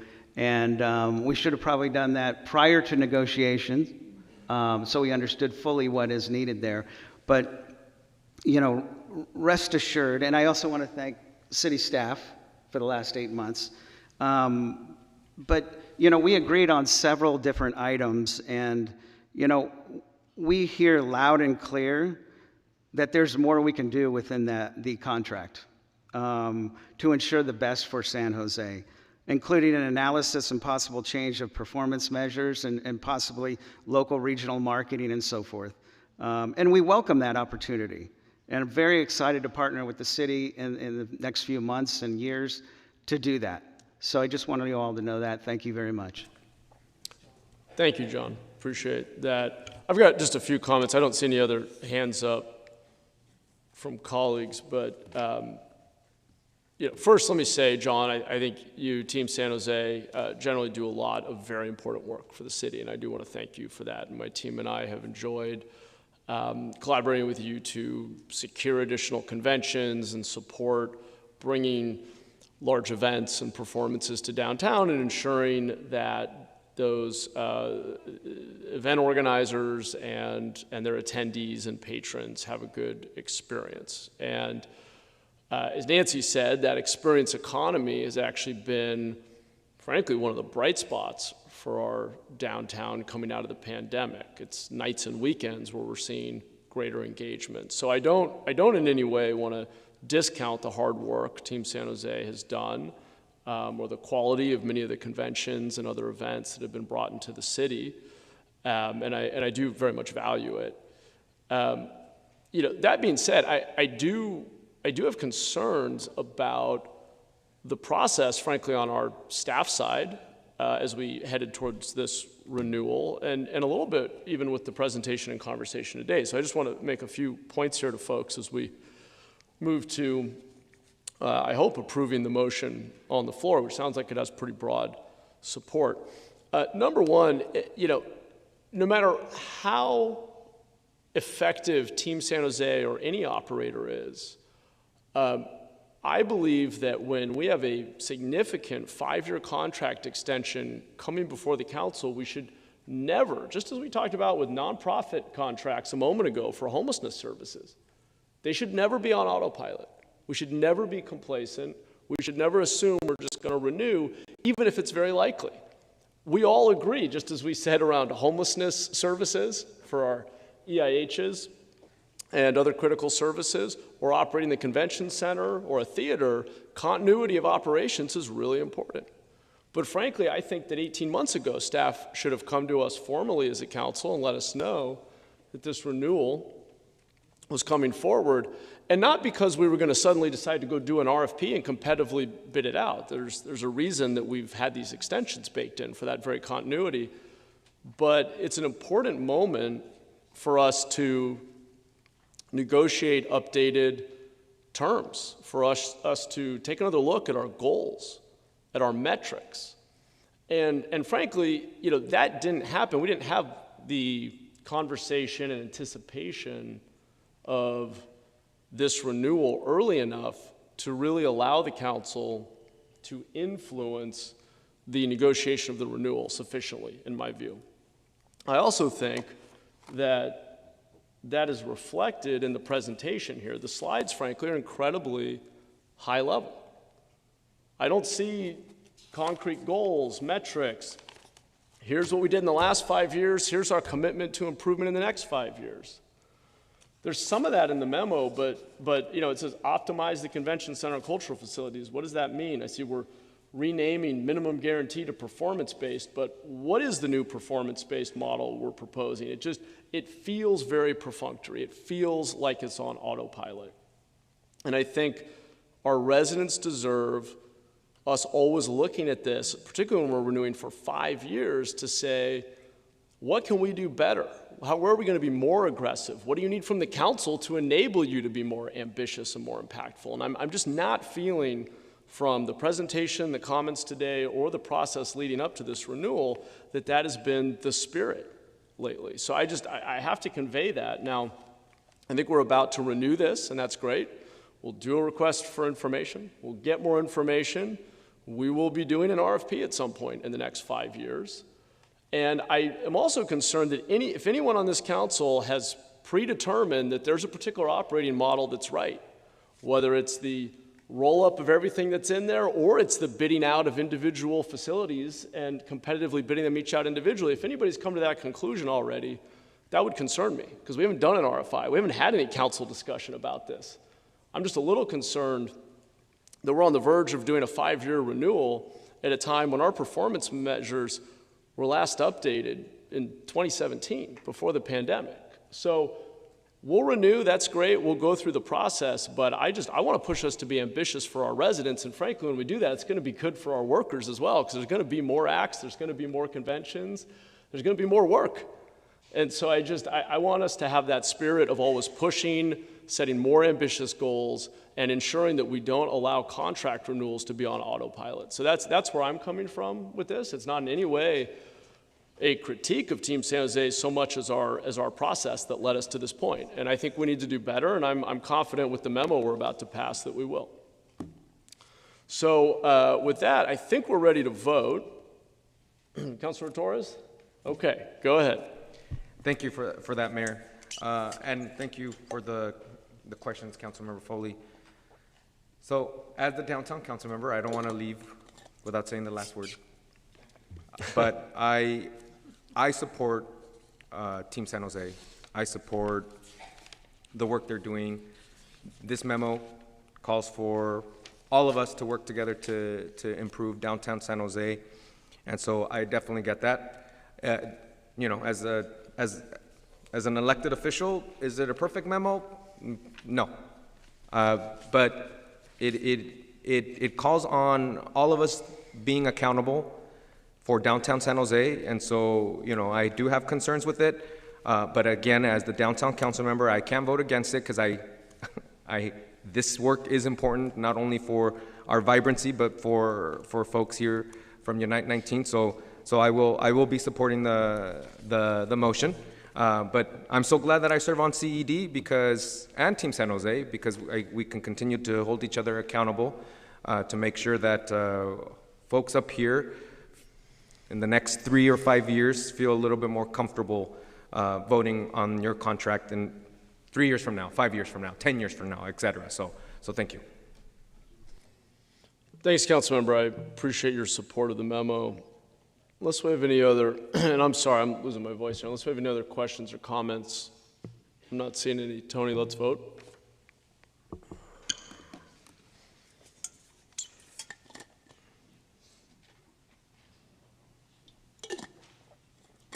Motion passes 8-1 with Ortiz voting against. Okay, great. Thank you all. We are on to item 8.2, which is the Downtown Residential High-Rise Incentive Program extension, and we have a staff presentation, so we'll let staff make the switch here in the box, and then we'll get to the presentation.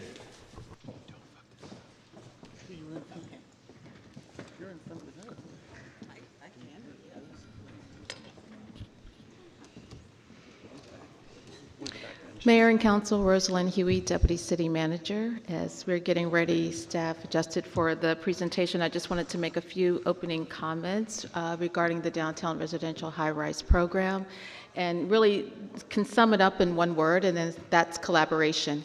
And so we have been working for several months. You see our departments represented here: housing, transportation, parks, recreation, neighborhood services, planning, building, code enforcement, and economic development and cultural affairs.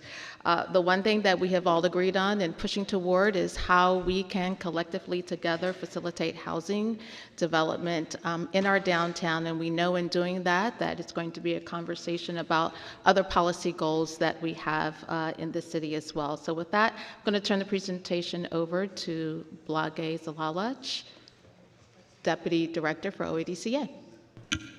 Thank you, Rosalind. Good afternoon, Mayor and Council members. As Rosalind said, I'm Blage Zalalaj, Deputy Director in the Office of Economic Development and Cultural Affairs. The background and basis of staff's recommendation today stems from the cost of residential development study session in October of 2023. At that time, staff brought forward analysis by consultant Century Urban that demonstrated the feasibility of market rate development of all types throughout the city.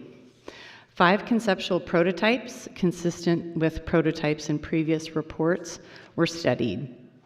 We took a look at 5-story low-rise building, a 7-story mid-rise building, and a 22-story high-rise building. Those were market rate. We did a study of market rate and affordable, for sale and rental products. The prototypes were analyzed in 5 submarkets across the city, including downtown. The consultant's analysis found that none of the prototypes were feasible under the updated analysis. Further, the feasibility gap was the most prominent when looking at Type 1 high-rise residential construction.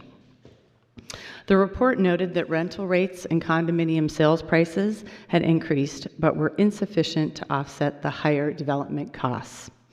And as noted on this slide here, between 2020 and 2023, total costs across prototypes increased approximately 30%, when in that approximately same time frame, average asking rents across the city increased only 8%.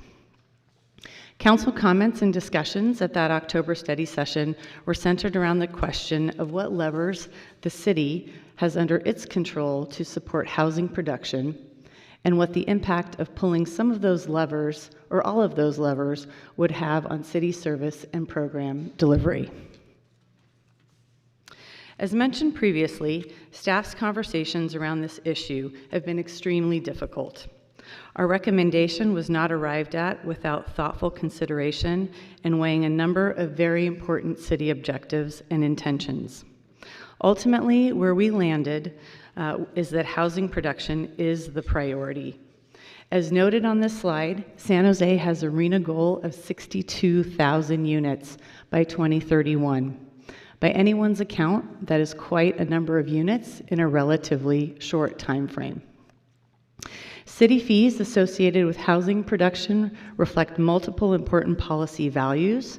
By trying to address these values all at once, we add costs that contribute to making housing too expensive to build under our current economic conditions. The major development-related levers that the city has the ability to adjust are around housing and park impact fees, as well as construction taxes. Staff's primary objective with today's recommendation is to facilitate housing production while still maintaining support of our city parks, transportation infrastructure, staffing, and the ability to leverage other sources of project funding. Because stubbornly high interest rates are tempering development, we do feel that the value of the support that we are proposing with our recommendation today will catalyze movement in development. I'd like to briefly just compare staff's recommendation to the current existing high-rise program. We are not recommending any changes to the minimum building height or number of stories for an eligible development.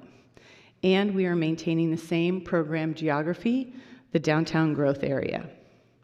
The proposed program also carries forward the same waiver of the inclusionary housing in lieu fee as in the current program. Staff is proposing an additional reduction in the two major development construction taxes, the commercial residential mobile home park and building and structures tax, and a reduction in the downtown parks fee obligation. So we are proposing a two-phase program that would run for approximately 2.5 years. In phase one, you'd have the deepest discount of a 100% reduction in the two construction taxes and a 50% reduction in a development's park fee obligation. There would still, on top of that, be the opportunity to reduce the parks fee obligation up to an additional 50% by building on-site private recreation amenities. Staff proposes that there would be the first 1,000 units into phase one, and that would mean that a building permit would have to be issued by December 31st of 2025, and the first inspection passed within 12 months of that issuance. Our goal is to incent the support of housing production as quickly as possible. In phase two, we'd have a 50% reduction in the crimp and BNS, which is what the current program calls for, and we would have a smaller reduction in the parks fee obligation. There'd be a 30% reduction in the per unit obligation. Phase two would be potentially up to the remaining 3,078 units that we have currently entitled in the downtown core, and it would be for a year, 12 months, following the end of phase one. Again, with the obligation to pass their first inspection within 12 months of pulling their building permit. Taxes and fees, parks fees and construction taxes would be due at certificate of occupancy or 5 years from the date that a project pulls their building permit. You can see on this slide the stakeholder engagement that was conducted as part of the effort to bring forward a recommendation today. Staff did issue a supplemental memorandum on July 12th, summarizing more specifically the feedback of these primary stakeholder groups. Staff's recommendation today around the downtown high-rise program is a two-phase program to encompass up to 4,078 units, which is the current number of units entitled in the downtown growth area. It also encompasses additional reductions to the construction tax in phase one and a reduction in the project's park fee obligation in phase 1 and 2, and a check back with council in approximately a year from now. Staff is also looking for council direction as to whether we should continue to pursue any sort of residential development incentive program in growth areas outside of the downtown. And to that point, I would like to acknowledge the memorandum submitted by the mayor, vice mayor, and councilmembers Davis, Torres, and Candelas, as well as the memorandum submitted by councilmembers Cohen and Jimenez. And that concludes staff's presentation. We are all here available for any questions that you have. Thank you. Thank you, Blage. Appreciate that. Thanks to you all for the presentation and proposal. Tony, do we have public comment? Yes, I have 16 cards so far. I'm going to call your name. Please come to the microphone. The first person on the microphone gets to speak. Everybody else sit in the front row. I'll call about 5 names to start. I have Larry Ames, Michael Bertram, Bill Rankin, Joseph Carrillo, and Alex Statinsky to start.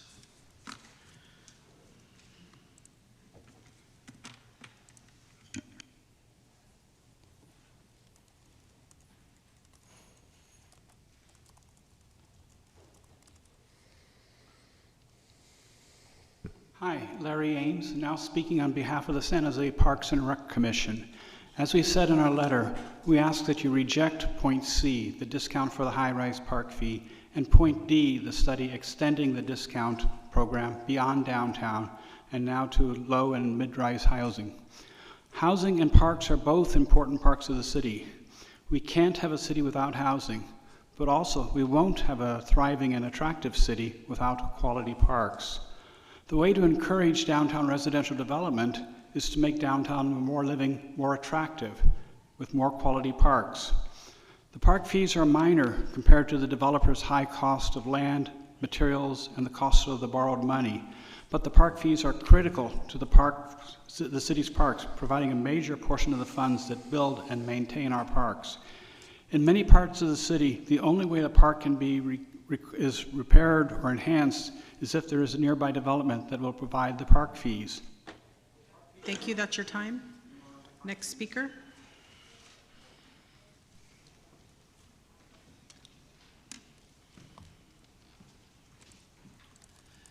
Mayor, Council, my name is Michael Bertram. I'm Vice President of the River Oaks Neighborhood Association in North San Jose. I'm coming here because we're concerned about the proposal to have a study extending the extreme park fee reductions beyond downtown. We feel that a severe reduction in park fees in North San Jose could affect the currently proposed park at the Sealy project, and also could impact the development of the park site at Agnews. The park site at Agnews, the city has owned that property for years. It is over 20 acres. It's currently not developed and a safety hazard. We feel that high development introduced into existing neighborhoods is negatively impactful for their neighborhoods. One of the small benefits we get is the development of parks, and we don't want to see that end. Thank you. Thank you. Next speaker. I'm also going to call down Jean Dresden and Morgan Cheek.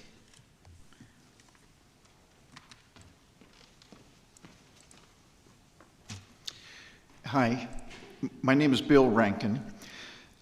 Great cities have great parks, and great parks make cities great. One thing leads to the other. We all want San Jose to be great. We ask so much of our Parks and Rec department. Homeless issues, creating new parks to accompany new buildings, and park maintenance are just some of what we ask from our Parks department. Parks need money to operate. We who advocate for our city and our parks do not expect that developers should make no money, just the opposite. However, reducing park fees at this time is a self-inflicted gut punch. We all want to see cranes on our watch, but the amount of money saved by reducing park fees is such a small percentage of the overall price of building. The reduction of those park fees is just something we can't afford. The time is coming that interest rates will come down and hopefully profits will increase with that. But once the park money is gone, we will never get it back, and our parks and our city will be Thank you. That's your time. Next speaker.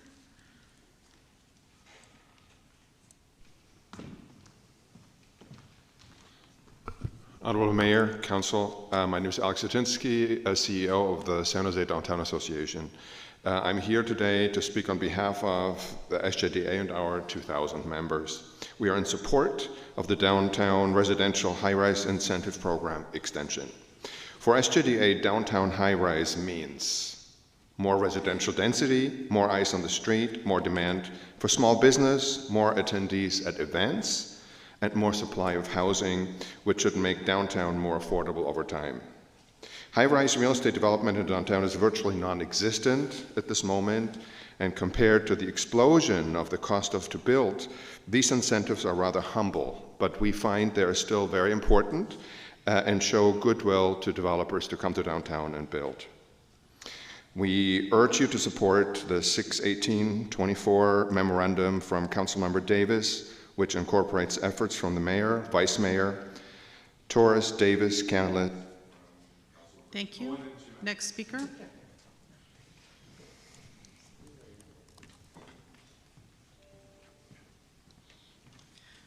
I'd also like to call Paul Ring and Josh Burrows to come on down.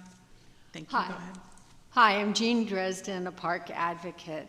And I'd like to point out that you received over 175 letters in opposition of this action, representing over 200 individuals with a variety of backgrounds, including former county supervisors Blanca Alvarado and Rod Diridon. We noted that the supplemental staff memo highlighted that in a stakeholder meeting with developers, the developers acknowledged that the modest fees from the park fees would not make a difference in incenting and moving forward in this environment. We also note that the annual production since these park fee reductions started has only been about 120 units per year. A 10,000 unit goal, as in Mayor Cohen's Brown Act group, would be about 15 years from now before it would be. Thank you. Next speaker.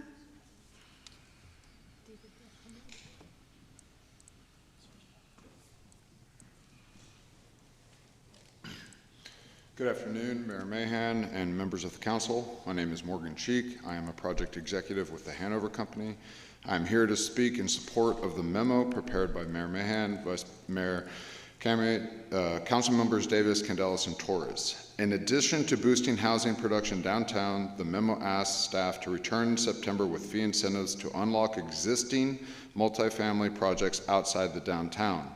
This memo acknowledges that the housing feasibility crisis is not limited to one area, nor is it limited to high-rise construction.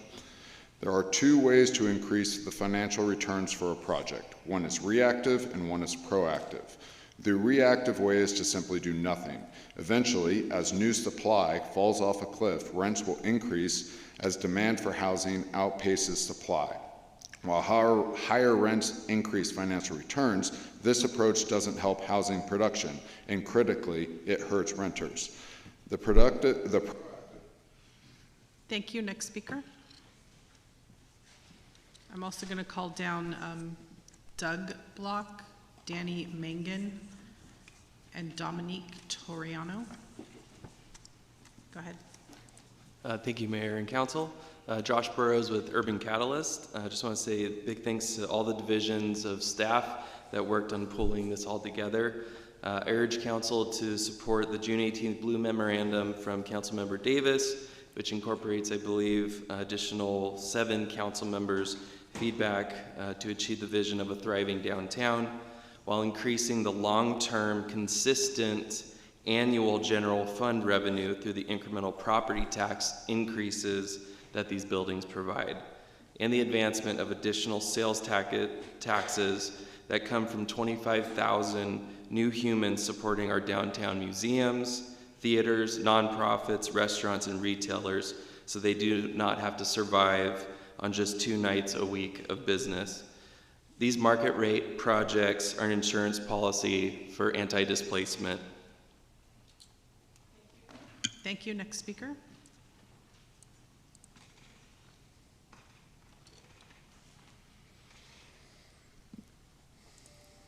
Good afternoon, or evening, Mayor Mahan and council members. My name is Paul Ring.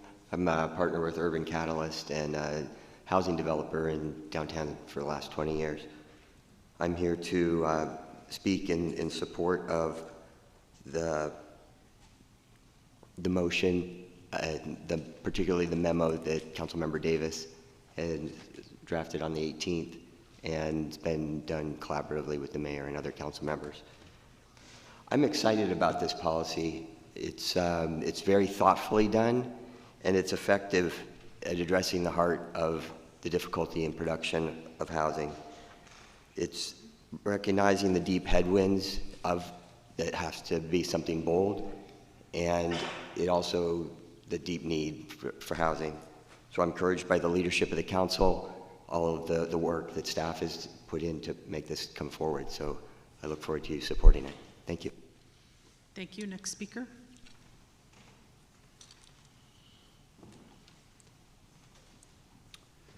Good afternoon again. I'm still Doug Block with the Silicon Valley MEPS, and the question we have always asked about this program is how do we balance the needs to build housing with our equity goals and using our investments to further those. We've been very flexible when dealing with developers to help make their projects pencil out, and those developers deserve support. And now, instead of asking you to mandate workforce standards like other Bay Area cities have, we asked you to consider encouraging developers to meet higher standards. And unfortunately, this proposal has no standards at all, so we cannot support it. Nor have we had really any meaningful opportunity to engage with staff around these ideas. And so we would respectfully ask you to defer the item, just as you deferred the responsible. Thank you. Next speaker, I'd also like to call Will Smith and Forrest Peterson and Matthew. Good evening, Mayor, City Council. I'm going to piggyback on the last speaker there, Doug Block. My name is Danny Mangan. I'm with Sprinkler Fitters, Local 483. I'm a union rep, also a part of the Silicon Valley MEPS.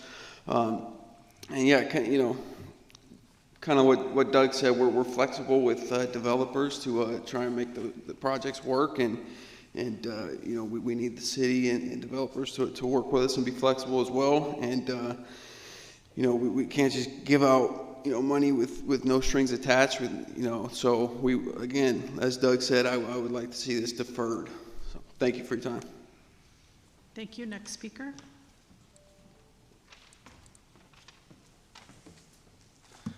Good evening, Mayor and Council members. My name is Dominic Toriano, and I represent members of the Sheet Metal Workers Union, Local 104. Our members feel firsthand the need to build more housing in San Jose. Many of these members drive long distances as the housing demands exceeds the supply, driving up housing costs beyond what they're able to afford. Local 104 has members who are currently working on high-rise buildings in the downtown. Many of these projects we negotiated with developers to make the project work for them. An example is we adjusted our ratios to allow lower pay classifications and more apprentices per journey persons. I would ask that the city foster an environment where not only development is incentivized, but that the rewards developers that hire responsible contractors that train and utilize using locally trained apprentices. It's hard to support giving money to develop. Thank you. Next speaker.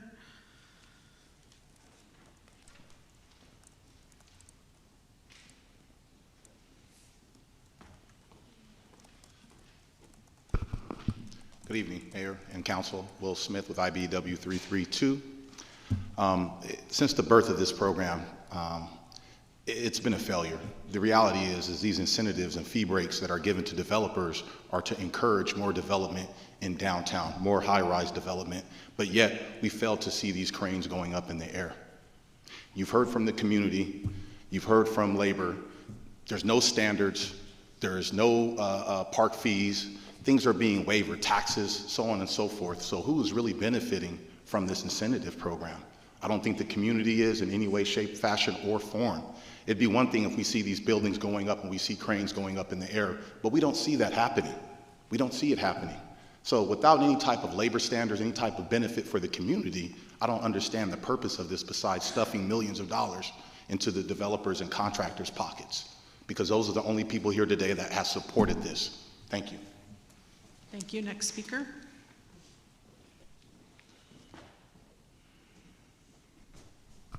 Yes, good afternoon, Matthew Reed, Director of Policy at Silicon Valley at Home. I apologize, our letter came in early this morning. We support housing, both market rate and affordable. We have traditionally supported the downtown residential high-rise waiver of affordable housing fees, and we support staff's recommendation to extend for 4,000 units. We've done this because high-rise construction is a different building type. Steel and concrete, critical to a high-density downtown and significantly more expensive. As you've heard today, there are a lot of other interests at risk.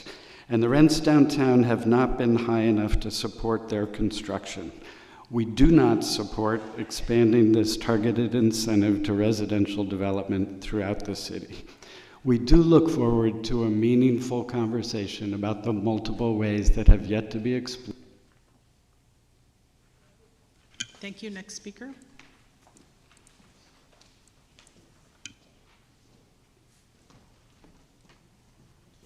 Thank you, Council and Mayor. My name is Dr. Forrest Peterson from Stanford University, where I lead the Workforce Lab. And so as you've heard me speak this morning on labor standards, the other topic that goes with labor standards at the Workforce Lab is apprenticeship education. So given that labor standards is at rest, I can turn a new leaf today. And what I want to make a comment on is that the apprenticeship program that you're hearing, that's the high wage, high skill workforce.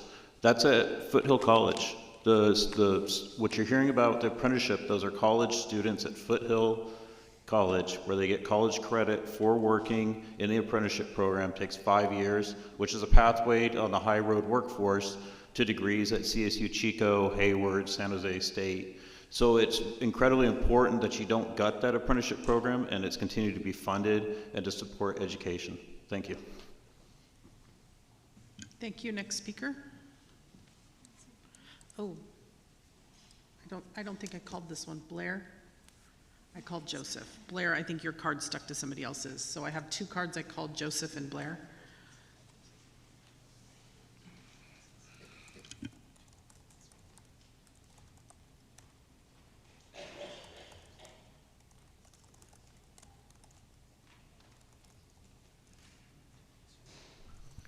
Hi, thank you. Blair Beekman. Good to hear public comment on this item today. I learned a lot. It's a learning process for myself, so I just wanted to thank everybody for that. Good luck on this item for everyone. Thank you.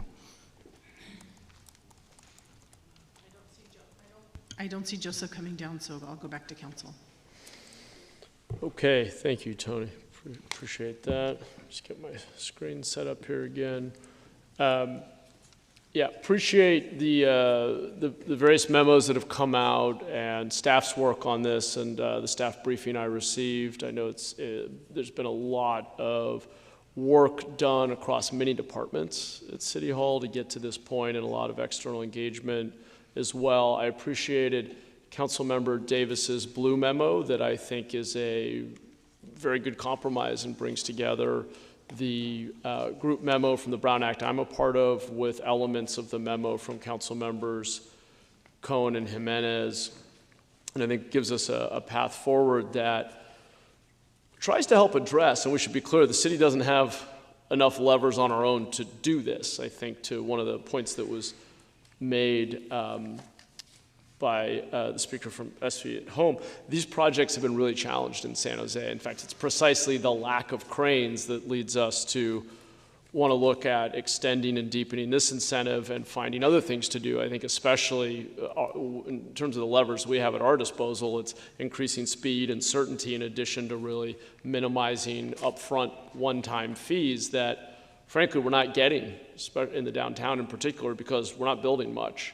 Of the very small number of high-rise residential buildings that were completed over the last 7-8 years, actually I know from talking to those developers that actually this fee program was important in getting that project just to the point of being able to pencil to get financing, and that's on a very small number of projects. We all want to see a lot more.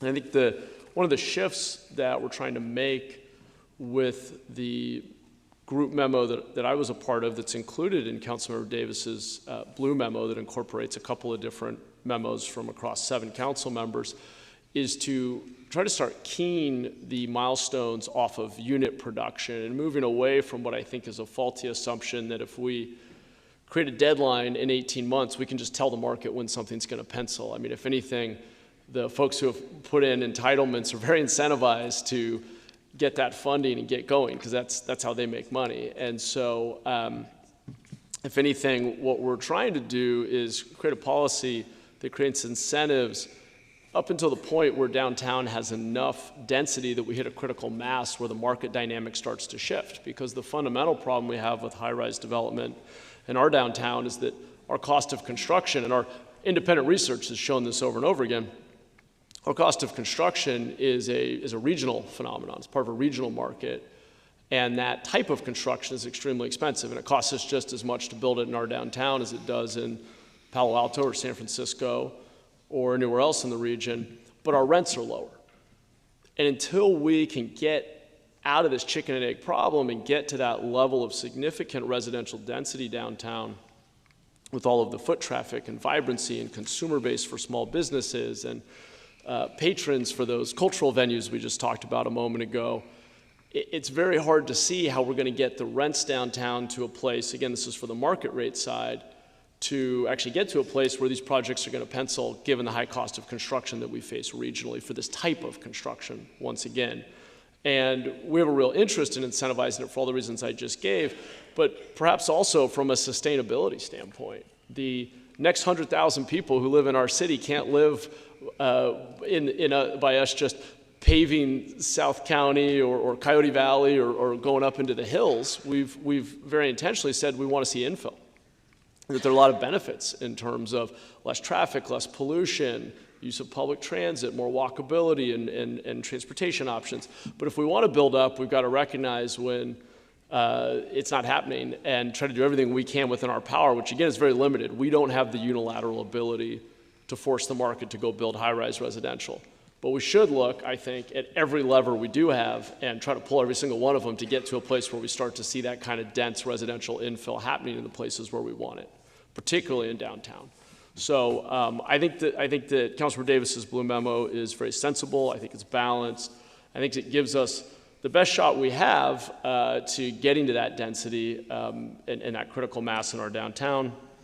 I think it's also very reasonable to at least look at, given the housing crisis we face, given the housing element we all just signed up for, that we are not even close to being on track to meeting, particularly in terms of the market rate at the moment, just given the trend line. I think it's very reasonable to look across the city and say, what else should we be doing? We're not making any commitments outside of the downtown here tonight. We're asking staff to do more analysis and come back and tell us what our options are.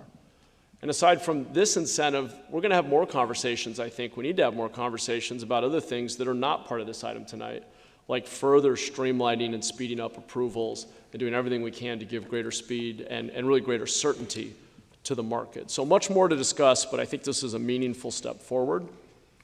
And I'm going to now turn to colleagues, starting with our downtown council member, Councilmember Torres. Great. Thank you, Mayor, and thank you for the folks who came out. I'm just jumping in here. So I'm moving to approve Councilmember Davis's memo, the one that she submitted June 18th, and I could read the whole thing, but I think we all have it on our hands, so I'm just going to move to approve Councilmember Davis's memo. Second. Great, thank you. And it is, for those who are curious, because it did come in just today, it is linked on the online agenda, as all of our memos are, for anybody who's looking for it. And before I yield my time, Mayor, so for me it is extremely important to support this item, because today we've been talking about our housing crisis, and we have a housing crisis here in the city of San Jose. And so I signed on to this memo, one, because I wholeheartedly believe that we can get to that goal of 10,000 units in downtown. That's extremely important. Development in downtown is extremely important to the success of our local economy, of Team San Jose, of San Jose Downtown Association, San Jose State, our local schools, et cetera, et cetera. But most importantly, another reason why I signed on to the memo is because as we move forward, we are calling for studying for a local hiring plan for our construction trades and for our labor allies to have a seat at the table.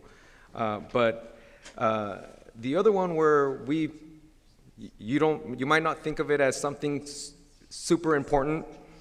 In every single downtown association meeting that I have with our condo owners, with residents living in apartments, is they do not have a grocery store downtown.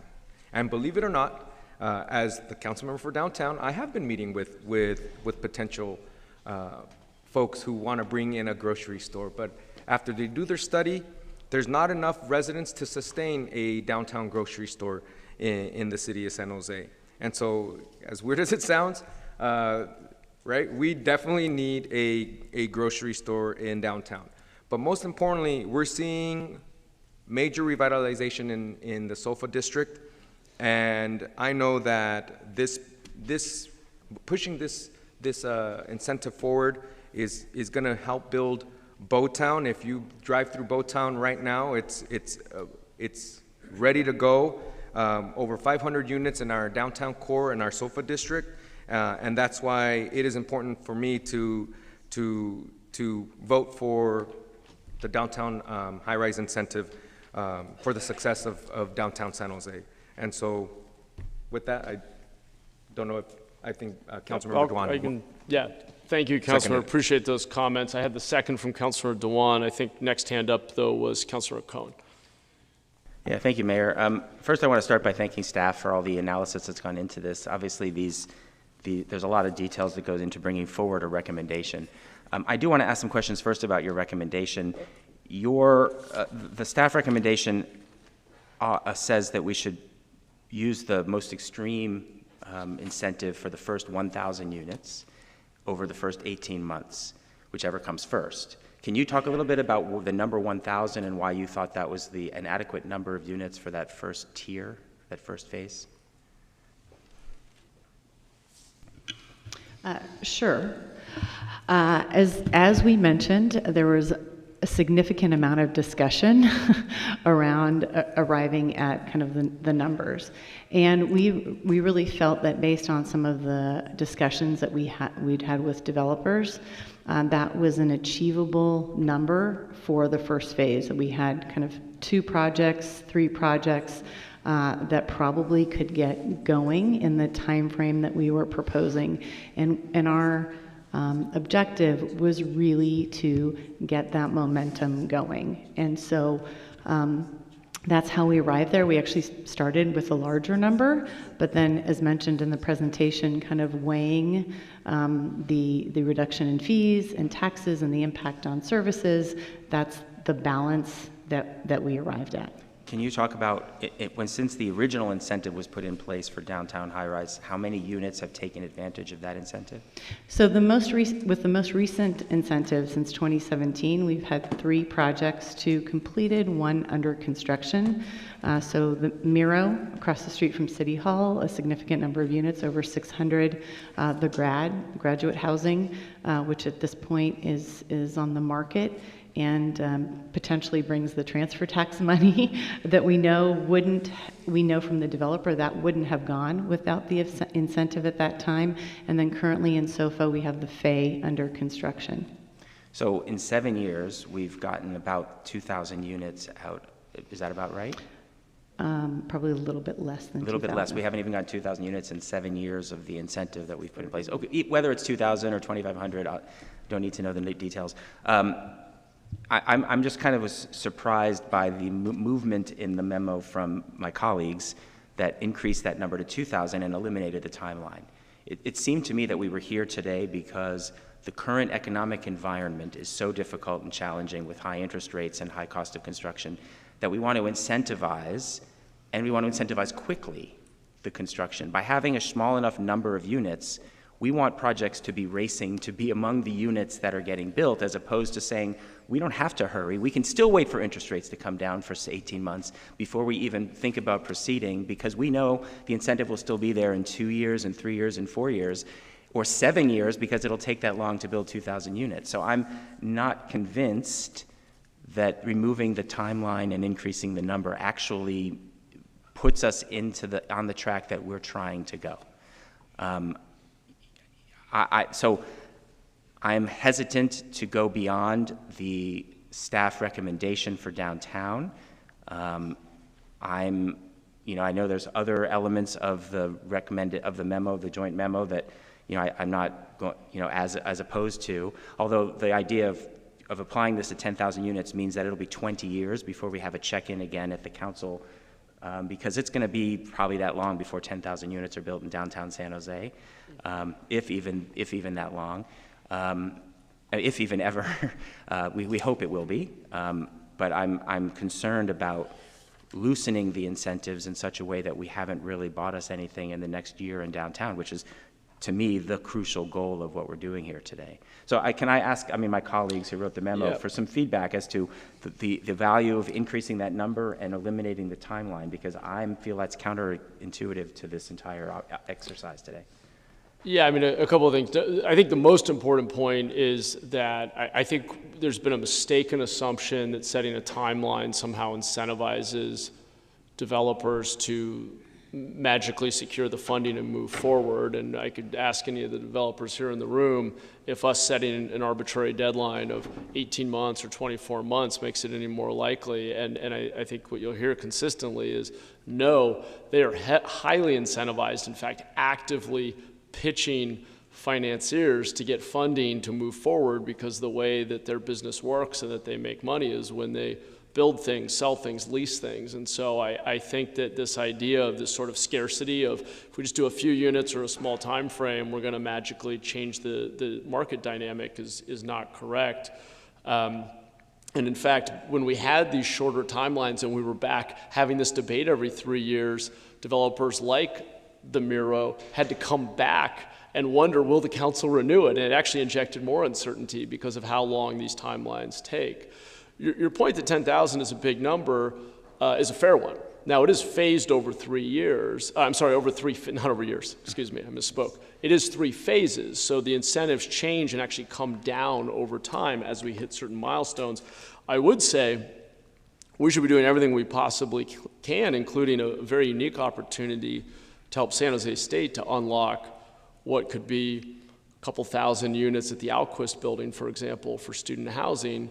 There may be opportunities as the market shifts, as return to work is less prominent. We may become more willing to make it easier to build residential in downtown. We have a jobs overlay, for example, that can be a barrier in parts of downtown. So we don't know how things will evolve, but I think it's quite likely that our big bet as a city, in addition to the experience economy over the coming decade, is going to be residential density. I think it's more likely to be where capital wants to flow and where we can actually get things built in our downtown, is getting more people living here rather than banking on more commercial real estate as we've done historically. So I don't think we can know entirely.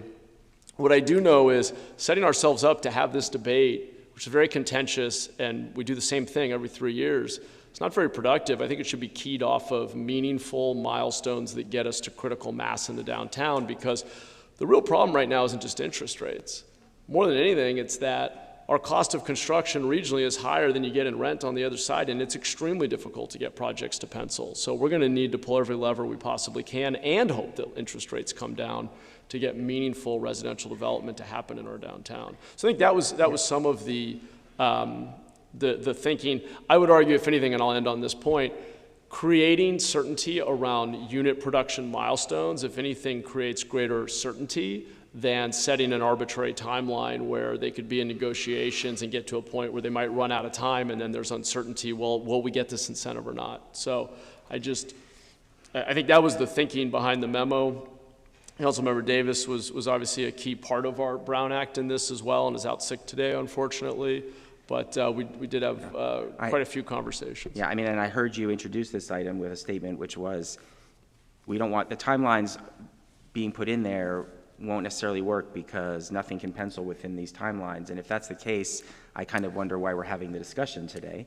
If our goal is to incentivize downtown development and this incentive won't get them started in the next 18 months because the only real driver are interest rates and some things that are out of our control, then I'm feeling like I'm uncomfortable. Yeah, I just want to clarify that's not what I said. I actually think us passing this today may help get a project unlocked within the next year, potentially later this calendar year. My point is, us setting a timeline of 18 months doesn't make a developer any more incentivized, because the moment they can compile the financing, they want to go, because their entire incentive is to build. And they're blocked on whether or not they can get funding, which is largely, again, this calculus of cost versus return. Setting an arbitrary timeline doesn't make them any more incentivized, was my only point. Okay, I'm not ready to support this without a timeline and with the higher numbers. I know I'm using up my time, and I'm willing to come back and continue the conversation. I do want to just mention North San Jose, since that was our memo as part of this, and it's important to me. Obviously, the intention of the memo that I wrote with Councilmember Jimenez is, when we talk about outside of downtown, is not to talk citywide, but to focus on key development area. 40% of all housing, and the housing element is for North San Jose, and we know we've had some trouble with projects in North San Jose, getting them moving forward. Developers are pushing just to build townhouses. I'll give an example. Last night I was at a community meeting for a new project that's being proposed on River Oaks. It's coming in 3 phases. The first phase will be the townhouses in the back. Second phase will be the affordable housing block, which is great. They'll get that built. The third phase will be the market rate apartments, which in my theory will end up being an empty part of the project for a decade or more. And so we need to be thinking about how we incentivize those market rate projects in key development areas in addition to downtown. That was the spirit of my memo. I do believe that the first item on our memo was the most important, which is to right-size our park fees. The park fees were set, as far as I remember, in 2011 at the peak of land values, and land values have dropped actually in North San Jose since 2011, not increased, and we have kept the park fees at a level that's not sustainable. We ought to right-size our park fees in North San Jose for sure, so that we can make sure that we're not overcharging developers and making it harder to build. We might also consider other incentives in North San Jose, and the spirit is to come back with potential recommendations, not approving anything today. I'm okay with the amendments in Councilmember Davis's memo for 4C and 4D in our memo. I'm not going to have a problem with that. Just want to make sure that we're going to incentivize development in the crucial part of the city. And I'll also just make a comment. I think I talked to staff about this.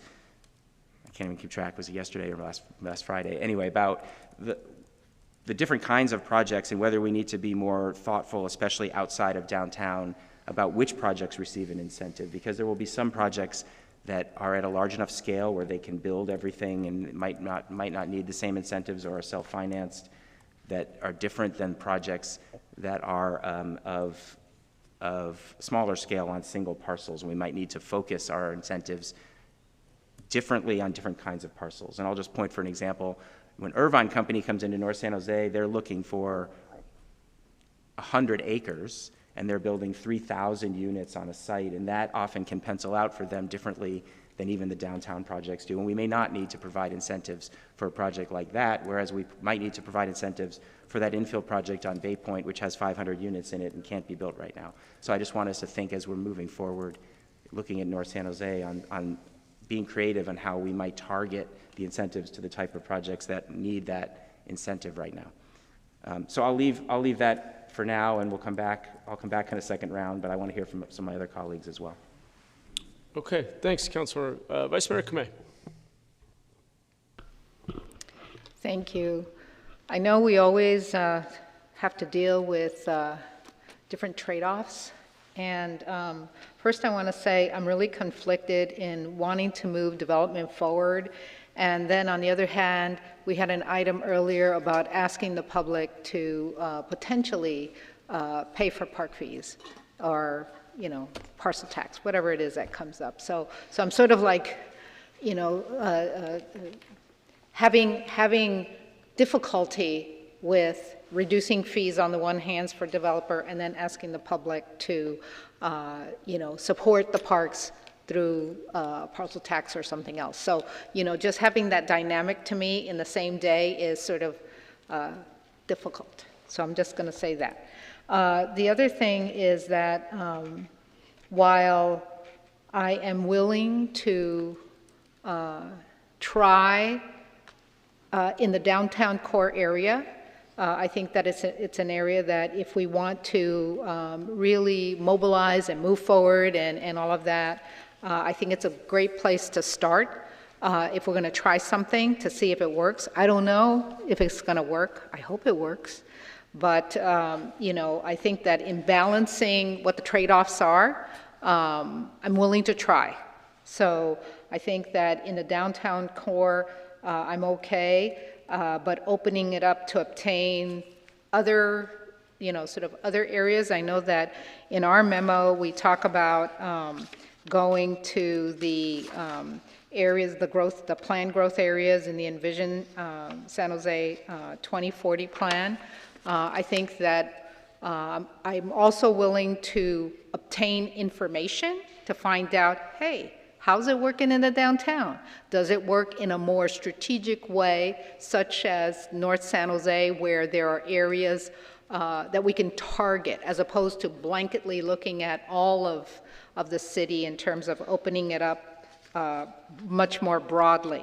So I look forward to studying the additional strategies in terms of looking at that and having that come up so that we have information so that we can make a determination of where we would want to go more fully. Because at the end of the day, you know, whether it's our transportation, our housing, our parks, we continue to need those funds. I understand that there's a need to want to see development moving. I want to see it moving, but you know, I'm balancing it with my asking the public in other arenas of, you know, come support these bond measures, tax measures, parcel measures, whatever it is, to be able to pay for what is needed to fund these areas. So it's a difficult balance in many cases. I also want to ask staff about the inclusivity of our labor partners. I noticed, Blage, on your slide that you have had conversations with labor, so, excuse me. So, you know, I want to make sure that those conversations continue as we're looking at, like now we're more actively looking at the downtown. In our memo, we talked about the inclusion of a local hire plan. I think that I would hope that when you bring back information regarding our, on our memo, it's item number 5, the additional strategies for promoting citywide housing construction. I would hope that we would have better information and more collaboration with our labor partners as well as our developers, so that we have a much more inclusive and better understanding of how we can move forward together as opposed to these different sort of scenarios. And I know that Councilmember Jimenez had a memo, and I think that I'd like to ask the city attorney to respond to that, because, you know, I feel like there's a question of whether there's a problem in, you know, not requiring prevailing wage or its applicability as we make any decision to remove fees. So I just want to turn to the city attorney. We did get a letter as well regarding this, and so I'm just wondering. Thank you, Councilmember. It is within the council's discretion under the municipal code, section 1410, or 14.10.310, whether to approve the staff recommendation to limit the duration of a waiver, or to approve the recommendation in the mayor's memo. So it's within the council's discretion based on what you hear today and what you consider, and then those findings will be the basis for the determination going forward. So there's no need for any timelines or anything like that? And I'm just sort of thinking about Councilmember Cohen's concerns in terms of leaving it open-ended. And I hope it doesn't take 20 years to get 10,000 units in the downtown, but, you know, like, I don't know. There isn't a legal problem. Again, it's up to the council and its discretion to sort out those issues, and it might be that the limit of the units is the way you want to go, but the time frame isn't critical. Okay, thank you. Thank you, Vice Mayor, and I appreciate your comments and you know, your concerns about the collection of park fees outside of the downtown, but willingness to learn more and to be able to have a future conversation about it.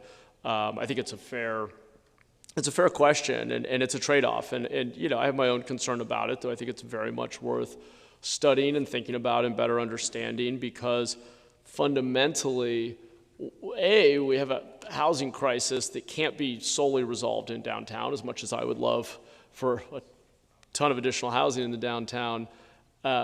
We desperately need to build housing, and we will need it to be across our planned growth areas, and our housing plan is aggressive, and we're going to need to do everything we can to achieve our goals under our housing, our adopted housing element. I'll also just make the point that I do think it's worth us all just remembering that one-time fees, which have been layered on over the years as a way to generate additional revenue, can sometimes be penny wise, pound foolish, in the sense that if we get the building in the ground and we provide that much needed housing and we get more residents here, then forevermore, if it's a market rate development, at least, you have property tax revenue being generated. You have additional sales tax revenue. You have vibrancy that brings more follow-on investment, and you get a growing economy and a growing tax base over time.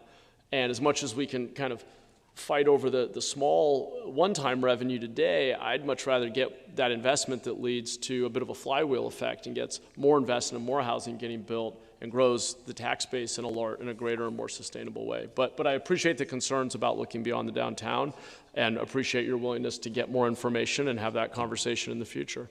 So that's inclusive of Councilmember Davis's blue memo that Councilmember Torres has moved. Okay, let's continue. I'm going to go to Councilmember Candelas next. Thank you, Mayor. I appreciate the comments by my colleagues so far, and I think we all recognize the pressing issue that is impacting our city, and that's the housing crisis and our lack thereof. I think we face challenges of affordability and access to housing, and it's important that we explore, as the mayor mentioned, the different levers that we can pull for construction. And I think by densifying our downtown, we are working on a more vibrant downtown that we all want, our downtown. But I think it's also important to touch on the Vice Mayor's point, is this is where we need to focus. And to touch on a note from earlier, Councilmember Cohen, what this action is doing, I think it's also signaling to the market that San Jose is willing willing and ready to build. By incentivizing this production in downtown, it's good, but I hold deep reservations going outside of downtown. I did sign on to that group memorandum where we have to study and bring back more information because, as I mentioned, the focus should be on our downtown to get these 10,000 units built as quickly as possible. I am appreciative of my colleagues, including the worker protections or the incentive on a local hire preference, and to study that. And I look forward to advancing that work. I do have a question, though. I believe this question should be to Nora, our city attorney. There was some concerns raised about this fee waiver being considered a payment of public funds, and thus triggering public works requirements. Do you have thoughts on that? Those are the considerations under Muni Code Section 1410. So a waiver of fees could be considered a subsidy, and that would trigger certain wage requirements and things like that. And that's provided for in, as I say, Muni Code Section 14.10. Okay. So when staff comes back to us in September, the first week in September, assuming we have a majority on this, I will ask for an amendment to the motion on the floor for a direction to engage our partners in the building trades and labor as part of that process to get feedback and to get the dialogue for that. Would the maker of the motion be open to that friendly amendment? Yes. Great, thank you. Is that okay with the seconder? Yes. Okay. And can you just restate it, Councilmember Candelas, just so we all have it? Directing staff to engage our partners in the building trades and labor as part of coming back to us in the first meeting of September, I believe. On the study and return on that other analysis outside of the downtown. Great. Okay. Great. That's well, and I think the second part is beyond that in the fall, I believe. So I would hope. Yeah, both parts. Okay. Yeah. All right, but if you Yeah. need me to be broader, I can, or prescriptive, I can do that as well. But, yeah. Got it. I just meant everything outside of what would be implemented at this moment, like all the future study. Great. Everything we're coming back with. Okay, perfect. Thank you. Yep. Okay, great. And did you have other questions, or was that it? Okay, thank you, Councilmember. Councilmember Batra?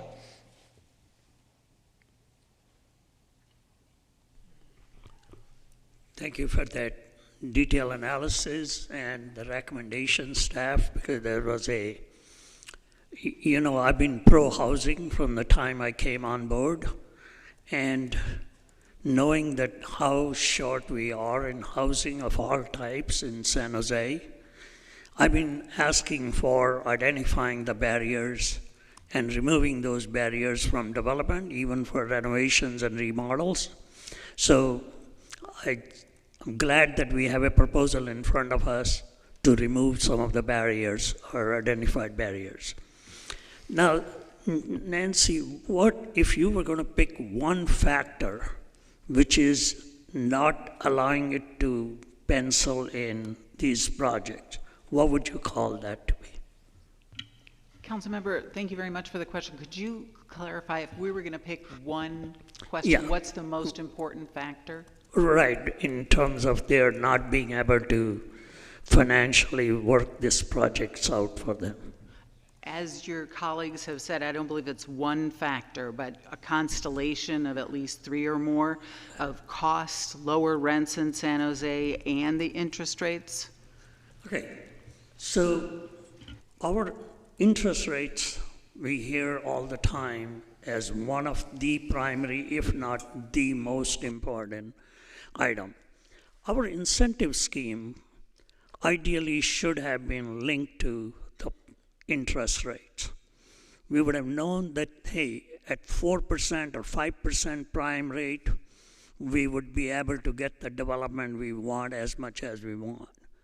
But we didn't. Okay, we didn't link it to that one. We just said that, hey, we want this much to go on. Could we not have linked it to that? Thank you, Councilman Batra. Eric Sullivan, Housing Director. Just to provide some context regarding interest rates briefly, and then I'll respond to your question directly. First, with interest rates, we have to look at it in terms of roughly at this point a 12-month calendar. At the beginning of this year, everyone thought we were going to have 6 interest rate reductions, which equates to roughly 200 basis points, which in real dollars, if you apply 200 basis points to the average of a $75 million construction deal, that's roughly $750,000 to $1.2 million in terms of that total value of the interest rate reduction. Now we're looking at, based on current economic environment, at best 25 basis points. So applied to the same $75 million construction project, that value is roughly $250,000 to $500,000, depending on the overall structure of the deal. So when you see that current value of the interest rates and then apply that to the total value of the incentives, this incentives program exceeds that, which is the intent. And then given some of the timelines that are applied to the existing construction of the program based on the staff recommendation, that provides an opportunity for developers to seize, to put momentum within the project, because you're able to capture a unit value of dollars moving forward at a higher rate than you can based on what you can capture on savings or reductions on interest rates. Yeah, so that makes a lot of sense, that we would be saying that, hey, these incentives, which we are reducing the fees, are available to you when the interest rates are at a certain level. Because after that, you're saying the interest rates themselves become an incentive for them to be able to do the job. Okay, but we didn't do that. Okay, so leave that alone. Now, the second part of our thing is in this housing, we want to be able to get the houses quickly. And that's why we originally had the timeline you had put in there. Okay, that now that we've given you incentives, someday the interest rates are going to be attractive enough for you to build. But since they're not, we're giving you incentives so that you can build it now. So when we talk about the updated memo and remove the timelines, we really take away any sense of urgency we have about it. Now we can say that you build these 2,000 units today, or you build 10 years down the road, you still have the same amount of incentives. And I think that goes against our need and the urgency. So I think since we didn't tie it to the interest rate, I think we need to at least tie it to the timelines that these many units in the next 18 months, 2 years, whatever, some finite timeline. We can't leave it open and still expect to convey the word of urgency and the desire. Otherwise, these incentives and urgency don't collect.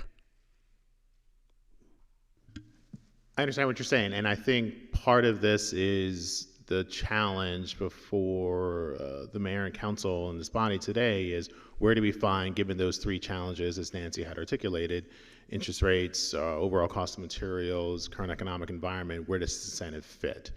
And what I propose in response to your question is this incentive fits to address one of three. There's still the other two, but by adding a timeline to it, does that create momentum within the project to move forward, given that that incentive effectively exits or terminates at the end of the timeline? Or does it extend it out, provide better opportunity? That's a tough call, and that's for this body to kind of decide and to debate. What I can provide to you is, given the current value of the entirety of the incentive program with all the fee reductions vis-a-vis the value of interest rates in the coming year, at best 25 basis points to 75 basis points on a 6-month to 12-month look at this point, that value of the incentive far exceeds that interest rate reduction.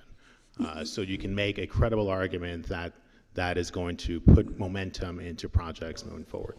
Yeah, so I support the idea of incentives. I've been looking for that opportunity to be given to the developer so that they can build it. What I'm having difficulty accepting is the open timelines to it. And there's nothing tied to anything of sense of urgency. So that's the piece to me is difficult to support. So I'll be okay in supporting the incentives as laid out, and even there's multiple phases, but with no timelines, it would be very difficult for me to support any of that, Mayor. Okay. Yeah, and as I mentioned before, I just fundamentally disagree with that. I think we've seen again and again that setting arbitrary short timelines has no impact, and then we have projects actually have more uncertainty because they're talking to funders. They get close to a deadline, they wonder if they can close in time, and we've literally had the builder of the mural had to come back and wait for us to renew this multiple times because that's how long these things take. What we find is that the market ebbs and flows. A bunch of projects get funded, and then there's a short timeline.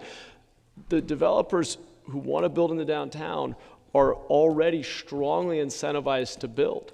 The moment they can secure funding, they want to go because that's the only way they make money. Us setting an arbitrary timeline just means we have this fight again in 18 months, 24 months, and we rehash it all over again. We've seen this movie play out before, and we always extend the timeline because the fundamental problem is that our cost of construction downtown is too high relative to rents, and it doesn't pencil. And the reason that we're suggesting tying this to a milestone is to get to critical mass so that as we keep studying the feasibility of development downtown, we can look for that critical mass and get to a place where suddenly the rents are high enough to actually attract the capital to build these projects. That's going to be based on the vibrancy of downtown and the density. It's not going to be based on an arbitrary timeline picked by the council. So Mayor, I think that's contrary to what we really want. We don't want the rents to be increasing. Our desire is that the people be able to afford things. So we're looking for these to increase the rent, then we're going in the wrong direction. Because our desire is that the more housing we'll build, the more availability will actually make the housing cheaper. Yes, in the overall market, but the cost of this kind of steel construction, high-rise construction, is too high based on what the rents are downtown, which is why we don't see any of it built. And that's why we're talking about incentive program, is to try to get high-rise built in a market in which it does not pencil. Yeah, so I'm happy to do that with having the high-rise be built, a lot of them be built and built quickly with the incentives, and hopefully the rents actually decrease rather than increase. Okay? So I'll be able to support it if we have the timeline in there. Otherwise, even though it's one of the most favorite item, I have wanted it to be right from the day one to give incentives so that we can get the development done. I would not be able to support that. Okay. Well, I've seen this movie before. If a majority of the council decides to go with a timeline, I would highly recommend a much longer timeline than what we've done in the past, because we come back and have this conversation every 3 years, and it creates greater uncertainty, which is exactly what we're trying to get away from. We may want to call down a couple of the developers in the audience to verify whether or not what I'm saying is true. But why don't we continue here, and maybe I'll do that if no one else does. Councilor Foley. Thank you, Mayor, and thank you for the presentations. I'm actually very happy to see the incentives, but I am concerned about any park incentives being extended out into the greater city. Downtown, it makes sense. It doesn't make sense, at least it hasn't. I am not convinced that it makes sense in any other part of the city. Regarding the memos, I agree with the majority of what they say, except I too am concerned about no timelines. And Mayor, don't argue with me because I've already heard it, but thank you. I know where you're coming from.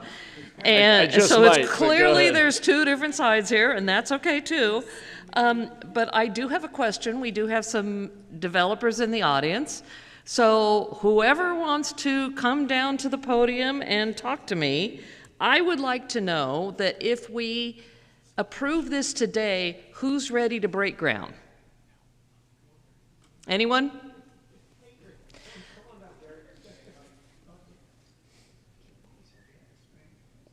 Okay, and Gary, when you come down, I'd like to know when you're ready to break ground.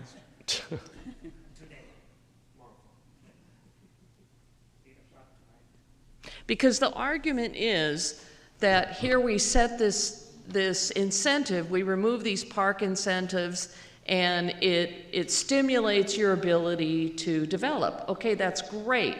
And we all want development in downtown. None of us are saying we don't want development downtown.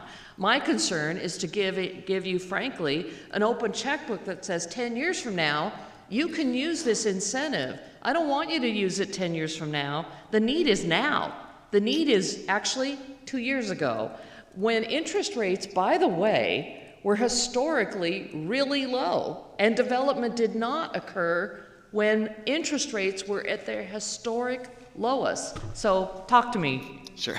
Please. Let me try to consume that. I go back to the point about the incentives that we already have, and I can't speak for all the developers here, but we've invested $300 million is on the table right now. So every day that goes by, we're not making money on that $300 million. It's landed here. We're trying to unlock that $300 million. So when people say you need an incentive, this worries us every single night because we're not making any return on that money. $300 million. So we're working with our financial partners aggressively to try to make these numbers work. They just don't pencil right now. Because if you don't get a high enough rent, you can't get the return on the money for the risk that you're taking. This is kind of a supply and demand issue right now. And Arjun, I believe that we don't want rents to initially go through the roof, but we have to make sure that rents are high enough to create more supply. And ultimately, once we have 2, 3, 4, 5,000 units, hopefully the market will start to stabilize and we'll be able to build lower cost housing as well. It's really kind of building a portfolio. So to me, it's a supply and demand equation. And if we only build a few thousand units in the next few years, David, we have not done our job. I mean, we really haven't. We have to make sure that this city thinks about 10,000, 15, 20,000 units here in the near term. In some cities like, if you go to Seattle, last quarter, Seattle delivered 6,000 residential units in one quarter. And 5,900 of those units were absorbed. So it wasn't like they have a bunch of vacant buildings sitting around. Sometimes they deliver 20,000 units in one single year.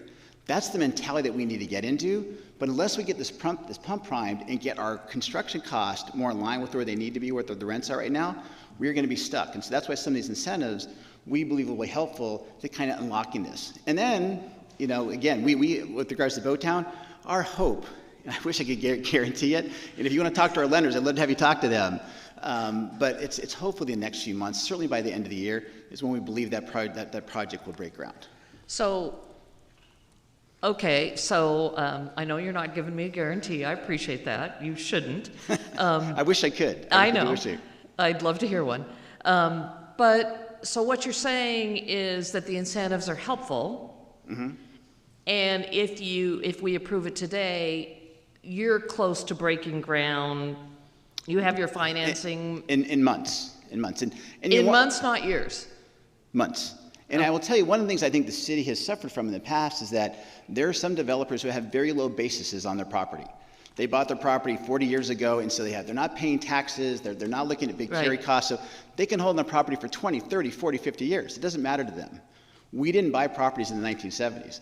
We bought properties 5 or 6 years ago, so that's why our $300 million is burning a hole in our pocket right now, and that's why we've got to get some of these projects out of the ground. That is an amazing incentive, and I'd love for you guys to, to be in our shoes to understand that pressure they were under. We just do not want to sit on the land. Okay, and I appreciate that, and thank you for answering my questions. What you've told us is that you're ready to go if this incentive is passed, and what that says to me that a timeline might be helpful, because you're going to go. You're not going 5 years down the line. You've got money burning a hole in your pocket now that you're probably paying for, or you're getting ready to pay for if you haven't already. You need to get it to work for you, or your bank needs to get it to work for you so you can build and rent and start earning a profit that way. Yeah, I think so. And I go back to what Matt was just saying, that it's not necessarily, if we put this artificial timeline in place in 2019 and 2020, we'd all be sitting around twiddling our thumbs, right? So sometimes we can't look at the macroeconomics and really make those kind of decisions. Those are outside of our control. I will tell you, when we went out for funding for Bowtown, we went to 28 banks. We got one proposal, just one. Right? So that demonstrates where the financial market's at. We think it's starting to lift a little bit, but we really need to see where the Fed's going. There's some of these other kind of things that play. The election certainly impacts a lot of decisions that are being made. So these are the kind of things that we're trying to navigate. But I will tell you that most of the developers in this room here who have these higher bases, we do not make money with land just sitting there vacant. And our goal is, we have all these assets. We're trying to bring a certain vibrancy. We want to have a critical mass of units. So it's not just building 1,000. We want to build a lot more than that. But we've got to get the pump primed. And we think this will help kind of get us to that point. Okay, I appreciate that. Thank you very much. Well, so I don't have any more questions for you, unless any other developers up there want to come down and pay testimony to me. Oh, Josh, I see, is getting ready to come down. Thanks, Yeah. Gary. Hey, thank you for your time. Appreciate it. Stay close. Stay close, yes.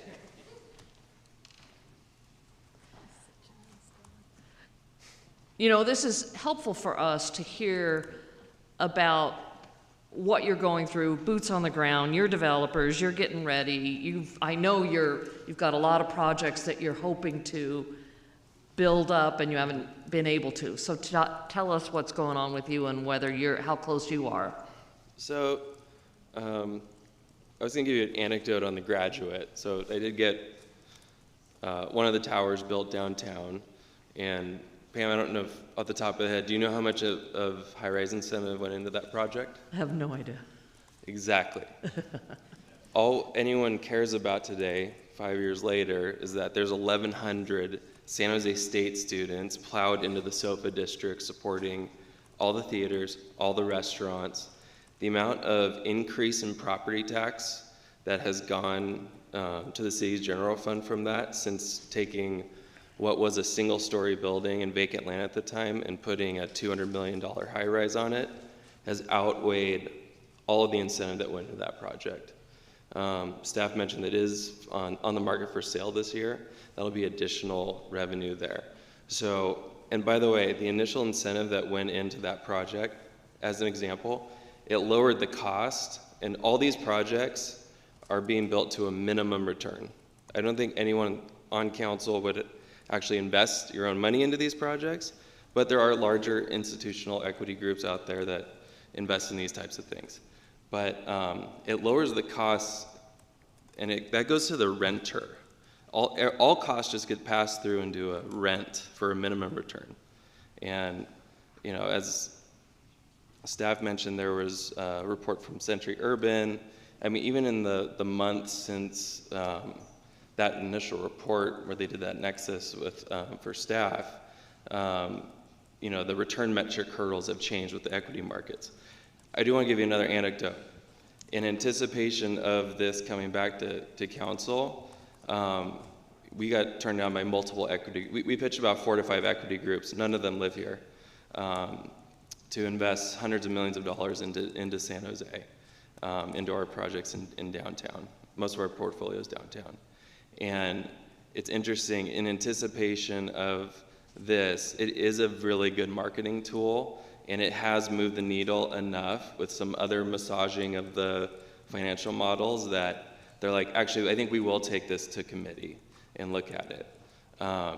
Anyways, and then another segue is, and I know Councilmember Torres knows about this, he meets with all of our small businesses on a weekly basis in the downtown core area, but they're struggling right now. And council members' anecdote about having critical mass to get a grocery store, that's totally true. But I think we need to bifurcate, like, do we want to have critical mass downtown to support all of our existing infrastructure?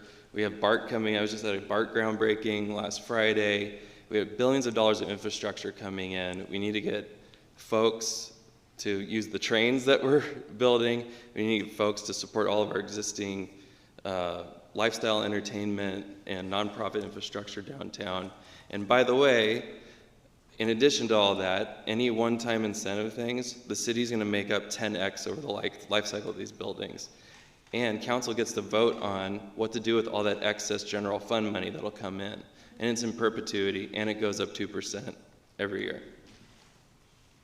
Thank you. I appreciate that. My time is ticking away, so thank you, both of you, or all of you, for sharing with us what's happening and how you might be able to get some units built and renters in place and more increasing the vibrancy of downtown. It's hugely important to all of us. Thank you. So just with that, I'll finish by saying I absolutely support the incentives in the downtown high-rise area, very concerned about any sort of park incentives in the outside in the districts and how that will affect us. But I would like to see some timelines too in the proposal. Thank you. Okay, thanks, Councilmember. Appreciate that. We've gone through a round of comments. We have more hands up to go back around. I have a few questions as well. Gary, if I could have you, actually, I'm sorry, Councilor Ortiz, you haven't commented yet. I see your hand here on the list. Do you want to go first? That'd be great, Mayor. Yeah, go ahead. Thank you so much. No, that wasn't a joke, but yeah. So really appreciate my colleagues and this very lively discussion. I'm still, deciding exactly where I'm going to be, but I could just tell you some things that are important to me. So, and I'm definitely supportive of the concept of removing barriers to development for projects in downtown, and of course, North San Jose. Absolutely, I think it's important that we streamline housing, create opportunities for people to gain housing here in the city of San Jose. I also want to say that I agree with Councilmember Batra. It's very important that we do not increase rent, or people like me, young people who are starting families, are not going to be able to afford to live in downtown San Jose, and then we won't see the vibrancy that we see right now in the SOFA district and in other areas. So support that, Batra. However, I think it's very important to make sure that we're including worker protections for those who work on these projects, as well as workforce programs to make sure that we're building a pipeline for our local residents. And then finally, just given the development and how crucial the park dollars will be in the Five Wounds area and the Alum Rock Urban Village, I'm not supportive of expanding these incentives outside of the downtown area for now, because I feel like we're relying on those incentives for the Five Wounds Trail and various other parks in the east side, and all that's going to be vital for the beautification of our areas and open spaces in District 5 and District 3. So three quick questions. So I wanted to clarify, I think Nora mentioned this earlier. I'm not sure if I heard her properly, but do these projects, that relate to downtown and the downtown high-rise incentive, do they qualify for prevailing wage either under state labor code or city code? To the extent that they're private development, council member, and it's found to be financially infeasible for them to be built, these fee waivers and those kinds of things would not be considered subsidies. And without a subsidy, the labor requirements don't kick in.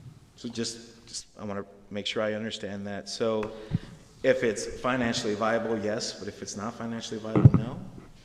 If the projects are considered to be, and these are just downtown high-rises right now, if they're considered to be financially infeasible without the incentives, or even with the incentives, I should say, then they are not, the waiver, fee waiver, is not considered a subsidy. So the answer is no. Right. Okay, all right. Yes, it has to be a subsidy to kick in the labor requirements for a private project. But if the council made findings that supported what you need under 14.10, then it's not a subsidy, and the labor issues don't kick in. So that was going to be my next question. I was going to ask you if this program qualifies under the 14.10, and I guess the official position is no. Correct. Okay. All right. Thank you. And then finally, I thought it was very helpful to hear from our developers on how this impacts their industry and our ability to develop housing. I wanted to hear directly from one of our labor representatives on how this impacts our workforce. Will Smith, representative from IBW 332, can please come down and share with council members how this impacts workforce here in Santa Clara County.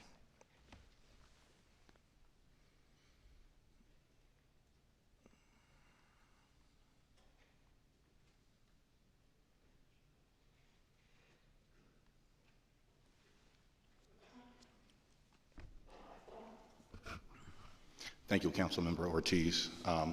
First and foremost, we talked about how things ebb and flow with the housing market and with construction in general in this area.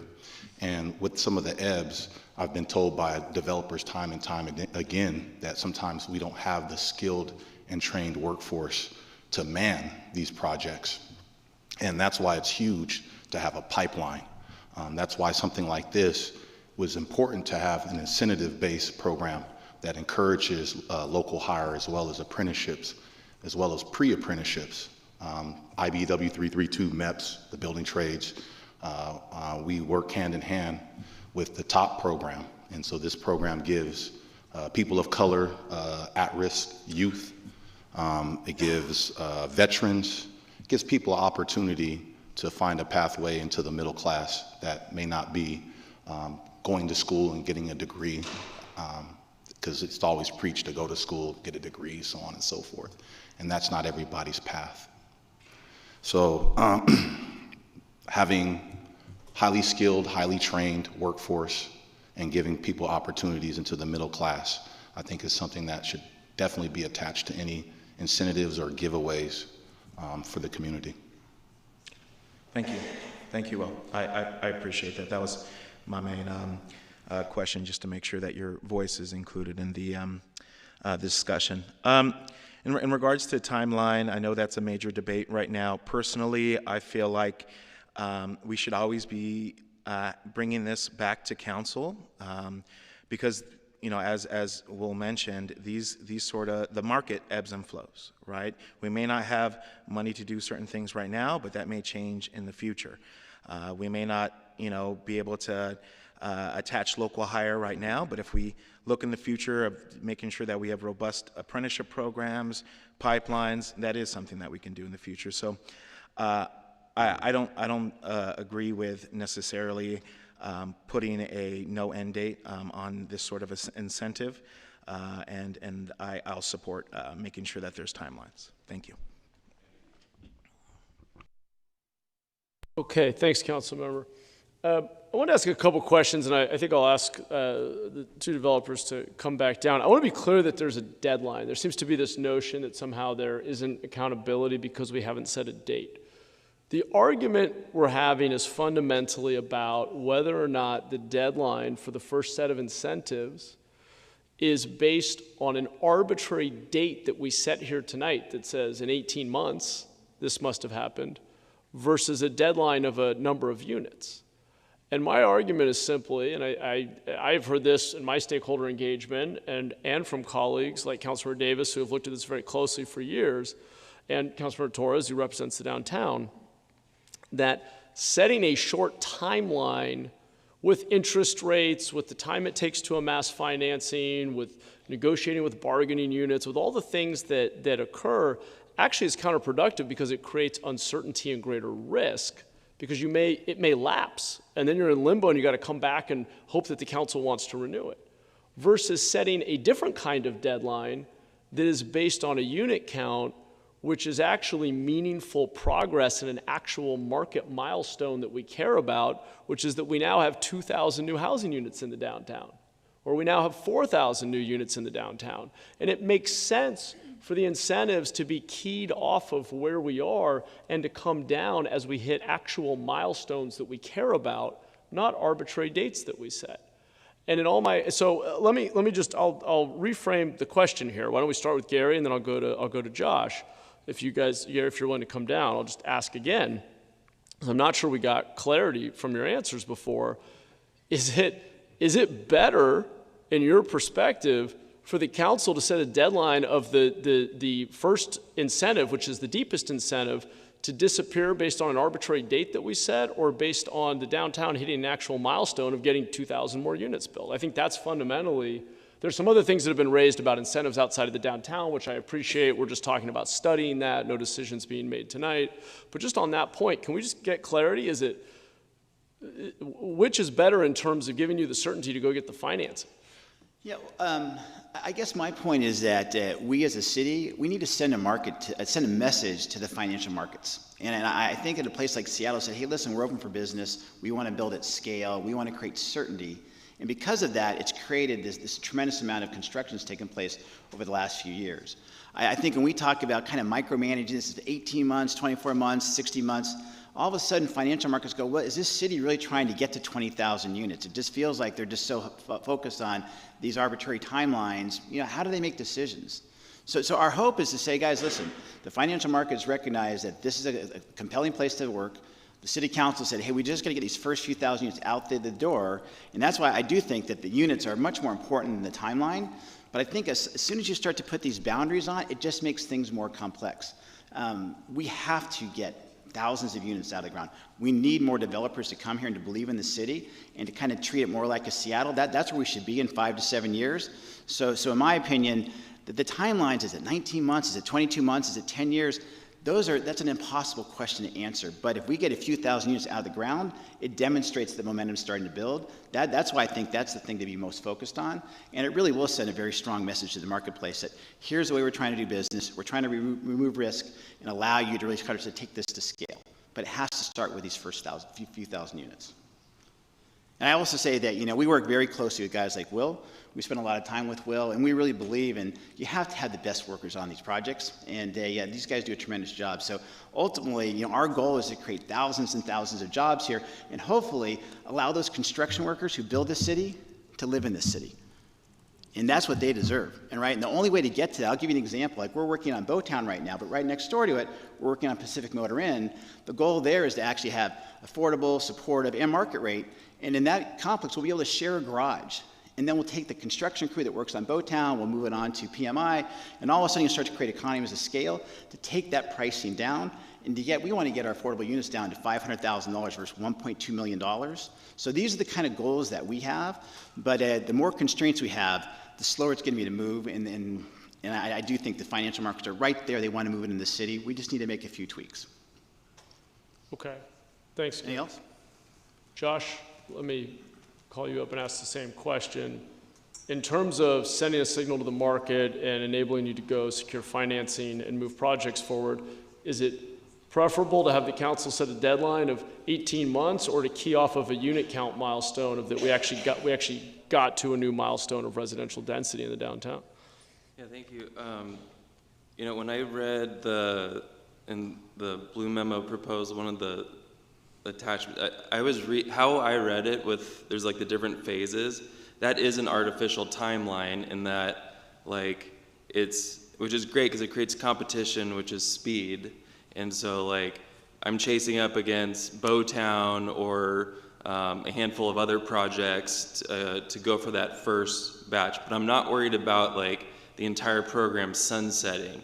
And so when we're talking, and I mentioned that even this whole thing is a marketing item for the city to say, we're on the map, and these investors, they get to pick where they want to invest. Austin, Florida, and other cities and states.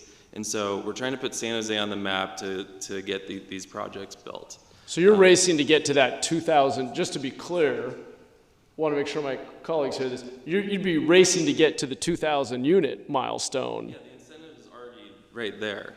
Based on the unit That is a count. timing hurdle in itself. Without us freaking out investors that you get on the fish on the line, worrying about the sunset. So, which we've had happen in other iterations of this over the past decade. So can you just restate that last point there? If we set an arbitrary date, what happens? If there's arbitrary, what we've seen in the past is with the arbitrary sunset dates, they become problematic for the capital markets. These are the construction lenders primarily and the limited partner equity groups that we engage and try to convince to invest in San Jose. It's been problematic, and I know Ted's not here, but having specific dates where it lapses actually injects Correct. Uncertainty. Having an evergreen program that says until we get 25,000 new humans in the downtown core to create that critical mass, that's like the North Star for our downtown. And by the way, downtown's a postage stamps, 10 blocks play 10 blocks. Yeah. Well, I find that compelling. I hope my colleagues heard that, but that's very helpful to know that having that arbitrary date that is looking out there to lapse in 6, 12, 18 months actually injects uncertainty for financiers and actually makes your job harder because then they want to wait and see if the council's going to renew it based on a date. So that's useful. Thank you. I'm going to go to Councilmember Torres. Great. I actually have a question for Gary, but then I also have a question for Will, because this is my second round, so it goes from 10 minutes to 5 minutes. So come on down, Will. Price is right.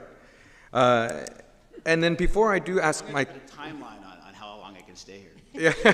Before I do ask my questions, we'll get you a pillow. Before I do ask my questions, so the Faye and the mural, those are our two most recent high rises here in downtown.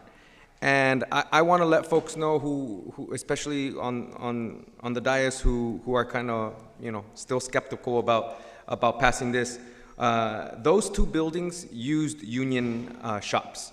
They used union shops. They used our union working class family in Santa Clara County to build those two big beautiful buildings. So I'm comfortable supporting this item because we know that once we break ground with these buildings, they're going to be union shops. We know that.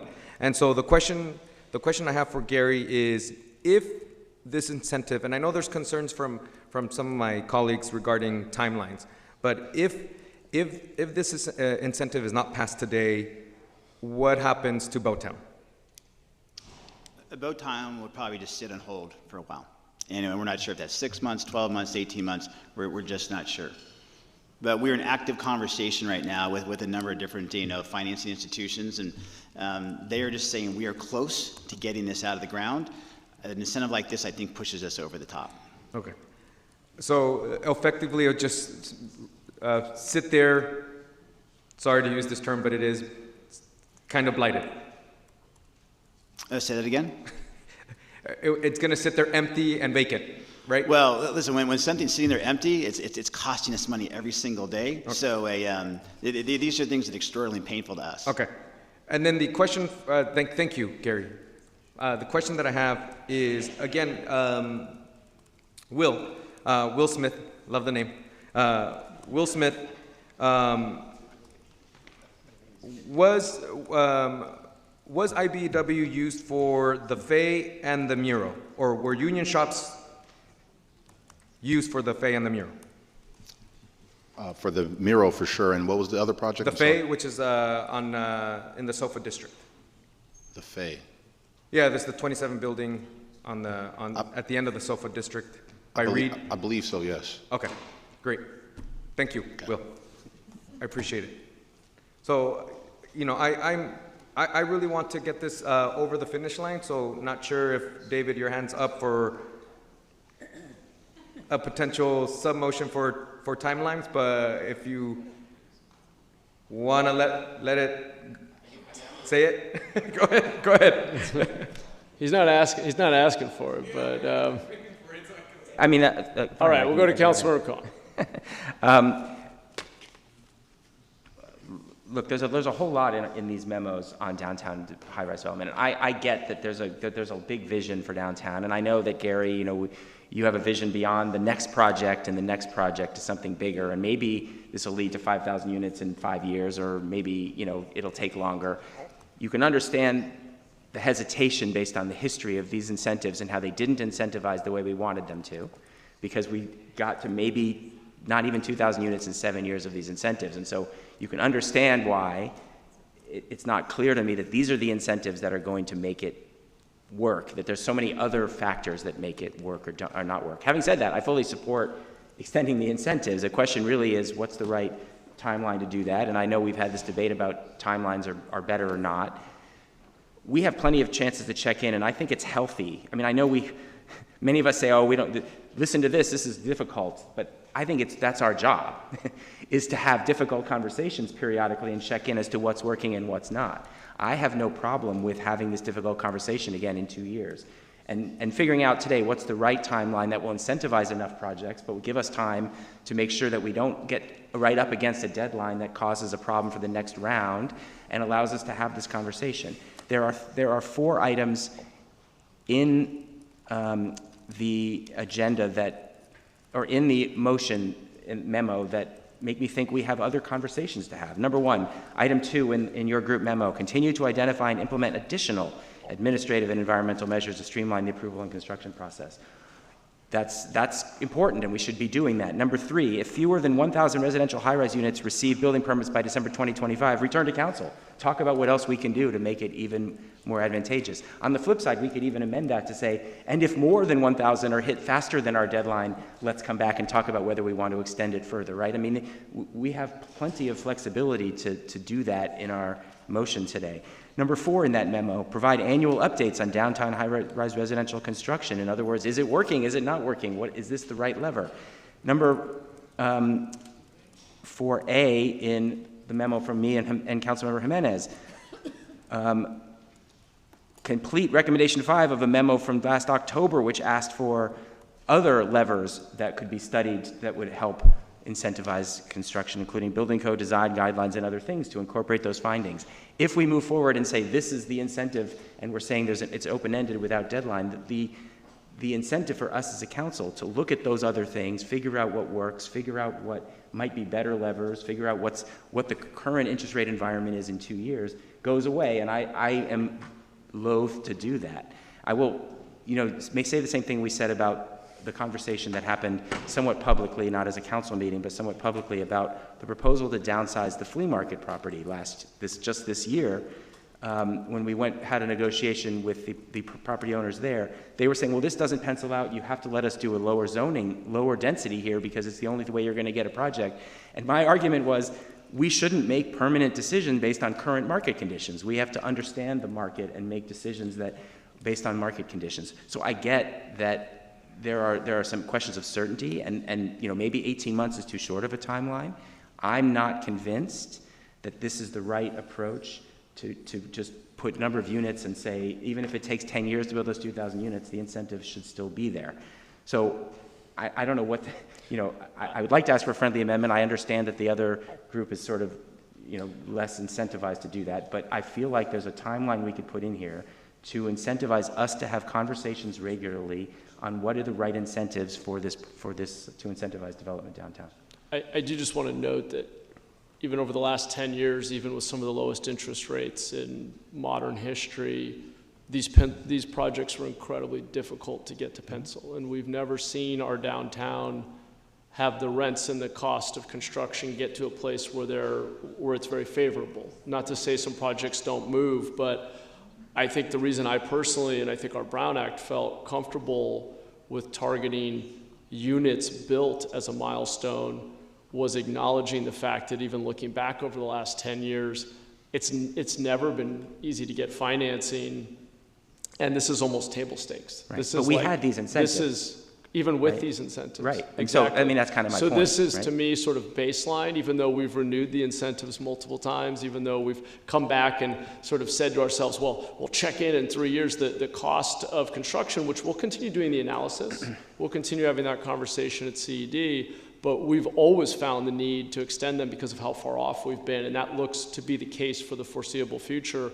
Rather than rehashing this debate every 18 months or every 3 years, as we've done so many times, why not bake this in until we get to real density downtown and look at other levers we might find and focus our energy on other things we need to do to improve speed, certainty, and find other ways of getting closer to getting these to pencil. Again, I've had discussions with many of the same folks, and many of them say that there's other levers that would be more valuable, our speed, some of our other regulatory things. In addition to this one. So, I mean, I don't think, and no disrespect, because these are good friends of mine that are from the developer community talking, but clearly they're not going to stand up here and say, well, you don't really need this incentive. I mean, clearly that's not going to be the answer we hear, but there are levers that could be more impactful, and I just don't know that we have the incentive to move those levers forward without some kind of timeline here.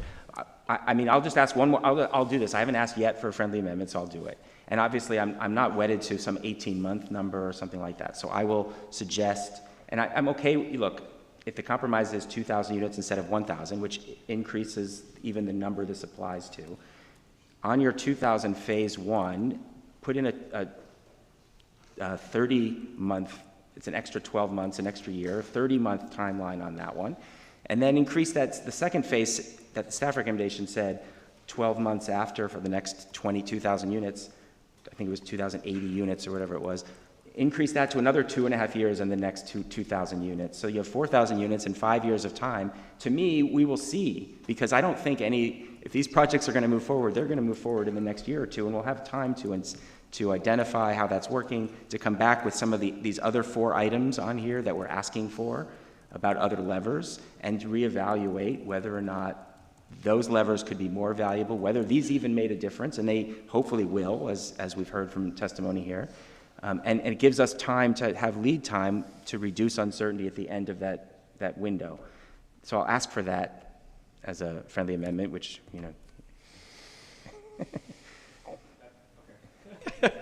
Not what I was looking for, but yeah. I don't know what you were looking for. You asked for a question, so. What were you looking for? I think that's a no. I do see other hands up, but I don't know. I heard that as a no? Yeah. Okay. Sorry. That's a no. NO. All right. Yeah. That's an NO. That's okay. Got it. Okay.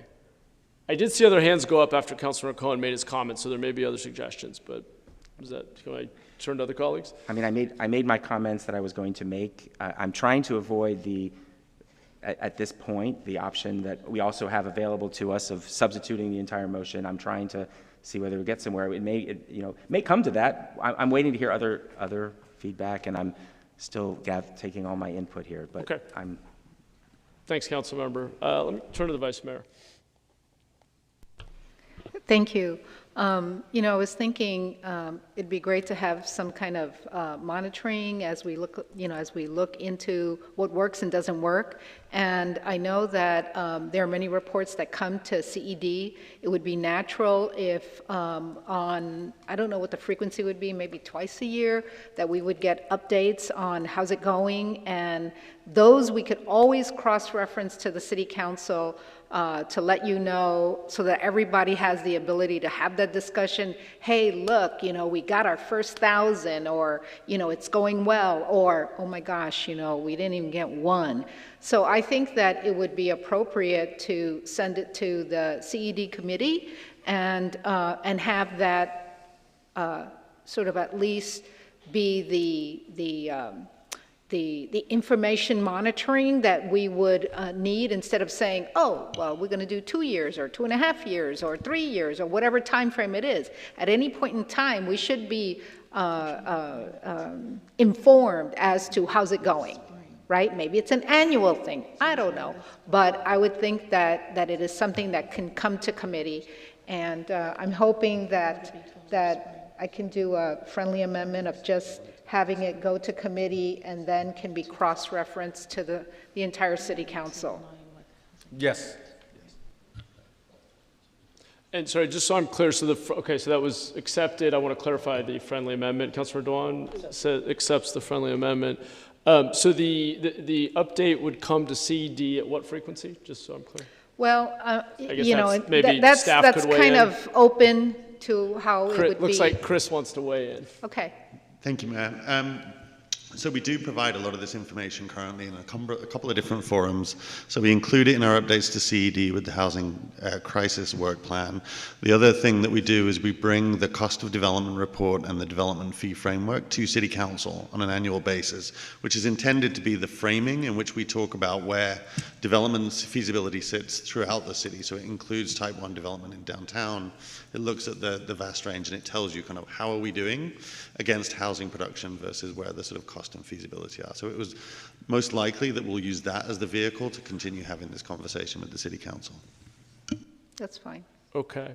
So it is then, it's accepted as a friendly amendment, but you're saying on at least an annual basis, CED is getting this update, as well as, just so everybody's clear, a cost of development study that could always be an opportunity. If something radically changed and long before those 10,000 units were built, things were taken off like a rocket ship and council thought that the incentives were no longer required or were somehow too generous, even though I do want to note they actually aren't there for the whole 10,000 units. They phase back down to the standard incentives that we've had over those 3 phases.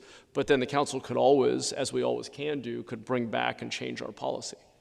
That would be something the council could do in the future, rather than having it be a timer that ticks down and then hits an alarm clock at some arbitrary point in the future. So that opportunity comes to CED every year. So the cost of development comes to council, the full council. That's right, I recall. Yeah, actually, Housing Catalyst comes to CED. So again, we talk about housing production and where the sort of overall picture is through CED, but cost of development comes to council. Okay, and in the unlikely event that that CED or the full council felt, wow, like things are taking off, these incentives are totally unnecessary, we would have the authority to change the program, would we not? Absolutely, yes. At any given time? Yes. Okay, great. All right, doesn't sound so concerning then. Councilor Batra. So I think we have all agreed that the incentives today need to pass because we need to get more development done.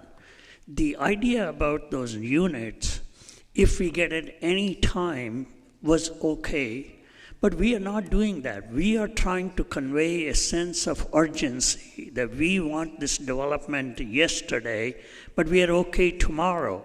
So without a timeline in there is no sense of urgency conveyed. Now, I heard Gary loud and clear that he's got $300 million, which he would like to have some return coming on it. But somebody else is sitting on a property where they have no real reason to move quickly.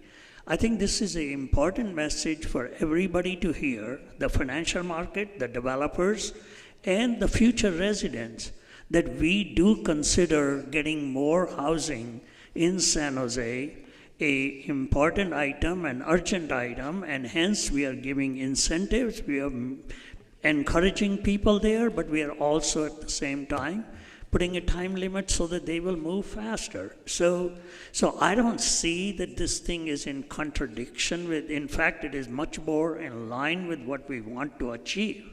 And if people do, we find that we have 2,000 units done or not done, we always have the option to extend things. I don't think financial markets are that unfamiliar with this business. It doesn't create the uncertainty we're talking about.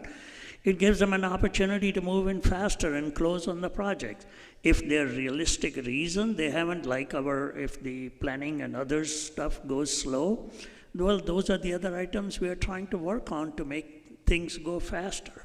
So I do believe, in order to convey to everybody that there is a sense of urgency and City of San Jose is serious about solving its shortage of housing problem, our incentives should be linked with the timeline. Okay. Appreciate your point. I think we've tried that and not found it to be compelling. I think we heard some of the barriers and risks entailed with that. But Councilmember Foley, hopefully we're giving you the last word and we can take a vote. At the risk of dying on my sword on this, I'm going to try for a timeline-friendly amendment again. That the first segment of construction or incentive be for a 5-year period, and the second one be for a 2-year period. So that's a total of 7 years, 5 years for the first, because I'm hearing from the developers 5 seems to be an important number. So I'm hoping that the maker of the motion can accept 5 and 2 as a friendly amendment. Sure. Thank you. That's a yes. Yes. So okay with the seconder? Okay. So with that, I call for the question. Okay. So just to clarify, though, and then we'll vote. There are no other hands up either, which is good. 5 years would be that first tranche of that deepest incentive. The second level of incentive would be for 2 years after that. Yeah. Okay. Is that clear to everyone? Is that clear? Staff, no questions? Okay. Let's vote.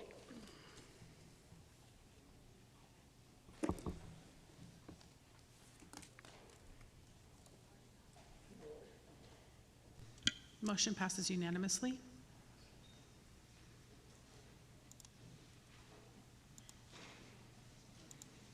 Okay, thank you all. All right.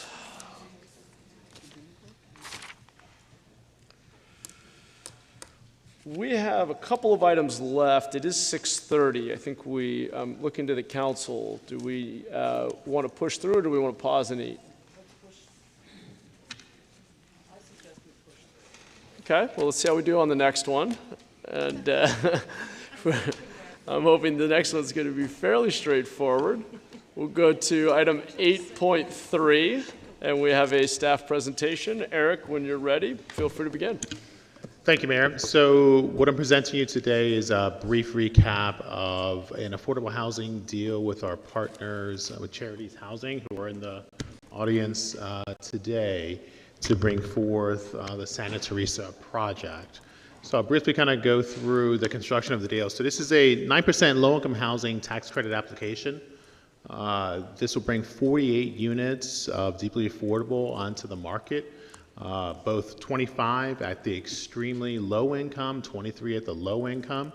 And then this is done in partnership with the county as well as with the Santa Clara Housing Authority, who is providing operating subsidies through their project-based voucher program that contributes just over $19 million over the 20-year term of the Housing Opportunity Payments contract. So this deal provides and expands and continues meeting our goals around the housing element. In addition, just a quick recap of sort of sources and uses for this deal, as the City of San Jose is able to leverage, as I mentioned, just over $4 million in county dollars. And then if the application is awarded, they will bring in about $26 million in 9% low-income housing tax credits. And then overall, there's a breakdown, as you can see on the slide, of the uses for this, looking at hard construction, soft costs, and total developer fee and land costs. So the staff recommendation is this was one of the NOFA 2023 response projects that was selected by the committee, and the staff recommends approval and commitment for moving forward. Great, thank you, Eric. Appreciate that presentation. Tony, do we have any public comment? Sorry, okay. Let me say that in the microphone, not on this item. Okay. I don't have a card for you for 8.3, but go ahead. Okay. Blair? Go ahead. I just turned it in before you started. Thank you. Thanks a lot for this item. Really nice to read and hear. To offer so much very low and extremely low housing is rare and so needed for our future. I mean, this is the good stuff. This is the good practices and trying to build a holistic future. As part of that holistic future, I hope just to once again remind the importance of mixed income ideas, building for that we can build both in middle income and very low income and market rate, all within the same neighborhood. Imagine that concept. Good luck that we work towards that sort of cooperation. And good luck with, thank you a lot for the previous item, that consistency is important to build the future of inclusion fees that help these sort of programs here. Good luck to building consistency, and we all agree that we're trying to build the future of low-income housing. Thank you. Back to council. Great, thank you. Vice Mayor?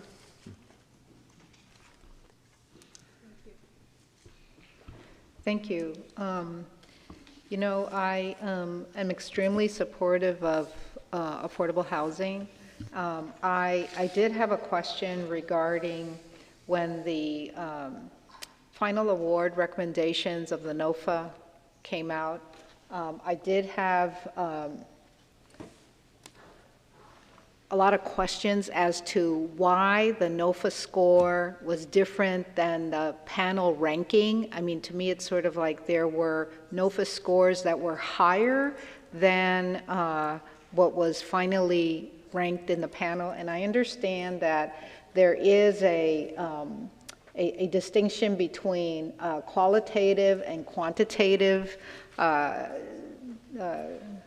scoring. So I just wanted to just sort of have that out in the public and clarified. So that's one thing. And then the other thing is ensuring that whenever the city puts in dollars into a project, that we are not seed funding, that we are gap funding, and that there are additional funding committed so that, you know, we're leveraging whatever's there as opposed to having to wait, because the whole objective, I thought, was we want these dollars to break ground, get on, you know, get on with building. And I just want to ensure that that is the case, and it wasn't clear to me that that was the case, or at least it just, there were too many different factors that I was not sure about that. So those two things. Yes, so to the first question, yes, the prior NOFA contained both qualitative and then quantitative reviews, which created, from my assessment coming into the job, some interesting reviews and observations as to how we got to the final scoring for each of these projects. So moving forward, we would look to clarify that in the next upcoming NOFAs. And then to your question two, yes, at this point for this project, this is at this point a tax credit application. So all the other additional committed funds as listed in the PowerPoint presentation have a subject to condition, which is get an award and then kind of then move forward with confirmation. So that is another sort of quirk in the process that we have traditionally the department has had in coming before this committee and the council for approval, that we'll need to have further conversations to clean some of that up, so that way there is approval by council, then moving forward to construction on a much more expedited and speedier basis than kind of the past practice of coming before council, seeking multiple approvals in some cases on different other structures of deals, and not being able to kind of move forward progressively with the deal, and ensuring that all other funds are firmly committed prior to council and mayor approval. Yeah, I think that that would be helpful. And, you know, in terms of the most latest list, it is my understanding that we will not have another NOFA, that we're just going to use this list. And that's why I think it becomes much more important to really have a good understanding of the scoring and the ranking, because, you know, if they were scored and ranked under, you know, some of the kind of circumstances, I would be very concerned that someone would be awarded, and I'm not saying this is happening, but I'm just expressing my concern, that someone would be awarded funds, and then we'd have to sit on those funds while they get the rest of their financing together. And so I just want to make sure that, you know, conditions are put or whatever it is that's necessary so that, you know, we're leveraging these very limited dollars as much as possible. And I know that this applicant has other projects going, right? And my thought is, hey, I'd love to see, you know, shovels in the ground, get it going, and, you know, here we go. So I just want to ensure that that is going to be the case. Yes, and moving forward, as I'm reviewing all of the prior awards, Sanofa, comparing its ordinance language and then looking at committed, you know, capital stacks, I'm asking a lot of questions of staff to ensure we reorient the city's role within some of these deals moving forward to ensure efficiency of process, to ensure predictability to our developers, and to ensure that our dollars get maximized in leverage. Yeah, but I mean, we are going to be using this list. There's not going to be a new list. That's correct. We're still going to be maintaining that list. Right. So as long as that's the case, I want to make sure that we're not going to be awarding a project that is not ready. Correct. And that is going to be moving forward as we're looking through that list. And then as I'm going through the review, determining what is the readiness of it is a good way to describe it, to ensure that we still maintain the compliance with the NOFA that was put out there. At the same time, ensure that that readiness check is a clean check and review. And I can provide kind of more details on what that analysis that is ongoing now. Is there a number of these projects that are under that scope of review? Okay. So there isn't going to be a problem like just leaving the list the way it is? Not at this time. I can come back if there is a problem with that list as is. Okay. I would move the item. Great. Do we have a second? Second from Councilor Cohen. Councilor Batra.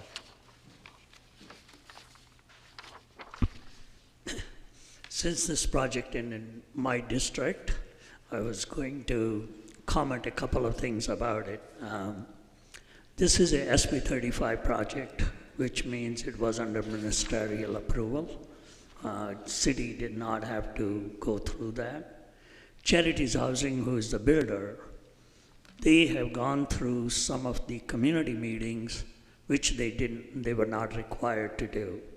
So, and they have gotten the feedback, as you would expect in a affordable home being built.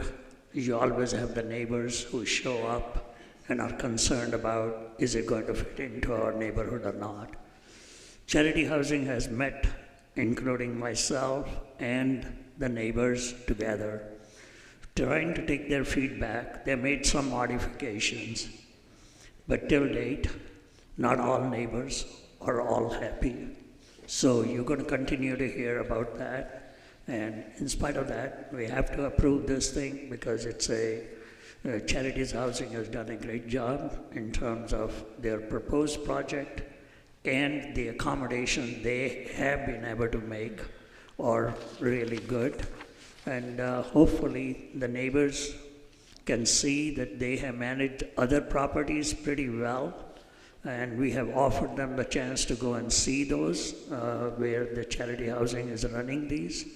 And hopefully we'll get them on board. But at the moment, majority of them may be on board, but not all of them. So we'll continue to support this project because it has gone through the right process and right diligence. Okay? Thank you, Council Member. I'm not seeing any other hands. Tony, let's vote.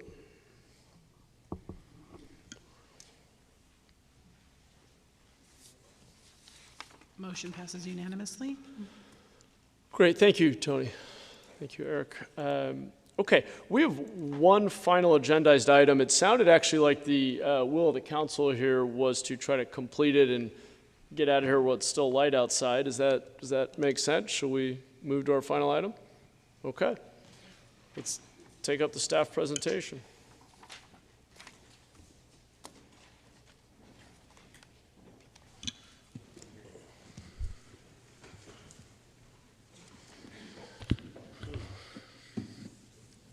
Good evening, Mayor and Council. Omar Passons, Deputy City Manager. I'm joined with Matt Lesh, Public Works Director, and Eric Sullivan, who you've heard from several times today, Housing Director. We're here to talk about, whoa, what happened here? Let's maybe, can we get that back to the, thanks. I'll go ahead and get started though. We're here to seek approval to pursue more opportunities in a very sort of urgent way. We're seeking sites that the city can convert either to supportive outdoor sleeping or basic need sites, and you'll hear more about these as we get going. There are two really important things that I want to just start with even before we get into this. One is we do not have perfect and comprehensive information about this yet. The reality is what this council has said time and again is move with urgency, be diligent, be thoughtful, but move with urgency. And so we are here to ask for permission to keep moving forward. We don't want to make perfect the enemy of the good, and we need your help empowering city staff to move forward without time-intensive delays. And second, these options are a new model for San Jose, but they are not new models generally. There are other communities, across the state and around the country that have explored these. We will be exploring, we will be pushing, we will learn, and we will improve. But we cannot wait. These sites are not a replacement for a permanent home. They are part of a continuum that our region has recognized in the community plan, and this council already embraced with the budget adoption this year. We're going to cover a few things. There are some preliminary considerations about site selection, a little bit of information about the potential supportive outdoor sleeping and basic needs sites.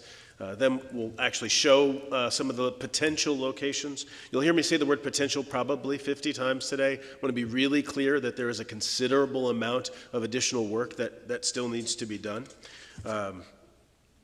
As we get into it, I think what we started to do as a threshold matter was as we got a handful of sites, just as the conversation with interim housing happened and we talked about needing things like site control that could help us speed things up, right? Properties that we could actually control, or where we had really willing partners. In this case, Valley Water, who you'll see about, our own city properties, we had some willing partners, and so we're trying to sort of move forward. But we asked our real estate team, who's here tonight, and our planning department and to do some preliminary CEQA type analyses to help us understand just a first threshold.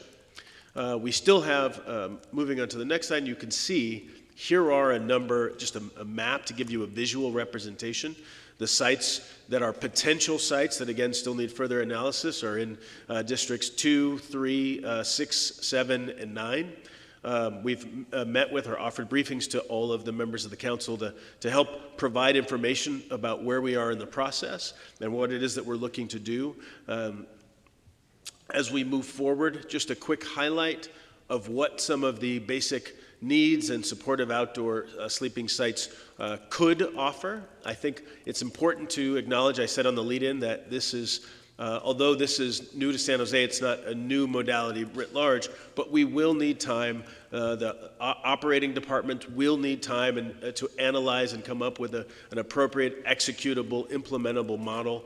So we will be continuing forward, if approved, to do that type of analytical work. But the basic point is to provide things like hygiene and sanitation, right? So a little more safety than being in a place that is just that doesn't have any support at all. It happens in our community. So this provides an alternative.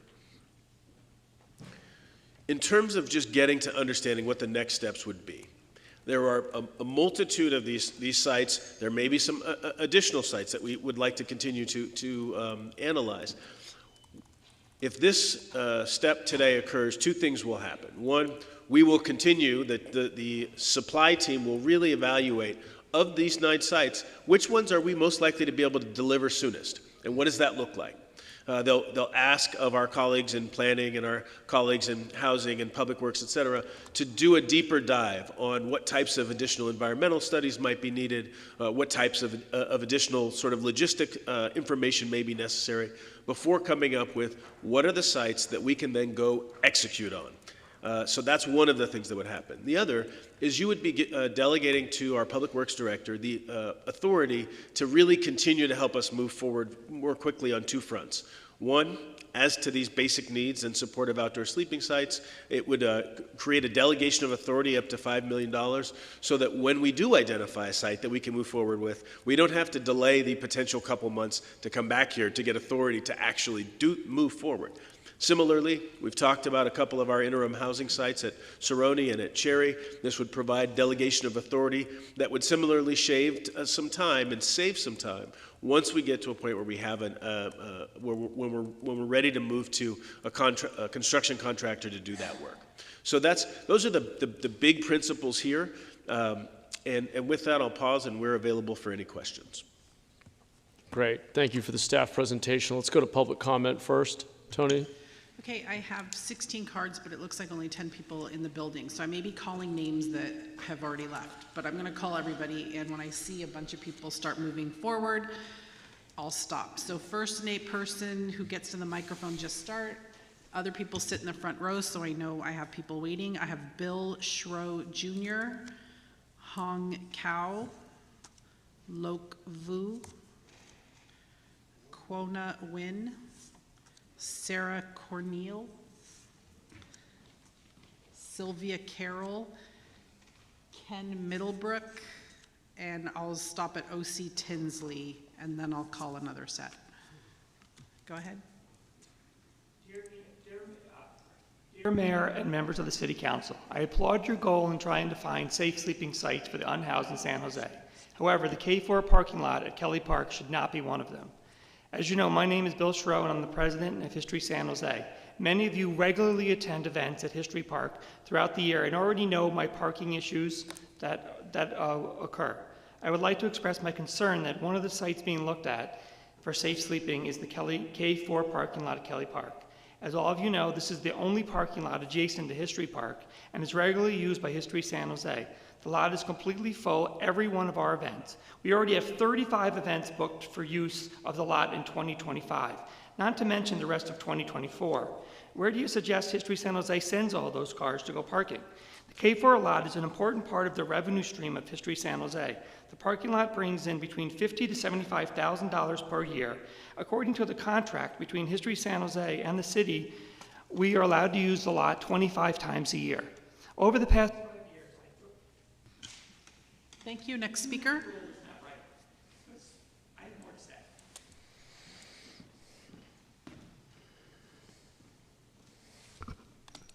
Good afternoon, Mayor and Council member. My name is Hong Kao, Director of Beat Museum.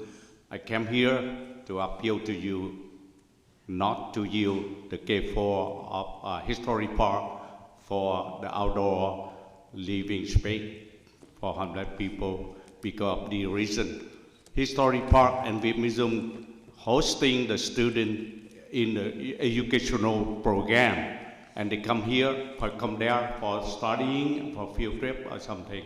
And also that park is family oriented. The people come with the parents and the young kids come to enjoy the park and should not be disrupted.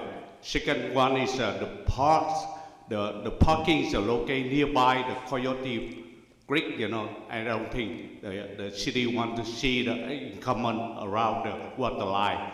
The third one is we don't have enough space for all the event hosting at History Park. And thank you. Next speaker.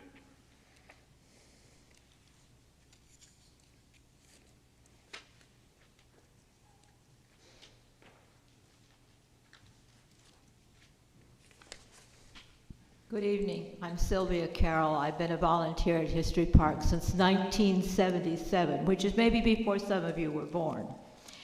We've talked a lot about parks today. I think the idea to take away our parking lot at History Park is a desire to destroy History Park.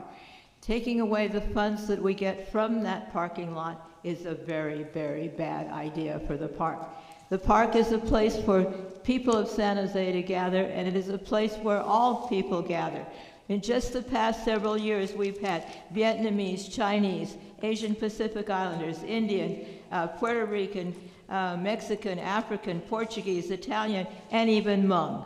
So I and the World War II veterans have a program there, antique cars, Christmas, Halloween, and Easter.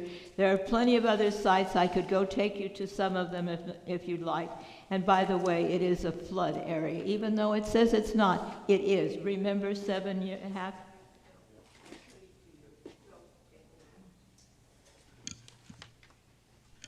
Thank you. Next speaker.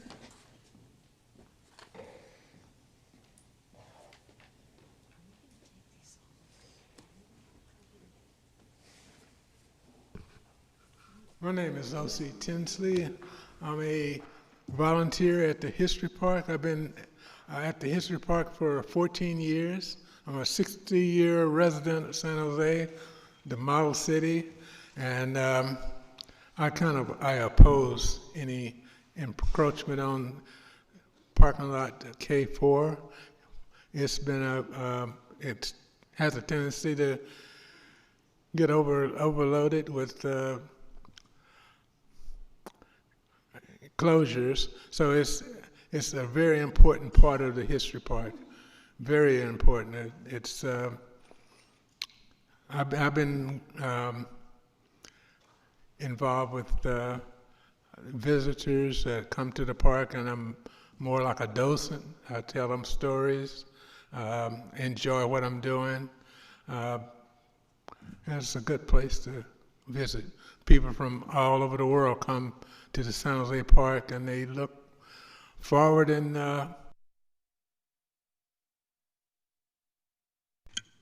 Thank you. Next speaker. I'd also like to call Robert Walker, David, looks like Ralston, Mike Lloyd, and Anna. Hi, Mayor, Council. My name is Ken Motorbrook. I'm with the History of San Jose. As Sylvia mentioned, that we have multitude of cultural events at History Park that support our whole community. And the nearest parking lot that we have adjacent to History Park is K4.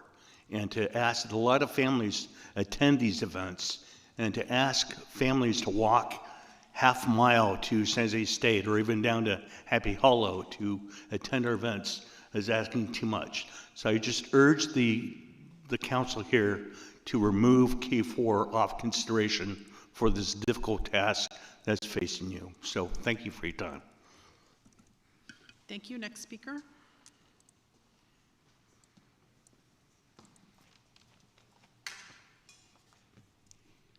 Hi, Robert Walker.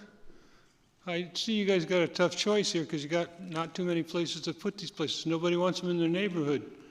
But the problem with this is it's right by the creek, the parking lot, and it runs as a path that runs all the way in the back area over to, what's the name of the street? I can't think of the name of it anyway. But it runs to the main street, and they can also come up into Kelly Park, and they can come up into Happy Hollow. And if you put homeless people there, they're gonna use those facilities. And that's, you know, drugs and needles.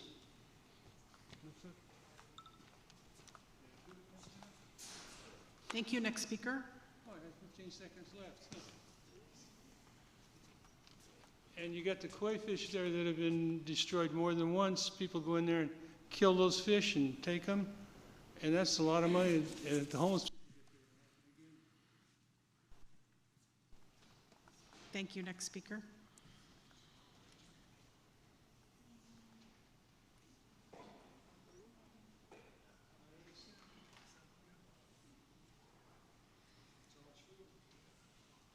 Okay, so I'll continue. I have I had a little crisis I was handling. Joseph Carrillo, Michael, I can't read the last name, Joe Machado, Mike Sodergren, and Blair, and Yvonne. Hello, my name is Joe Machado. I've been with the park since 1994. History Park, or Kelly Park, always was kind of a little orphan, and I'd hoped that would kind of get away from that. So to have an event center, one of the most important things to have an event center is parking. So I can't possibly believe that it'd be serious to have an event center like History Park without parking. So I hope that you could reconsider this and take this one off the list. Just a matter with, oh, he's not here. I was going to say that I worked with the Dukakis campaign in 1988, and we lost, but well, it was a good campaign, so thank you.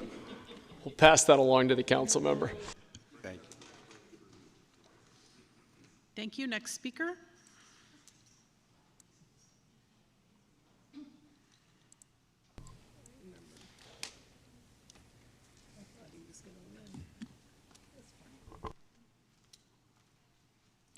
Hi, Blair Beekman. Thanks for this item a lot. I think it's really interesting. I was here last week when it was in Open Rules and Open Government. It was nice to read and see. San Diego is doing some of these things. They're, I guess, about a year ahead of you on this stuff. They can be really good examples for yourselves. I think they've had some kind of mixed results. It hasn't been super duper, but anything to add to the process can be helpful, I think. And good luck in working on it. I was very confused about the earlier item. Thank you for the words of Peter Ortiz to really describe that future siting on land full of methane is questionable, not just for the housing shelters issues, but for the flea market issue as well. Thank you that Peter Ortiz is asking those questions. Is it safe? I hope we can do that more openly and regularly. Thank you.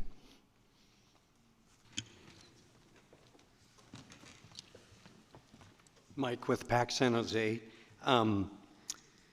It's a tough issue, and you try not to sound like a NIMBY when you say it, when you stand for the thing that you'd not like to see chosen as a site.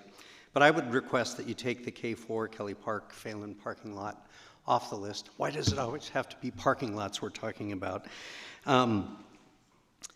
This site is more than just the loss of 270 parking spaces.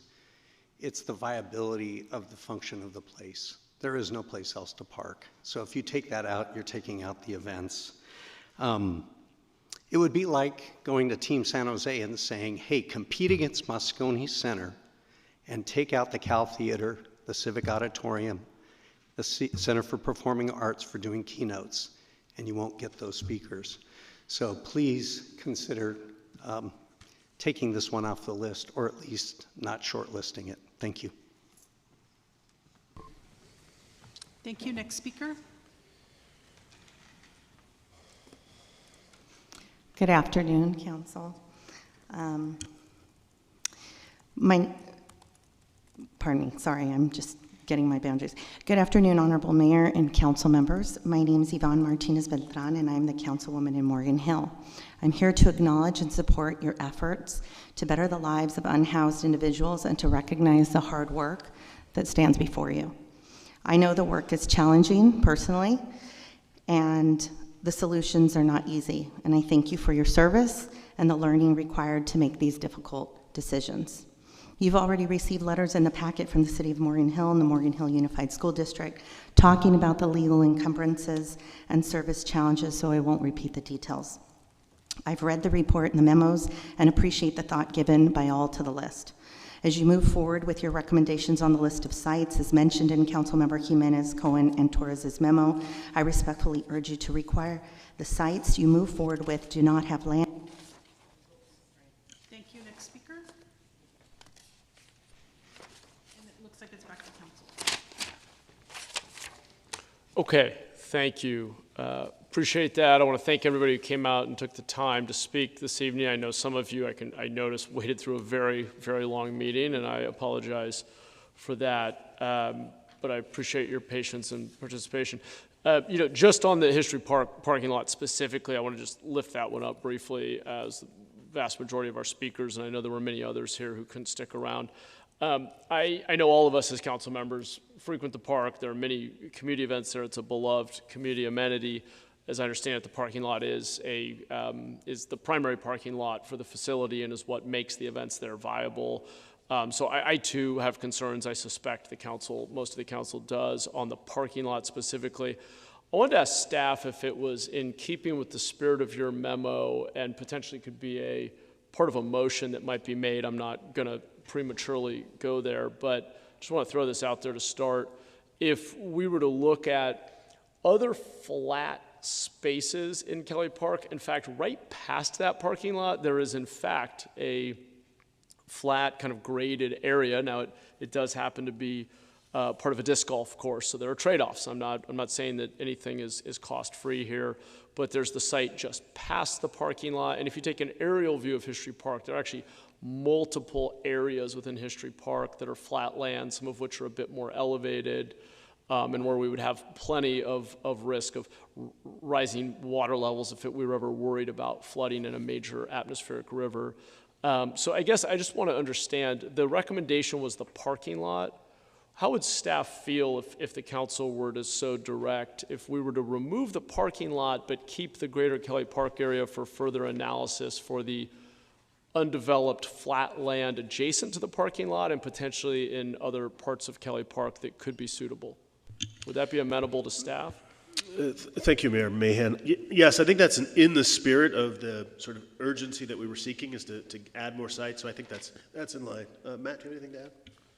So when thinking of other areas that aren't already paved, just lift your mic up a little. When Thanks. thinking of other areas that aren't already paved, that just would increase the construction cost for awareness and increase the construction timeline. And so having areas that are not already paved, that we have to do grading or building berms that are closer to the waterways and having those water considerations and what kind of operations and evacuation routes, I'd leave that to the operations side, but we need to have that in the planning. Those are the only other things we would take into consideration. We're happy to continue to explore other areas around Kelly Park as well as directed. Okay, appreciate that. So noted, if a site's already paved, it's likely to be easier, faster, and cheaper, basically. Profoundly.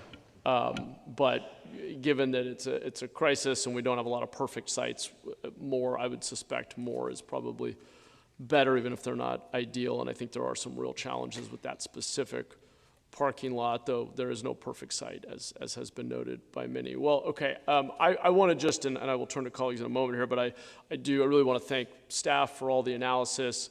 This is not an easy task, and we have, as a council, unanimously, through the budget process this year, asked you to do something very difficult, which is to help us comply with new requirements under our stormwater permit and our recently approved discharge plan, and to do so with an all-of-the-above strategy that spans continuing to build the pipeline of affordable, continuing the pipeline of interim units, and doing some things that are more experimental for us, that we're seeing some other cities do, but are challenging, not always going to be popular, but would allow us to move people out of the waterways at scale, on the order of hundreds. In fact, we have set a goal. We have now adopted a goal contingent upon this vote and the council's support tonight of a robust list of sites, creating alternatives for 500 people just through the safe sleeping model, plus adding safe parking and continuing those pipelines around interim and permanent. So it's truly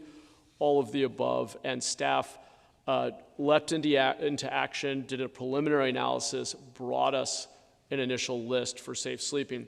I do want to note, because it was tricky with all the memos and avoiding Brown Act violations and all the rest, we have, through your memo here in this item, combined two different topics and have different Brown Acts at play. And so I just want to note that we have a set of recommendations and memos here related to the EIH strategy specifically, which is one Brown Act group, and then the safe sleeping strategies. And if we can get there and it doesn't confuse everybody too much, would love to see a memo that gets us to a place where we move forward all of that work. Though I know we had, I believe, 4 different memos from the council, so we're going to clearly have some robust discussion there. But I wanted to thank staff. I also want to thank my colleagues through the budget process for being willing to take risks, for thinking big, for recognizing that this crisis demands truly urgent action at scale, and that we can't take years to get people out of our waterways and off of our streets. So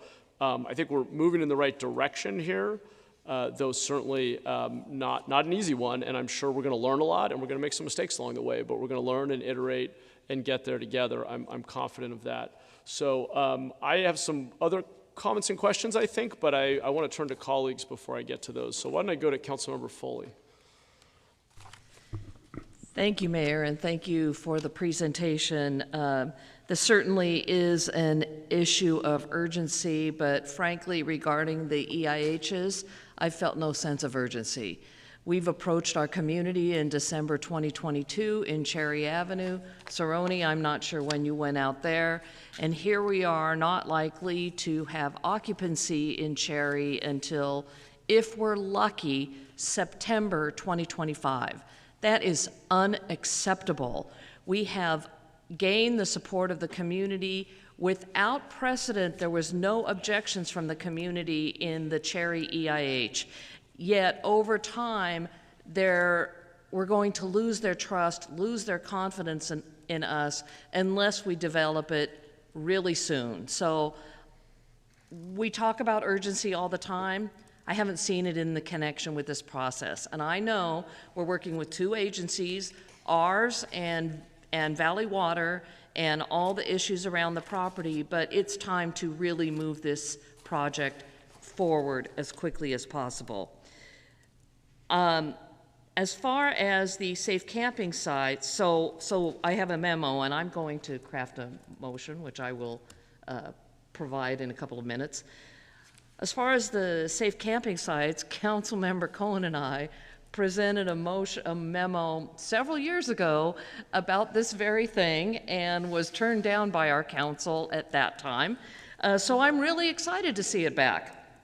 My questions, though, are what level of engagement will we go through? Because I know some of the properties on the list, Lalong, for example, has had a tremendous amount of outreach to the community. Yet I barely heard, in fact, I didn't even know that I had two parcels in the mix until I got this memo. I was shocked to see Kelly Park Phelan parking lot in it, and I'm going to exclude that. So, and because I've used it a lot, and I understand. So, I'm just curious, what level of outreach will we be able to have with our community? When will that occur? How and when will you narrow down the number of parcels and their locations? Thank you for the question, Councilmember Foley. So I think similar to the level of engagement and outreach that I did personally with colleagues for Cherry Avenue and for Cerrone and for many of the other sites, once we have gotten to a narrower set and the team that is working on the logistics knows that this is a site that there is more likely than not, that's the point, as we noted in next steps in the memo, that we'll look to what would be the appropriate form of engagement for that community. So it's a pattern that we've been having these conversations for 2 years, and every time we have one, every time there's a new site, whether it happens or don't, we do have that level of engagement with the community members. So we just haven't gotten there yet. The March budget message that the council adopted had a specific direction that involved getting here before the end of the calendar year, which is pretty tight because there was a budget going on. But I think the reality is that we did that, and when we narrow, then that will be the point at which we are able to engage the communities. Otherwise, we would find ourselves going to communities and having engagement meetings, and then we get the environmental report back, for example, and we're not going with that side anyway. Okay. And can you tell me, I think that engagement needs to happen early and often. Can you tell me how this list of properties was derived? Sure. It's a mixture of, there's a couple sites that came from council, members of the city council. Valley Water has been sort of proactively reaching out, or frankly, just during our partnership together, coming up with additional sites. And as you know from your time on the council, it takes a good long time sometimes to find sites. So when a partner agency steps forward and says, we've got some that we're interested in, we want to take that seriously. And then, of course, there are a few sites that are actually owned by the city of San Jose, so where we have site control. So that's how there are a few that fell off already, Same sort of thing. That initial scan determined, oh my gosh, there's no residential allowed on this site, or none of those types of uses. So we did have some that just were ruled out, but that's how these got there. Okay, so these have made the initial cut that residential is required. I'm looking, I don't know the other districts' locations as much as I know mine, but one in particular is right next to a school. So I'm interested, I know it's Valley Water property, but I'm interested in why we're taking a look at putting a safe camping site adjacent to a school. Yeah. So, and both of these are along creeks or near creeks.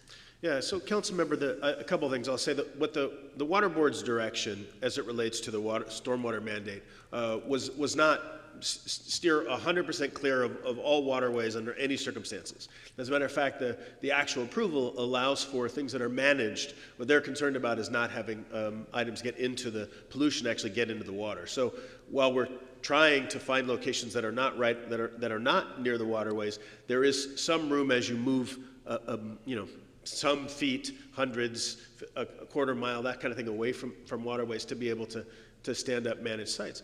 The question about schools and what proximity is or is not okay, or other types of uses, I think the reality is that all of these investigations are going to be site specific. And so when we've determined, is it really, like, what is the street? Is it a 10-lane speeding highway? Is it a 2-lane road? There are other factors that as we go through the analysis, we'll continue to look at what makes sense. And so I think I would just ask to give our departmental staff the opportunity to continue to evaluate those sites, in over the next 6 weeks and such while council is out. Okay. I'll give you that opportunity.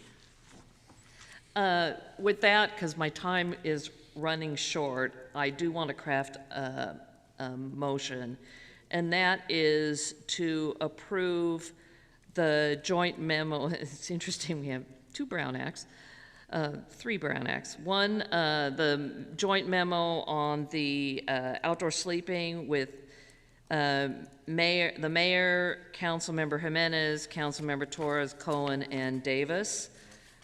I'll move the joint memo that I am on with the mayor, Councilmember Jimenez, and Councilmember Cohen, which specifically relates to our EIHs. And I will move the memo from Jimenez and Cohen and someone else on that, and Torres, removing Coyote Valley from consideration for the potential sites. And I'd like to add in removing Kelly Park, Phelan parking lot from the list.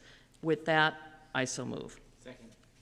Great, thank you. And Councilmember, just to clarify on the removal of the parking lot, makes sense. Are you amenable to including the exploration of other flat spaces in History Park as I described earlier? Not in History Park, I'm sorry. Kelly Park, the broader area, since there is flat land just outside of the paved area and other sites that I know staff has identified. I think we were overly focused here on the parking lot. The parking lot is an income producer, and yep. So sure, I can see including an investigation of other parcels, flat parcels around Kelly Park. Was that Kelly Park? Around Kelly Park. Not History San Jose. Not History. Yeah. Not History Park, yeah. Okay. Okay, thank you. Let me go to, so there's a motion on the floor. Let me go to Councilmember Batra next. Thank you very much. And I got a couple of questions to clarify. Number one, I think we're talking about sense of urgency, and I was going to ask the same question which Councilmember Foley asked, that Saroni and Cherry, is the council causing the delays? It hasn't happened in whatever time, 22, we have approved it? On Cerrone, we received the state agreement, I believe it was March 18th of this year, so 3 months from today. So I don't know that there's a delay on Cerrone. I would say that we're expeditiously plowing through on that project and have an aspirational date of July 31st of getting that done. On Cherry, there's been a lot of interchange back and forth between Valley Water and us and the operations team about what will go onto that site and how. And so as we go, that will also be expeditiously constructed in the same way that Cerrone will. And so these are massive projects with lots of work to do. And so that I don't know that council specifically has been a delay, and I don't know that either has been specifically delayed in construction. Okay. Well, I was trying to compare those with the speed at which you're moving on getting the Via Deloro done. And compared to that one, these looked extremely slow. So you've done some miracles over there, okay? And I was hoping you could do the same miracle over here. The cross comparison, the timeline for construction at Via Deloro is exactly the same as what it will be for Cerrone. It's no faster or slower. The construction timeline is basically the same.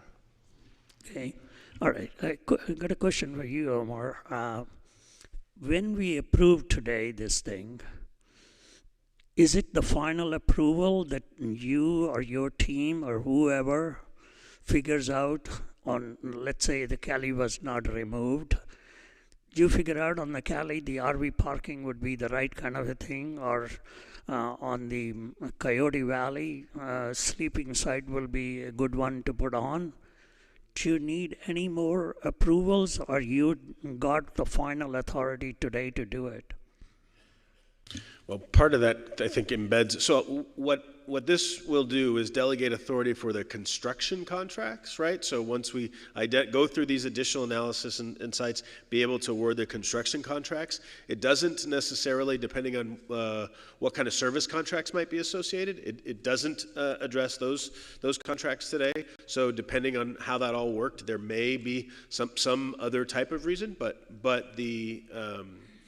this gives us the ability not to have to come back as it relates to the identification of sites. We will do all of that work and either rule out or rule in that regard. I don't know, let me just ask if either Eric or Matt has anything to add.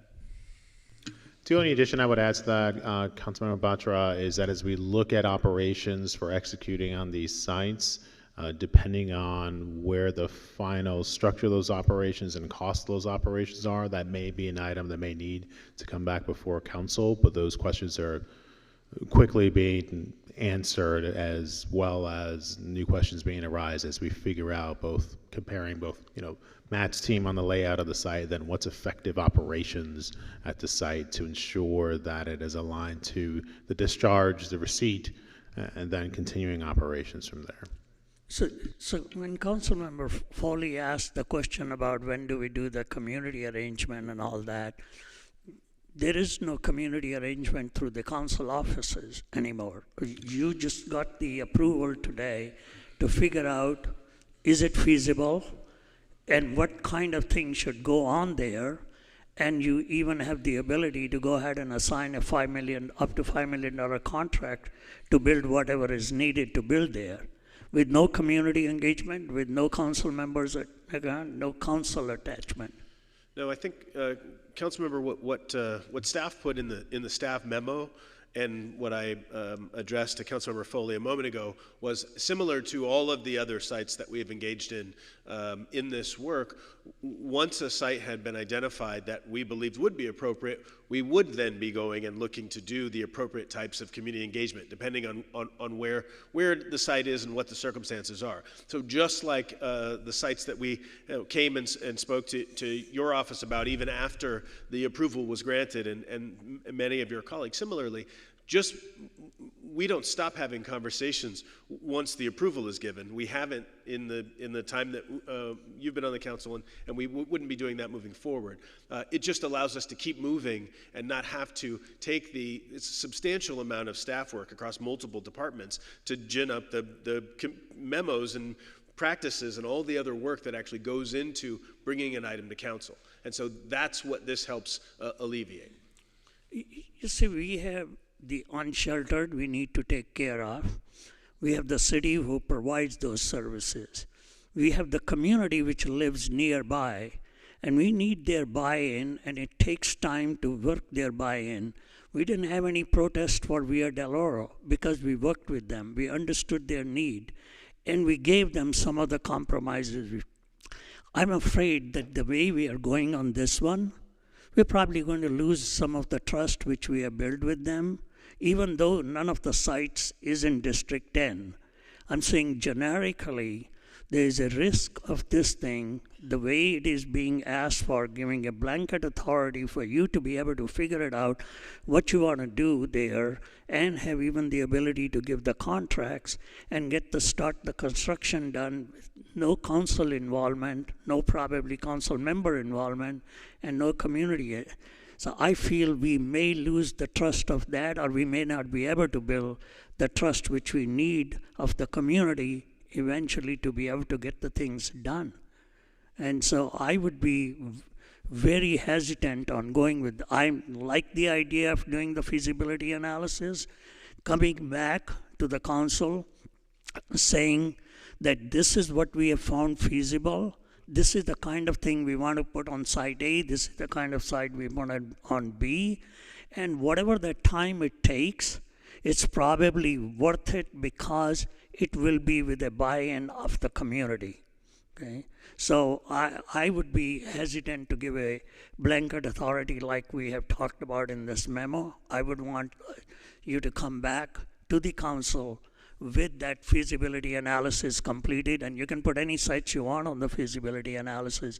I have no objection to it, but then come back with it and tell us what you think those sites are suitable for. And so I would recommend that Councilmember Foley, and that I'd like to make the amendment that the staff comes back after completing the feasibility analysis and gives the council a report on what they will be putting on each one of those, or what they have found to be suitable for each one of those sites. And That's fine, although I don't think that's necessary because I think they have to come back to us. No, they don't. So please listen to what they've told us. Let's clarify. Yeah, I want to clarify. I have huge concerns with that given the message, the budget message we all just passed and the goal we set. Yeah, so we're asking for, and there's obviously other memos here, but with our memo, we're asking for you to delegate the authority to the city manager, to me and the team, to not come back with construction contracts and further approvals of these sites. But we are committed to doing appropriate outreach once we've narrowed down the list. Is that correct, team? That's correct. And so there's also a memo, though, that's put here. I want to, since I'm going to be the one that's accountable for this. But just to be clear, that's for the 9 sites. That's for those. How many of your sites you approve? Currently would only be 7, but Kelly Park would still be That's eligible. right. And then, but then there's additional direction in the Mayan, Jimenez, Torres, Cohen, and Davis memo that would give further ability to put additional sites on the table and do further as we might run across those, and just report those back to council that would move forward through an info memo. So that would not require us to come back to the city council for the approval of those specific sites. I just want to make sure that would be our marching directions. If our recommendation was approved and this piece of the additional blue memo was approved by Mayan, Jimenez, Torres, Cohen, and Davis. And at least the staff memo, just to clarify, I'm not talking about the additional memo that I and 4 other council members are signed on to. The staff memo is responsive to the March and June budget message and the direction we gave, which set a goal for the city manager to create spaces sufficient for 500 people to be relocated out of unmanaged encampments on the waterways, contingent upon the council approving a group of sufficient potential safe sleeping sites by June 30th. Those were tied together. That's correct. So let me make one comment here to clarify. See, I have no problem with the contracts, you don't have to come get each one of the contract approved. I want you to come back when the feasibility analysis is done and you've chosen site A will get the sleeping site B will get the EIH's get, or whatever that is, that should come for approval. And then you can take the authority for the contracts. I have no issues with those. But I want to make sure we have a chance to get buy-in from our communities that this is okay with them. That's the piece I want. Yeah, and I think Councilmember Foley probably wants that too. Yeah, and I totally understand what you're saying. We're trying to move as fast as possible, given the stormwater permit that we've just got approved. And every time we have to come back and do a stop at council, the behind-the-scenes work that takes to do that will slow us down. And you know, even with a commitment to go as fast as possible, so I'm not confident if we do that direction, and I just want to be clear that we will make our goal. And so, you know, if council wants to do that, we're certainly here to take the direction of whatever you end up deciding. But I want to be clear, since we're accountable to you, and I want to set expectations right up front on how we would hit goals or not. Right, and I want to clarify that is not for EIH. Okay. This is not for EIH. EIH is likely to be longer term. This is as aligned with the strategy that we all approved unanimously in the message.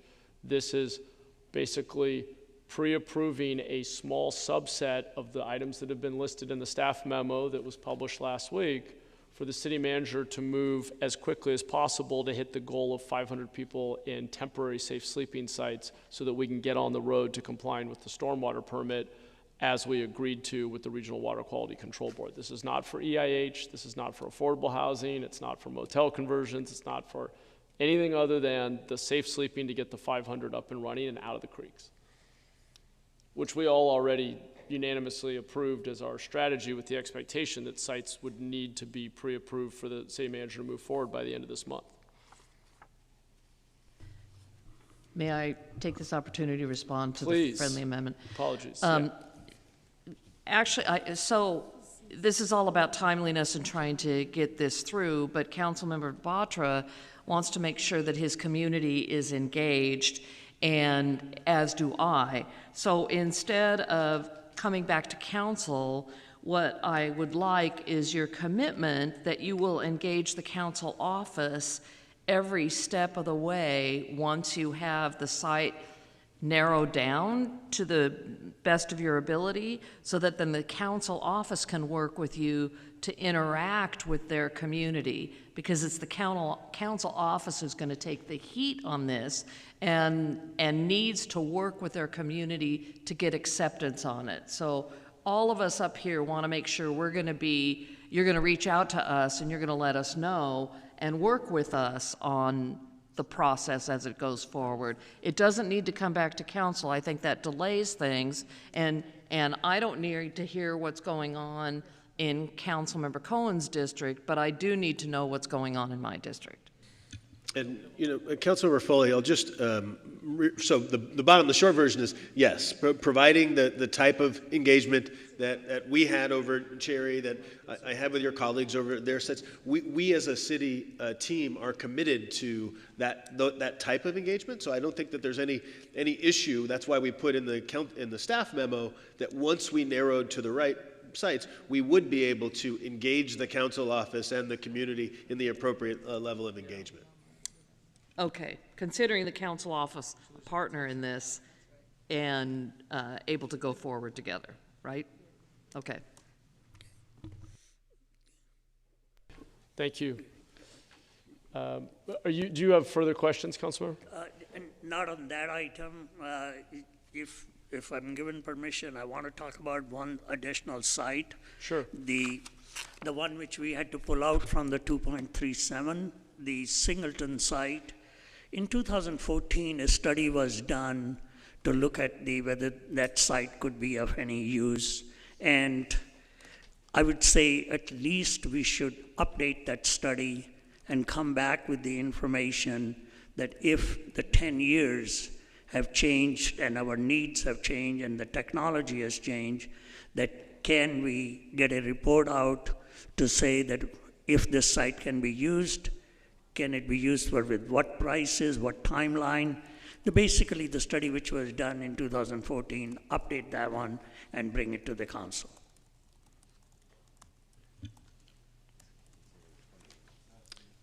If that's is that a question? So in order to make that site, Singleton become one of the possible sites for usage of our sleeping sites or interim sites or whatever those. So I'll jump in here. I'm not familiar with that study personally, but we can certainly look at that. But I would just would want to put these other sites ahead of doing that work because if we can certainly look at Singleton again, but I would want to put the other sites ahead of it and focus on them first and then again, if we needed more money for a study or anything, we could bring that back through the budget process this next year. If that's what the council would like to do, but I don't want to put that in front of this because again, given that would be more longer term, we'd like to focus on the spots for the 500 sleeping sites first, and so that would be my ask of the council if they decide to do that, and then we can also assess what would it take to update that study. I don't have the answers to that. I don't know if staff does, and if we would need to have a consultant help us with that, I don't know. But we could, and if we could certainly put that on the work plan, and if we need additional budget, we could come back through next year's budget process. I don't know if staff can add or correct me. I think the only thing that I would add is just in the vein of making sure that we can stay as laser focused as possible on the delivery that's in front of us. I would just say for that potential site or other potential sites, just give staff the flexibility to identify when the appropriate time to figure out what kind of studies will be needed and that type of evaluation, so that it's not there's not like a ticking clock at the exact moment on that one. I agree with that. I think that's a fair way to approach it. Put it on the list and come back with the timing when the study can be updated or feasibility can be updated so that this site does not disappear from our list of items we want to look at. Okay. So can we add that on there? That we put Singleton on to be, come back, the staff tells when the feasibility study on this can be taken, and just put it on the list and keep it low on your priority, that's fine. But it is on the list of the feasibility to be studied. Okay, is that a question for staff or a potential friendly amendment proposal? Is what we're talking about. We are not substituting. Yeah. Sorry, it's a friendly amendment request. Is to put, and just to be clear, to put Singleton on the list for further analysis. Yeah, to put the Singleton site for feasibility analysis at timing to be determined by the staff. I'm not going to accept that as a friendly amendment. I think staff already has that authority in their memo to add any sites they deem might be suitable as they go through the investigations, and I have some serious concerns about Singleton. Okay, any other questions? No, thank you. Okay, let me go to Councilmember Dewan. Thank you, Mayor. It's a pleasure to represent our city. As an immigrant here to the United States from Vietnam, from the atrocity of war and communism, I'm proud to be here in the United States and where we can have a voice be heard. I've dedicated my life for the last 27 years serving our community. I choose the path because I believe that life is the most precious thing that we have here. Yet, there are 5,000 people who we have forgotten, in a sense. We have failed to provide them with basic shelter, putting their life at risk every moment and every day. we just cannot continue to repeat the same action expecting a different result. Earlier today, during consent, Singleton site was rebuked by some of my colleagues on the basis that it would take up to 5 years to complete. I ask you this, 3 to 5 years, do we expect homeless situation to be solved? I doubt it, because the county had the 5 and 10 years plan in 1990, so now we're 34 years in and we haven't solved it yet. Singleton allow us a very unique opportunity to, the 90 acres that the city owns. Once remediation is completed, we can build anything we want there. Whether it's a shelter for the homeless, flea market, affordable housing, perhaps even a Santana Row or a ballpark for a major league team, or great land use. However, without action, we lose the ability to use our land after all. Even a flea market, we still need the remediation. As a fire captain, I make sure that people were safe, and the remediation of that site is needed to ensure that. Either it could be like many of those things that I stated earlier. Earlier in the day, my colleague have inaccurately represented my view, describing me as a failed council member who is boasting about having most EIH or affordable housing. Also accused me of dehumanizing unsheltered individual by placing them on land with methane gas condition. That is absolutely unacceptable. And that is not what I said, nor what my office had been working toward. My intent that we shift perspective to see positive outcome and save lives. Working with the city manager office, I proposed the idea of Singleton and open space of Kelly Park as a wraparound campus shelter with services and security, similar to S.J. Love. A SOS site is not suitable for these two sites. I also suggested Tully and Monterey site for an RV safe parking, since the site is narrow and is suitable. I prefer these sites to be included in the limitation listed in my memorandum co-authored by Councilmember Batra, so that we can continue to save lives. I'd like to have a clarification. When we talk about Kelly Park in general, is that including the VHG site? Vietnamese Heritage Garden, let me clarify that for you. No? I think it was explicitly undeveloped flat land around Kelly Park. Okay, I just want to clarify that. So at this point, I like to make a substitution that we accept all memos that it put out from all council member to include the Singleton site to study the feasibility of its remediation for the use as a shelter. And that was supported by the mayor from item 2.37.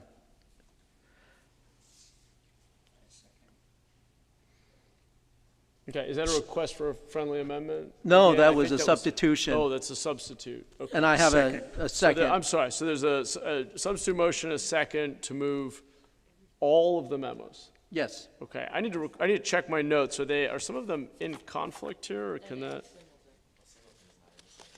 I'm sorry, yes, so move all 4 memos and add Singleton. Okay. I did not analyze this scenario for any conflicts. I think theoretically that actually is possible. No? Which part?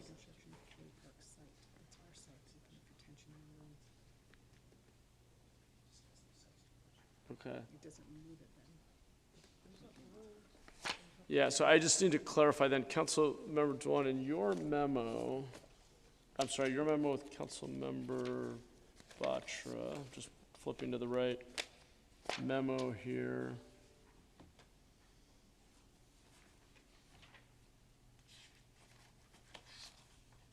Allow the development and construction of the Kelly Park site for only tension membrane buildings. So that would preclude any site within all of Kelly Park for a safe sleeping site? That is correct. Okay, that's certainly something I have a concern with. That seems overly restrictive. Okay, well, there's a substitute motion on the floor, which moves all the memos and includes Singleton on the list of sites, but precludes Singleton or Kelly Park from actual safe sleeping. It would have to be a tension structure, membrane building. Is that accurate? That is accurate. Okay. Let me turn to Councilor Torres. We have a few more hands up. Thank you. So I'm going to respond to the Singleton, the Singleton location. This body should not be voting on having Singleton on the list. One, it's environmentally a hazard for our community. We know that. It's going to take millions of dollars just to have even a small portion of a safe sleeping location at Singleton. And then two, because you also mentioned that you didn't clarify, again, Councilmember Dewan, you didn't clarify that certain council districts are not doing their part in ending homelessness. On this list that we have here in the memo, 5 out of 7 are either in or around Council District 3. So I continue to say on this body, I continue to say in our neighborhood meetings, I continue to say in our business district meetings, District 3 is stepping up when it comes to safe sleeping locations, EIHs, safe RV parking, affordable housing, you name it, etc. When there's a tool to make sure that folks are out of inhumane conditions, District 3 is stepping up.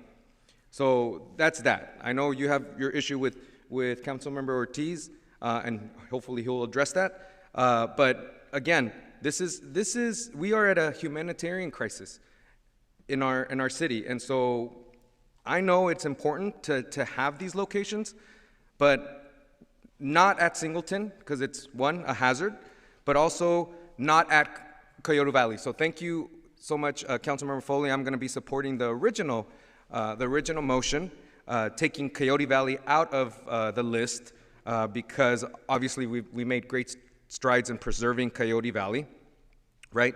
And so, again, also, just like Singleton, it's, for me personally, in my opinion, it's not a feasible location because it's just too far away from folks that are along the Guadalupe and the Coyote Creek. So anyways, with that, I hope that my colleagues reject the sub-motion and vote for the original motion on the floor.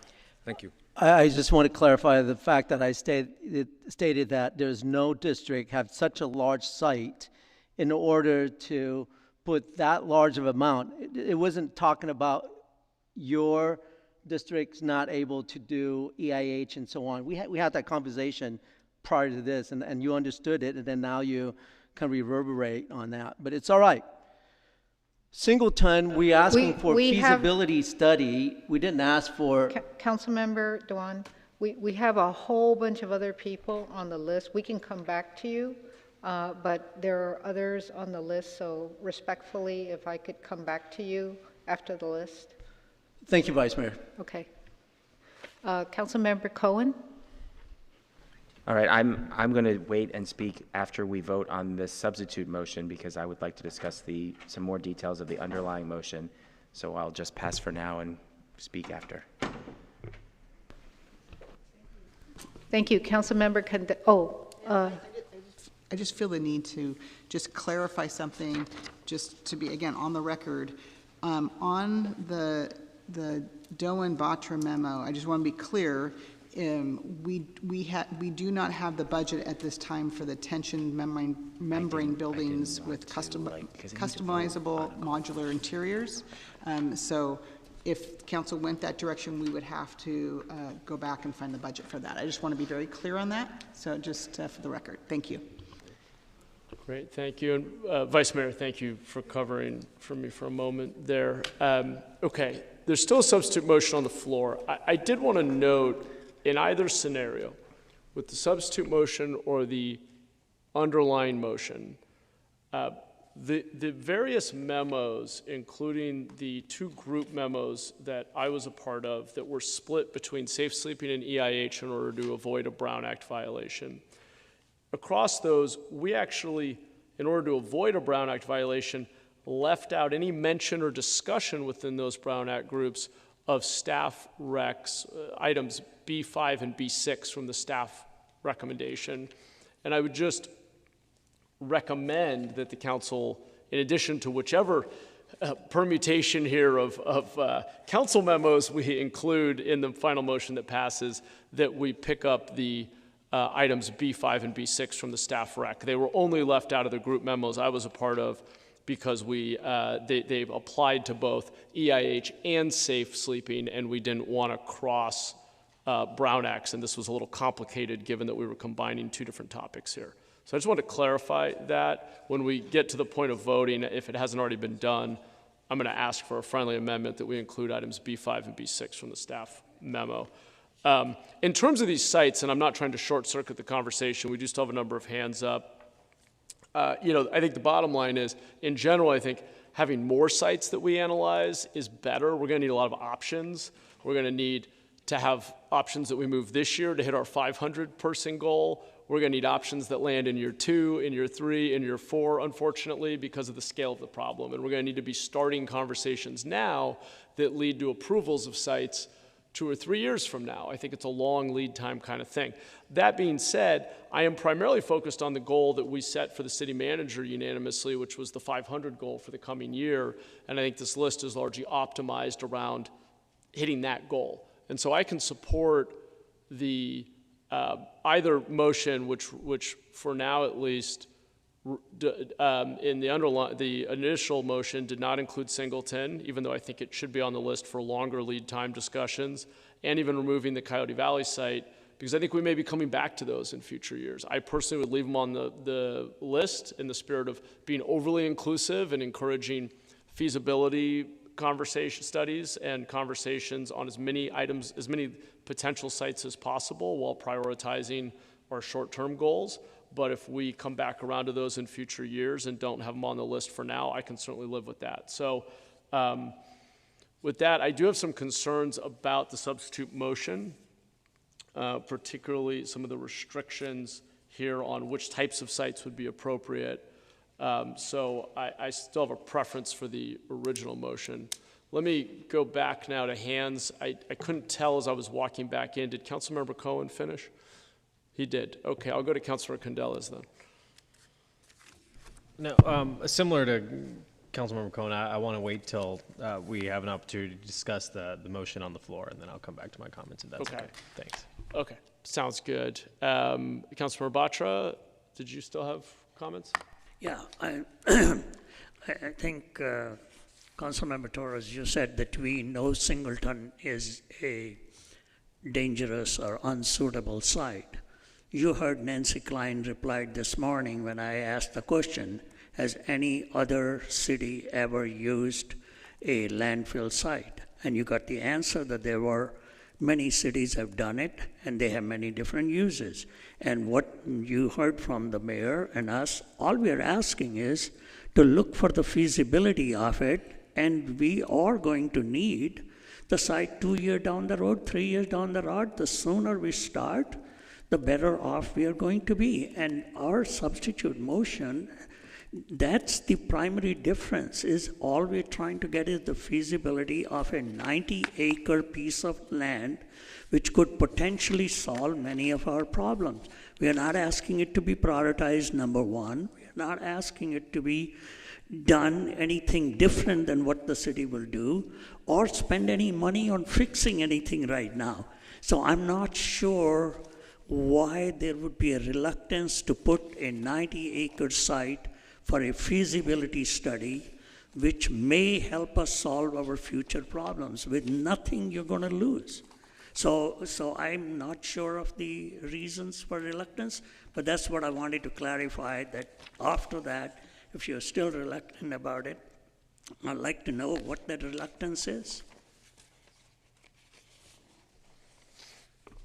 Okay, thank you, Councilmember. Councilmember Cohen, you're waiting? Okay.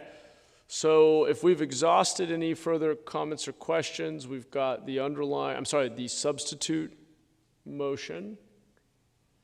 And just for the record, if it were to pass, is it okay with the maker of the motion that we include staff recommendations, recommendations, I think I listed them before, B5 and B6 from the staff memo? Yes. Okay, thank you, just because they were not included in any of the council memos, but I think they're important. Okay, Tony, let's vote on the substitute motion, which moves all of the memos, items B5 and B6 from the staff rec, includes Singleton on the list, but restricts Singleton, if it were to move forward, not to safe sleeping, but only to a sprung structure-like structure.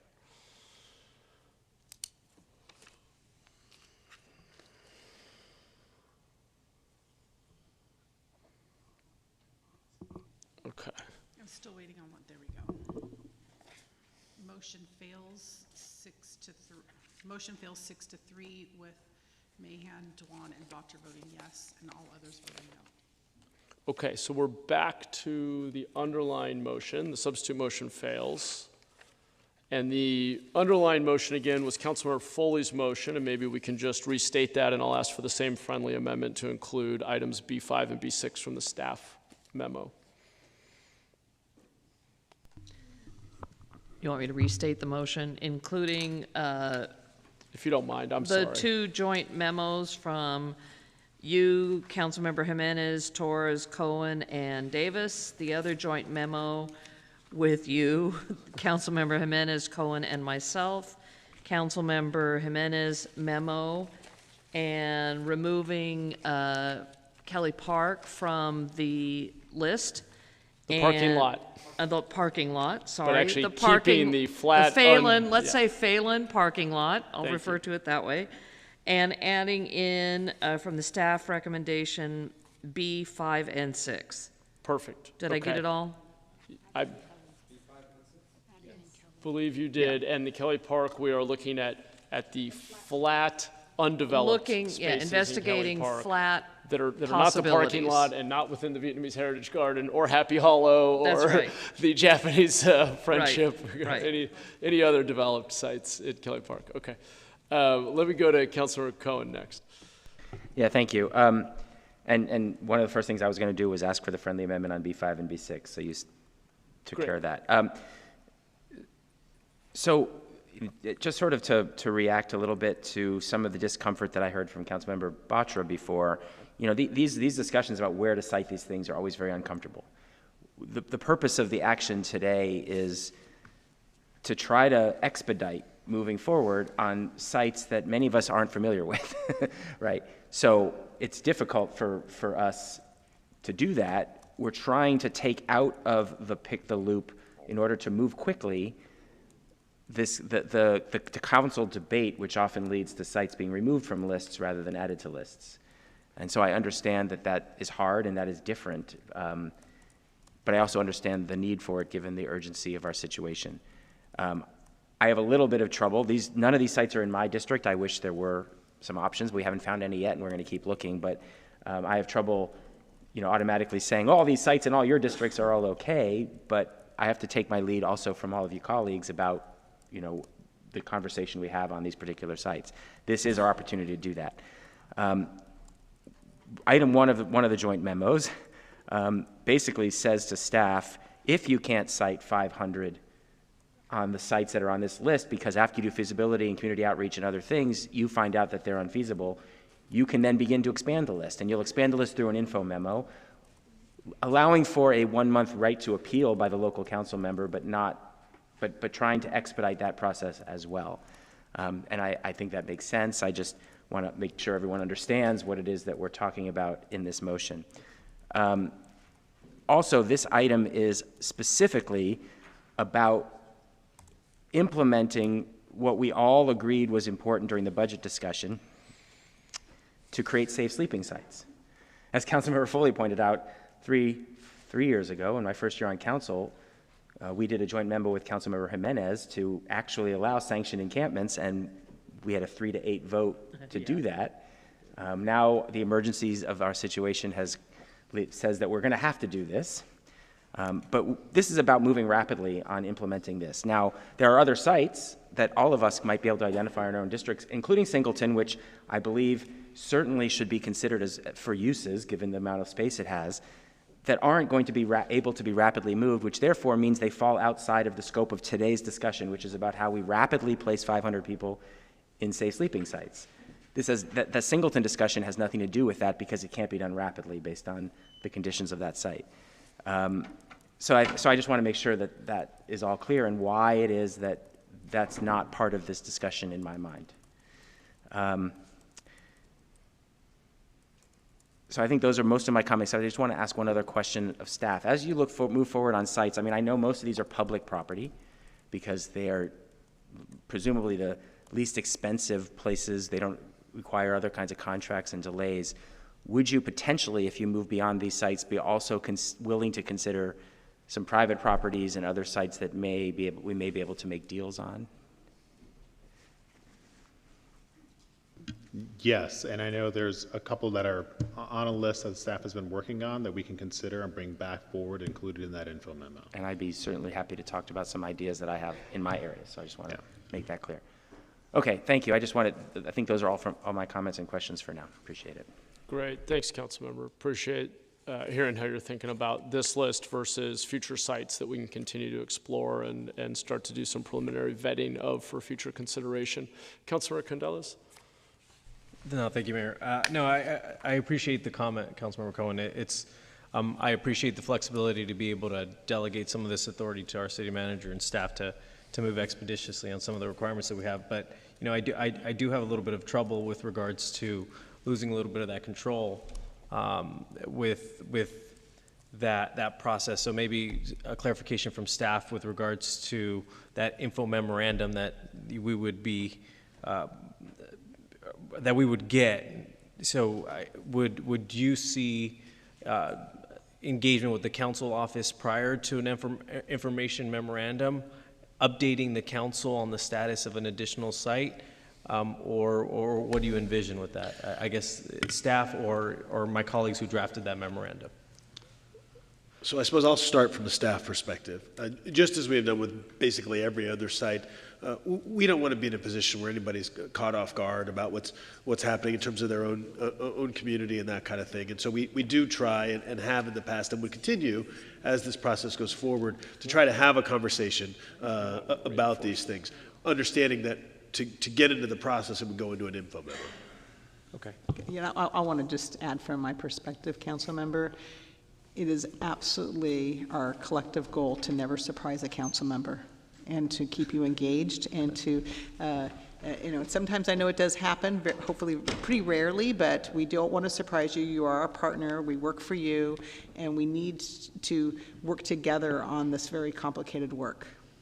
Great. No, and that's what I was hoping to hear that, and I guess I wanted to hear it on the, you know, collaboration prior to any informational memorandum coming to us on a potential site, and obviously working hand in hand with our community and our administration to make sure we put together something that is feasible both for residents and for our unhoused residents as well. So yeah, no, I appreciate the response. Thank you. Great, thanks, Councilmember. Councilmember Dewan? Thank you, Mayor. Councilmember Foley, I asked for a friendly amendment that is nothing is being billed until the approval of a council member to include the community outreach as well.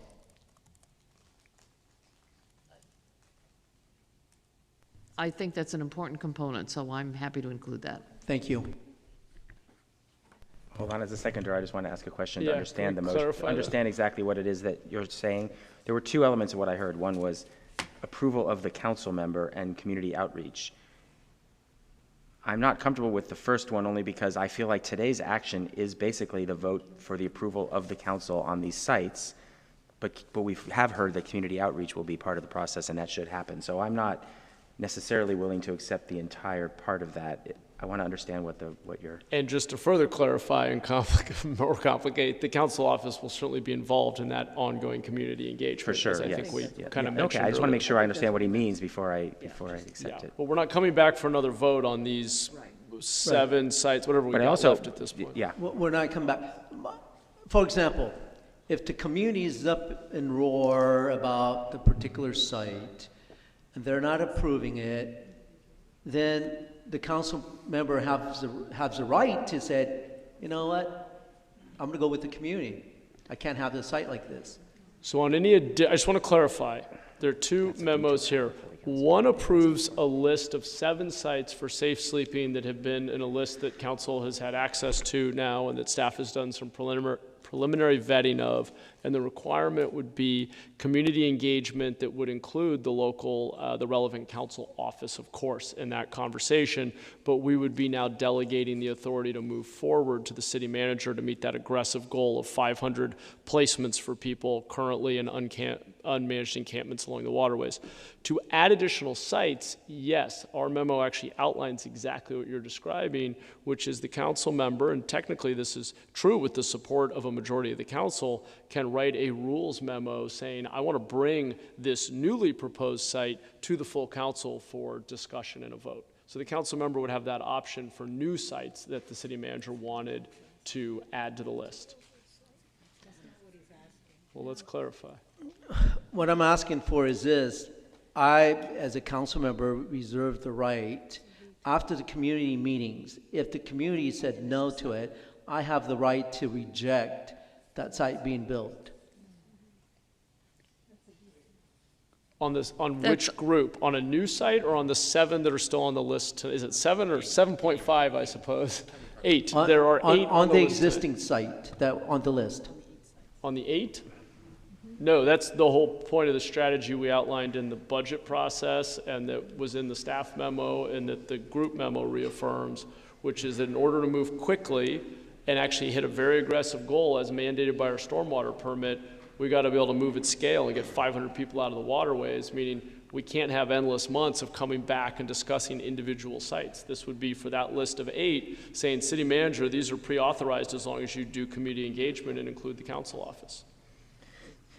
And if the community said, I don't want the site. Well, every site we have ever moved forward, and I think has ever moved forward in the history of any city in the United States, has had community opposition. I think the question has been, what are our overarching goals and obligations, including legal obligations? So I have no doubt there will be some members of the community who oppose any site we find, no matter how perfect we think it is. I think that's an inevitability. So, I mean, I guess from the... So, oh, go ahead. If I could, I'm sorry, Councilmember Dwan, I misunderstood your friendly amendment. I thought it was merely to ask to, again, to encourage outreach, which is a part of this and very important. I didn't understand that you wanted the opportunity to object and then to remove the item, the property from the list. Is that what you're asking? Yes, I'm a little confused. Because how do we prioritize out of the 8 sites, right, or the 7 sites? Which one would go first and which district would go first? And those are the questions that we have to ask. And we haven't prioritized that, so it becomes very complicated. Well, the notion is to say that if they are politically, legally, financially viable, the city manager should move however many are necessary as quickly as possible to hit the goal of 500, prioritizing the most efficient path. That's the spirit of the strategy.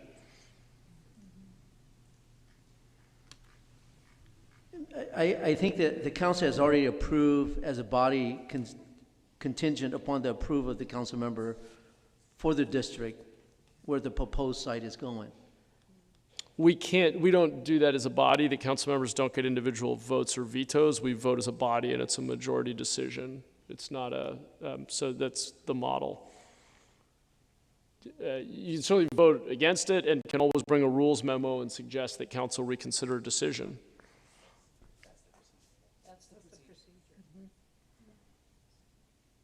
Okay, Councilmember Foley, I assume are you accepting that friendly amendment? No. No, okay. All right. Vice Mayor Kamei. Okay. I just want to thank the staff. This is our last meeting of this fiscal year, I think. And, you know, I appreciated the one-on-one session to do the debrief. It's always difficult. I will say that thank you to all my colleagues in being thoughtful. And, you know, I see the complications in the Singleton site, but I do think that in the future, it may be something to consider as we look at what the need is and what is possible and that sort of thing, and then we can make a decision at that time.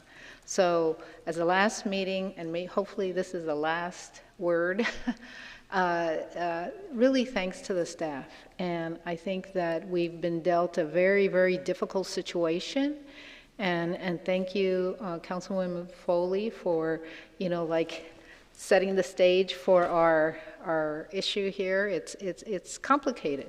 It's really complicated, and you know, riddled with a lot of different layers. I think that we're getting to a better place, and I just want to say thank you. That's all. Great. Thank you. Call for the question. Yeah, we're going to vote.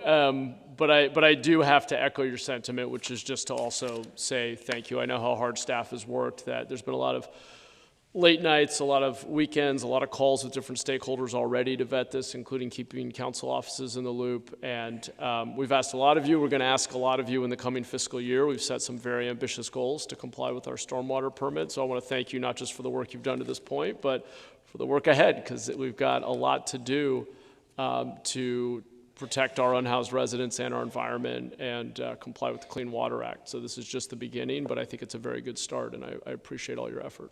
Thank you. Tony, let's vote.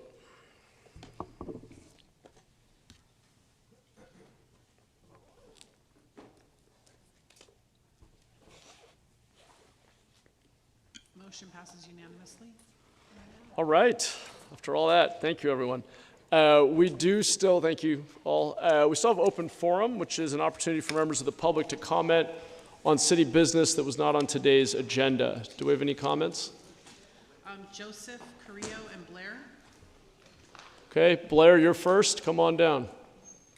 And if Joseph is still here.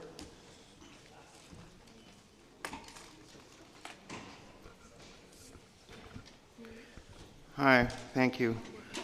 An important reminder, as we are now about 18 months into the new Mayor Mahan administration, I hope his ideas of local government being more accountable to the community can include how to build upon previous Mayor Liccardo and city government practices of tech accountability as a community learning process of openness, honesty, sharing, and trust building. It was developed from good ACLU tech accountability guidelines to build open participatory democracy, civil protections, and public oversight as the ideas of long-term positive community sustainability. These are something of the concepts of peace and nonviolence practices and some of the best ideals to develop policies of openness, friendship, and creativity and ways for community decision-making to not harm anyone. I'm interested how these best practices can be a part of the international process that can leave the use of war, harm, and death as how to solve issues. And I hope that we can all talk to Paul Soto and work out he can come back here. Thank you. That's your time. Joseph, are you? Yes, you're still here. Tony, who was the other? Joseph? He's not here. Okay, did we have any other comment cards? I think we have one more. You can just say your name at the microphone. Okay. Is that Mike? Thank you, guys. When I look at the dais, I know there's a lot of conflict and stuff. You guys are doing a great job. I am so proud to be a part of this city. I travel all around and I see other cities. This is a great city, and you guys are doing a great job, even when you disagree. That's right. So the comment I wanted to make, and this is a little bit heavy, I know we're going out for a break, but the Downtown West project seems to be an elephant in the room or it's bringing elephants in the room together. We talked about bringing stability and to the development community. That seems to be a question mark. You know, we tried to bring the A's here. I love what Jamestown is doing to kind of keep vibrancy alive. Now I'm hearing that we might be entertaining the idea of having soccer here. And so I would just like to offer up, if you want a community task force to get involved in the support of development in that area, I would raise my hand and say I would love to be a part of it. All right, thank you for that, and we do live in a great city. Any other public comment? I think that was it. All right, well, once again, I want to thank my colleagues. We are adjourned, and I hope everyone has a very fun and safe summer, especially if you're traveling. I'm sure I'll see you all tomorrow regardless, but thank you. Have a good evening.